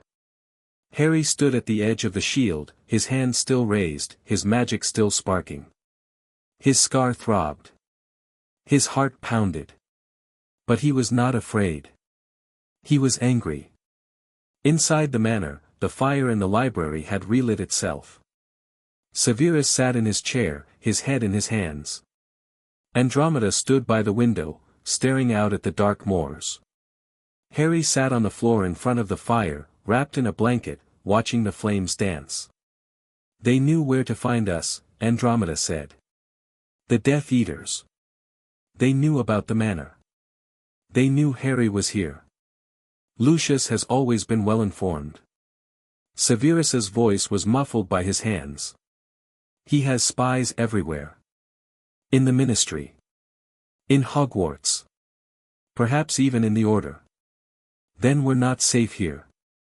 We are safe for now." The wards held. Harry strengthened them. Severus lifted his head. His eyes were red-rimmed, exhausted. "But you are right. The Death Eaters know where we are. And if they know, the Dark Lord knows. Harry pulled the blanket tighter around his shoulders. He's coming. We don't know that. He is. I can feel him. Every night, he gets a little closer. The tether is like a rope between us. He's pulling on it. Trying to draw me to him.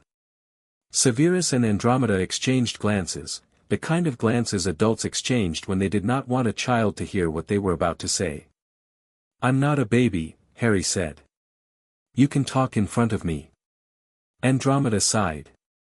Harry, the things we need to discuss are about me. So I should hear them. Severus studied him for a long moment.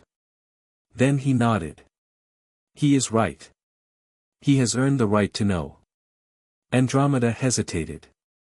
Then she sat down on the floor across from Harry, her wooden leg stretched out to the side. The Dark Lord, Voldemort, is not alive in the way you or I are alive, she said. He has done things to himself. Dark rituals. Horcruxes. He has split his soul into pieces and hidden them across the world.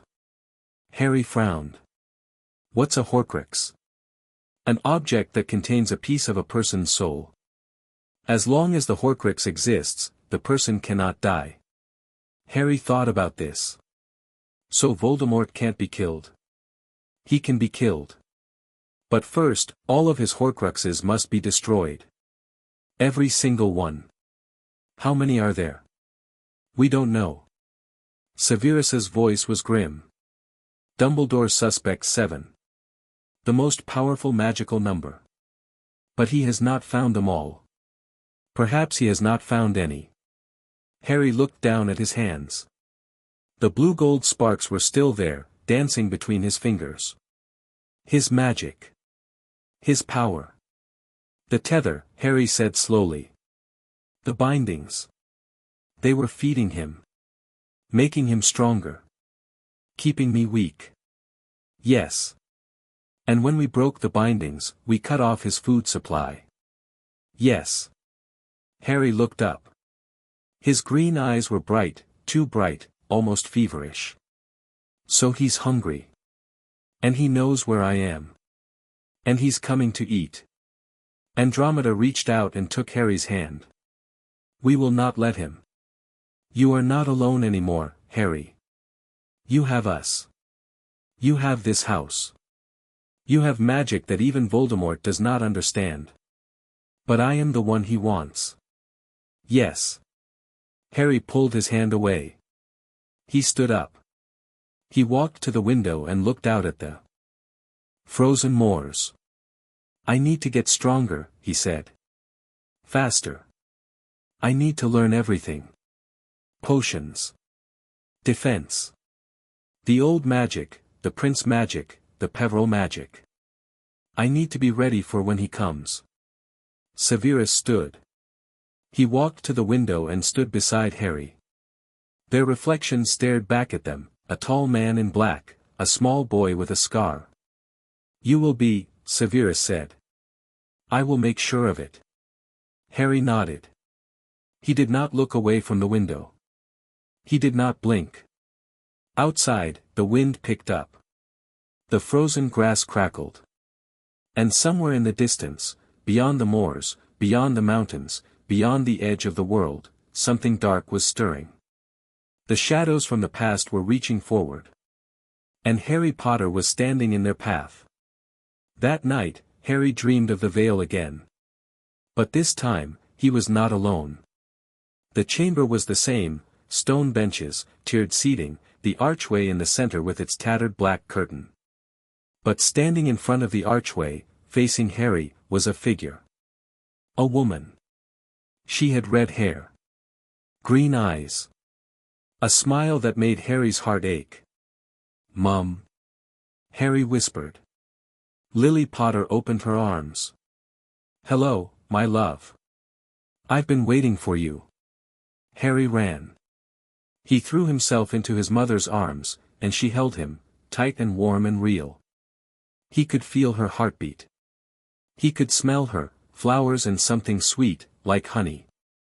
I don't understand, Harry said, his voice muffled against her shoulder. Are you a ghost? Is this a dream? I am a memory, Lily said. A memory preserved in your blood, in the sacrifice I made to save you. As long as you live, a part of me lives too. Harry pulled back.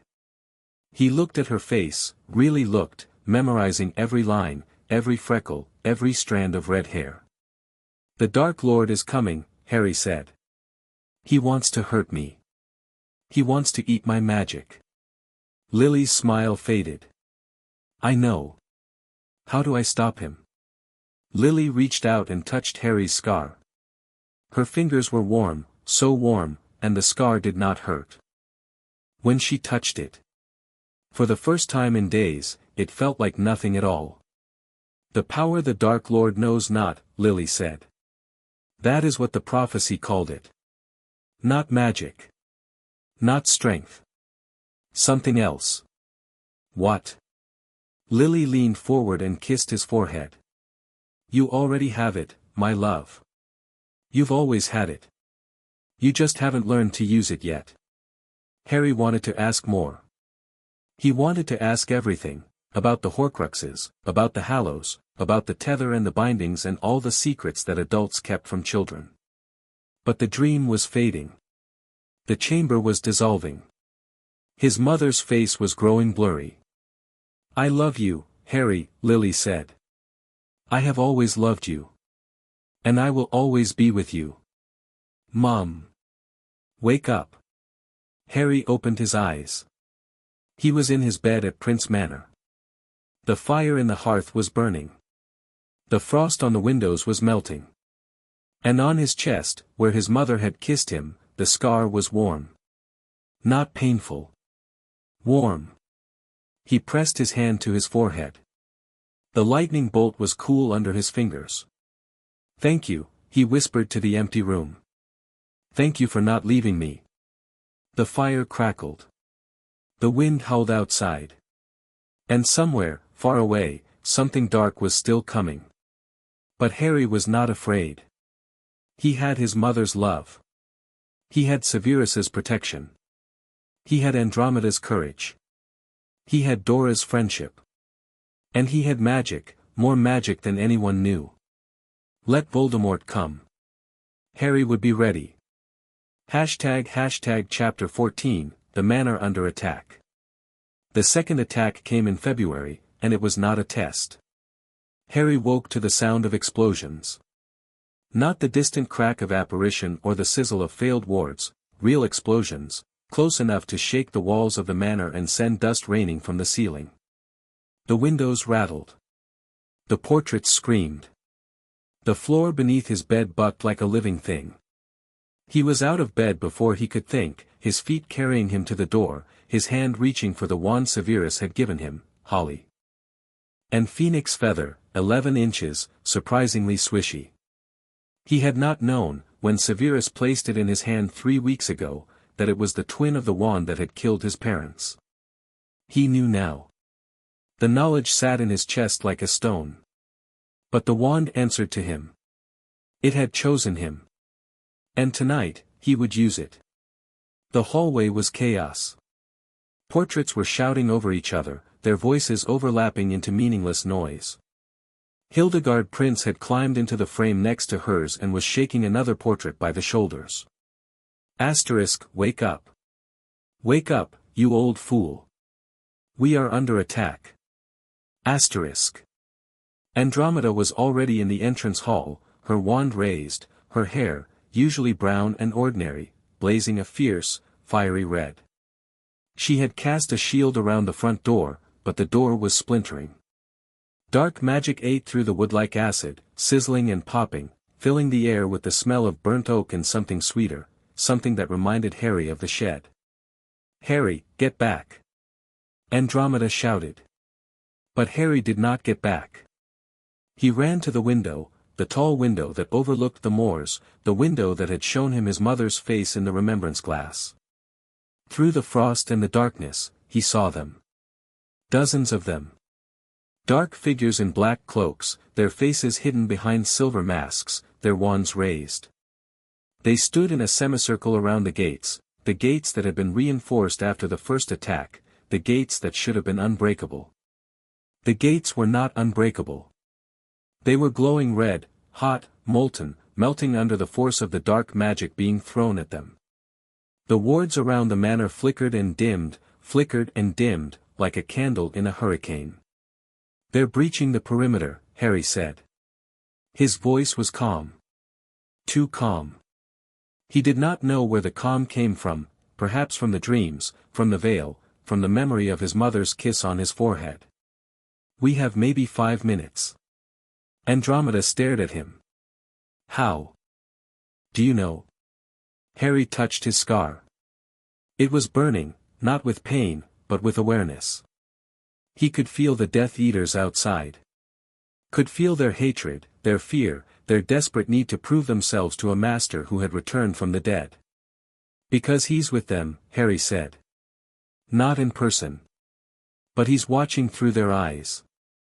He's guiding them. He wants me alive, but he doesn't care about the rest of you." Severus appeared at the top of the staircase. He was dressed for battle, black robes, black dragon-hide boots, his wand in his hand and his face set in lines of cold fury. Behind him, Harry saw the library doors slam open and the books inside begin to fly, not randomly, but with purpose. The manor was arming itself. "Harry," Severus said. "To me." Harry ran to the staircase. Severus pulled him up the steps, into the library, and through a door Harry had never noticed before, a door that appeared only when Severus touched the wall in a specific place. Behind the door was a room. Not a large room, small, cramped, with stone walls and no windows. In the center of the floor, a circle had been drawn in silver chalk. Inside the circle, a single object, a hand mirror, old and tarnished, with a cracked handle. "This is the panic room," Severus said. "My mother built it during the First War. The wards here are separate from the rest of the manor, stronger, older. No one can enter unless I allow it." Harry looked at the mirror. "What's that?" "A port key. It will take you to Andromeda's house in London if the manor falls. Use it only as a last resort." Harry shook his head. "I'm not leaving you. Harry. I'm not leaving." Harry's voice was fierce. "They're here for me. If I run, they'll follow.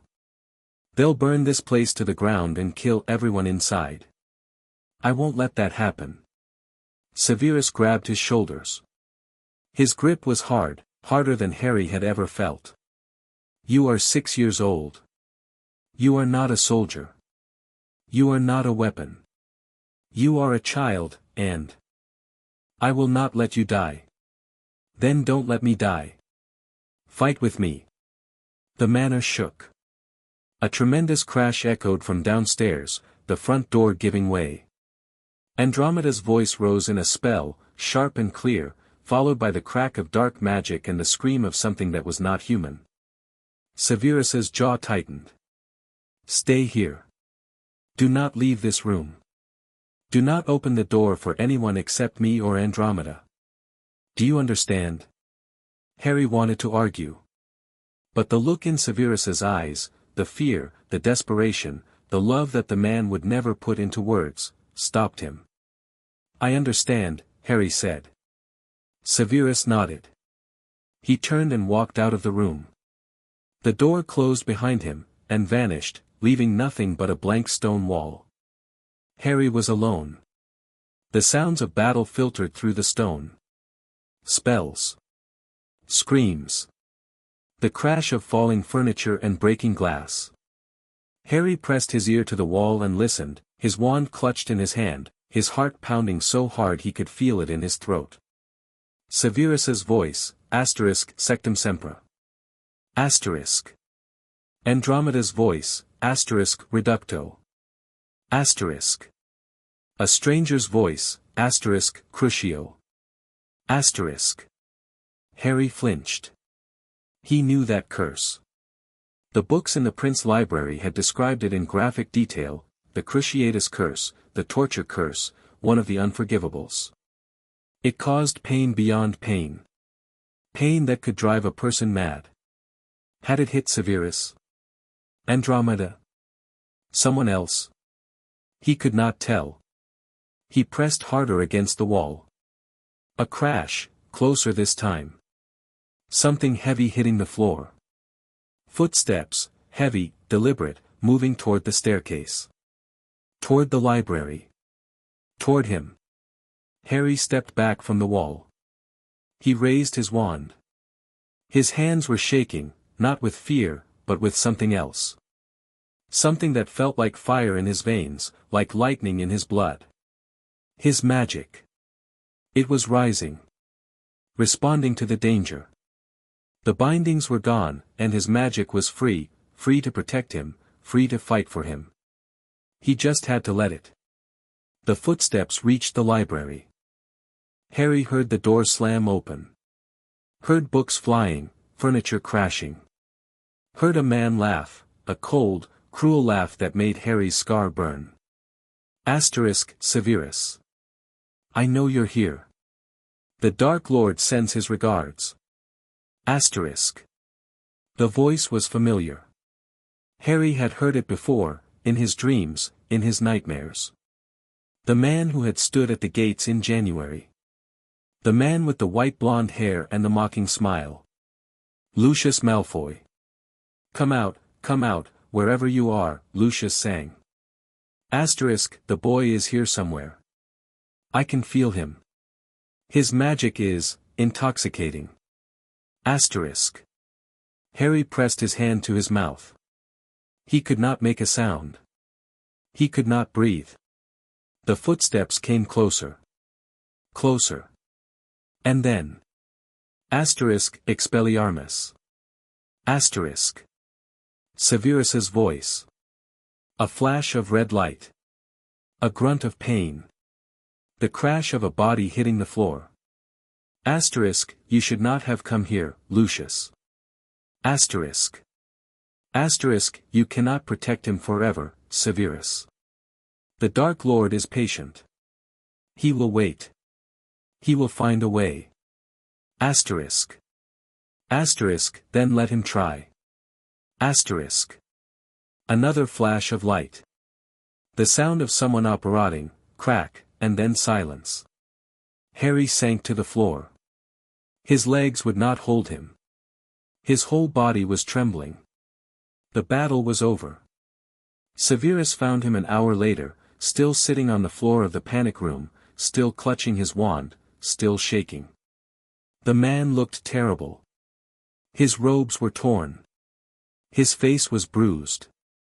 A deep gash on his arm was bleeding through his sleeve, staining the black fabric a dark, wet red. But he was alive. He was standing. He was reaching out his hand. It's over, Severus said. They're gone. Harry took his hand. Severus pulled him to his feet, and then, to Harry's surprise, pulled him into an embrace. Not a careful embrace. Not a hesitant, awkward hug. A real one. Tight and fierce and desperate. Harry buried his face in Severus's chest and cried. He cried for the fear. For the explosions and the screams and the curse that had made him flinch. He cried for the cupboard and the shed and all the years he had spent alone, wishing for someone to protect him. He cried for his mother, who had died to save him, and for his father, who had died trying. And he cried for Severus, for the man who had risked everything to keep him safe. I'm sorry, Harry gasped. I'm sorry I couldn't help. I'm sorry I was scared. Severus's arms tightened around him. Do not apologize. You are a child. You should be scared. I am scared. Harry pulled back, wiping his eyes with the back of his hand. You are terrified. Severus's voice was hoarse. Every day. Every moment. I look at you, and I see everything I could lose. Everything I have already lost. Harry looked at the man who had saved him. At the dark eyes that held so much grief. At the thin lips that rarely smiled. At the hands that had brewed potions and cast curses and held him in the darkness. "I'm not going to die," Harry said. "Not today. Not tomorrow. Not ever, if I can help it." Severus closed his eyes. "That is not a promise you can make." "Then I'll make it anyway." The manor was a wreck.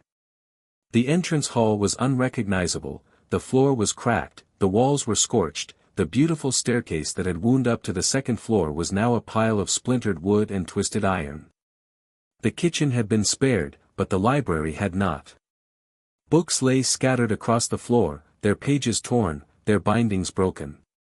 The portraits, those that had not been destroyed, were huddled in their frames, weeping.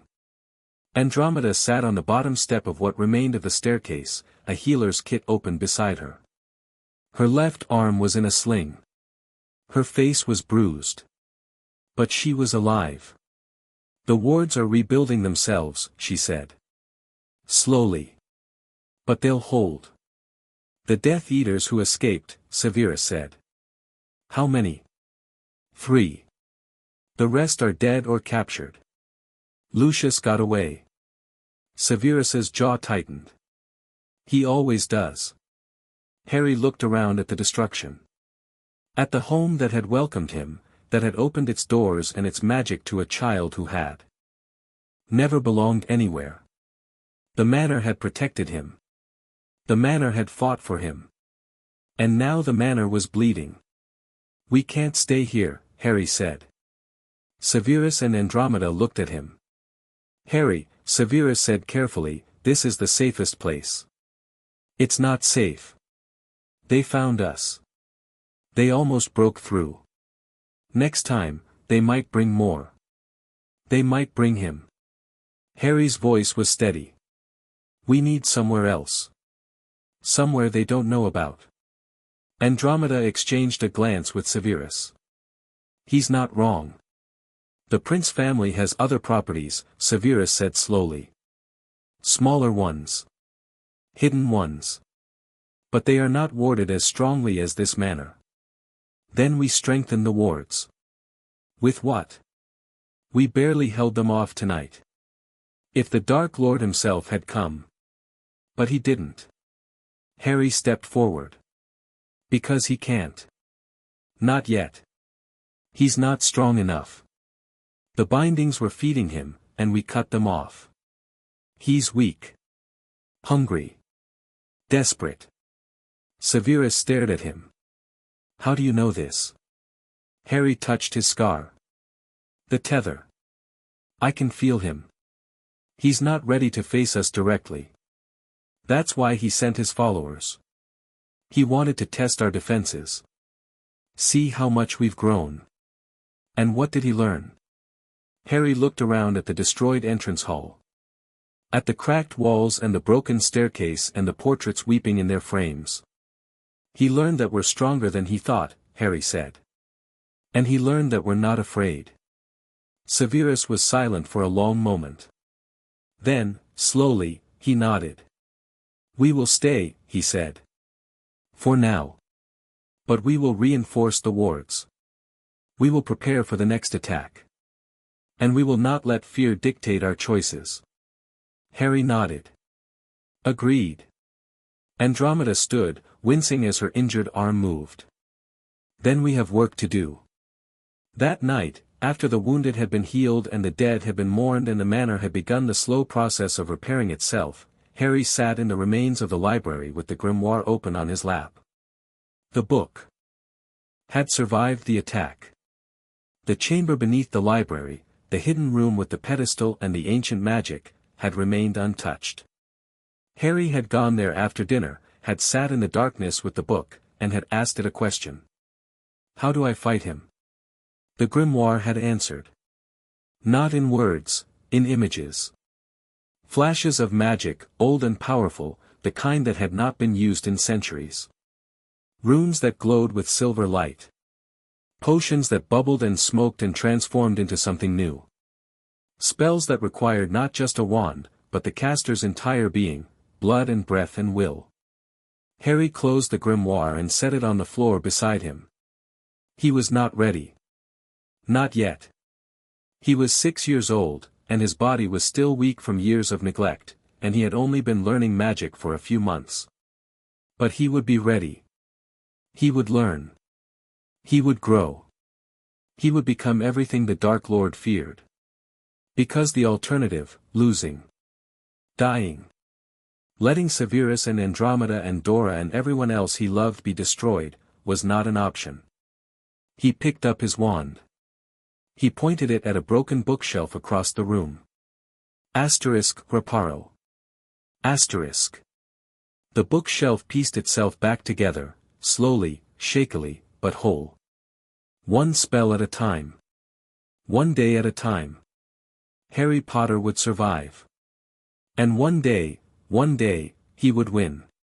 Thank you.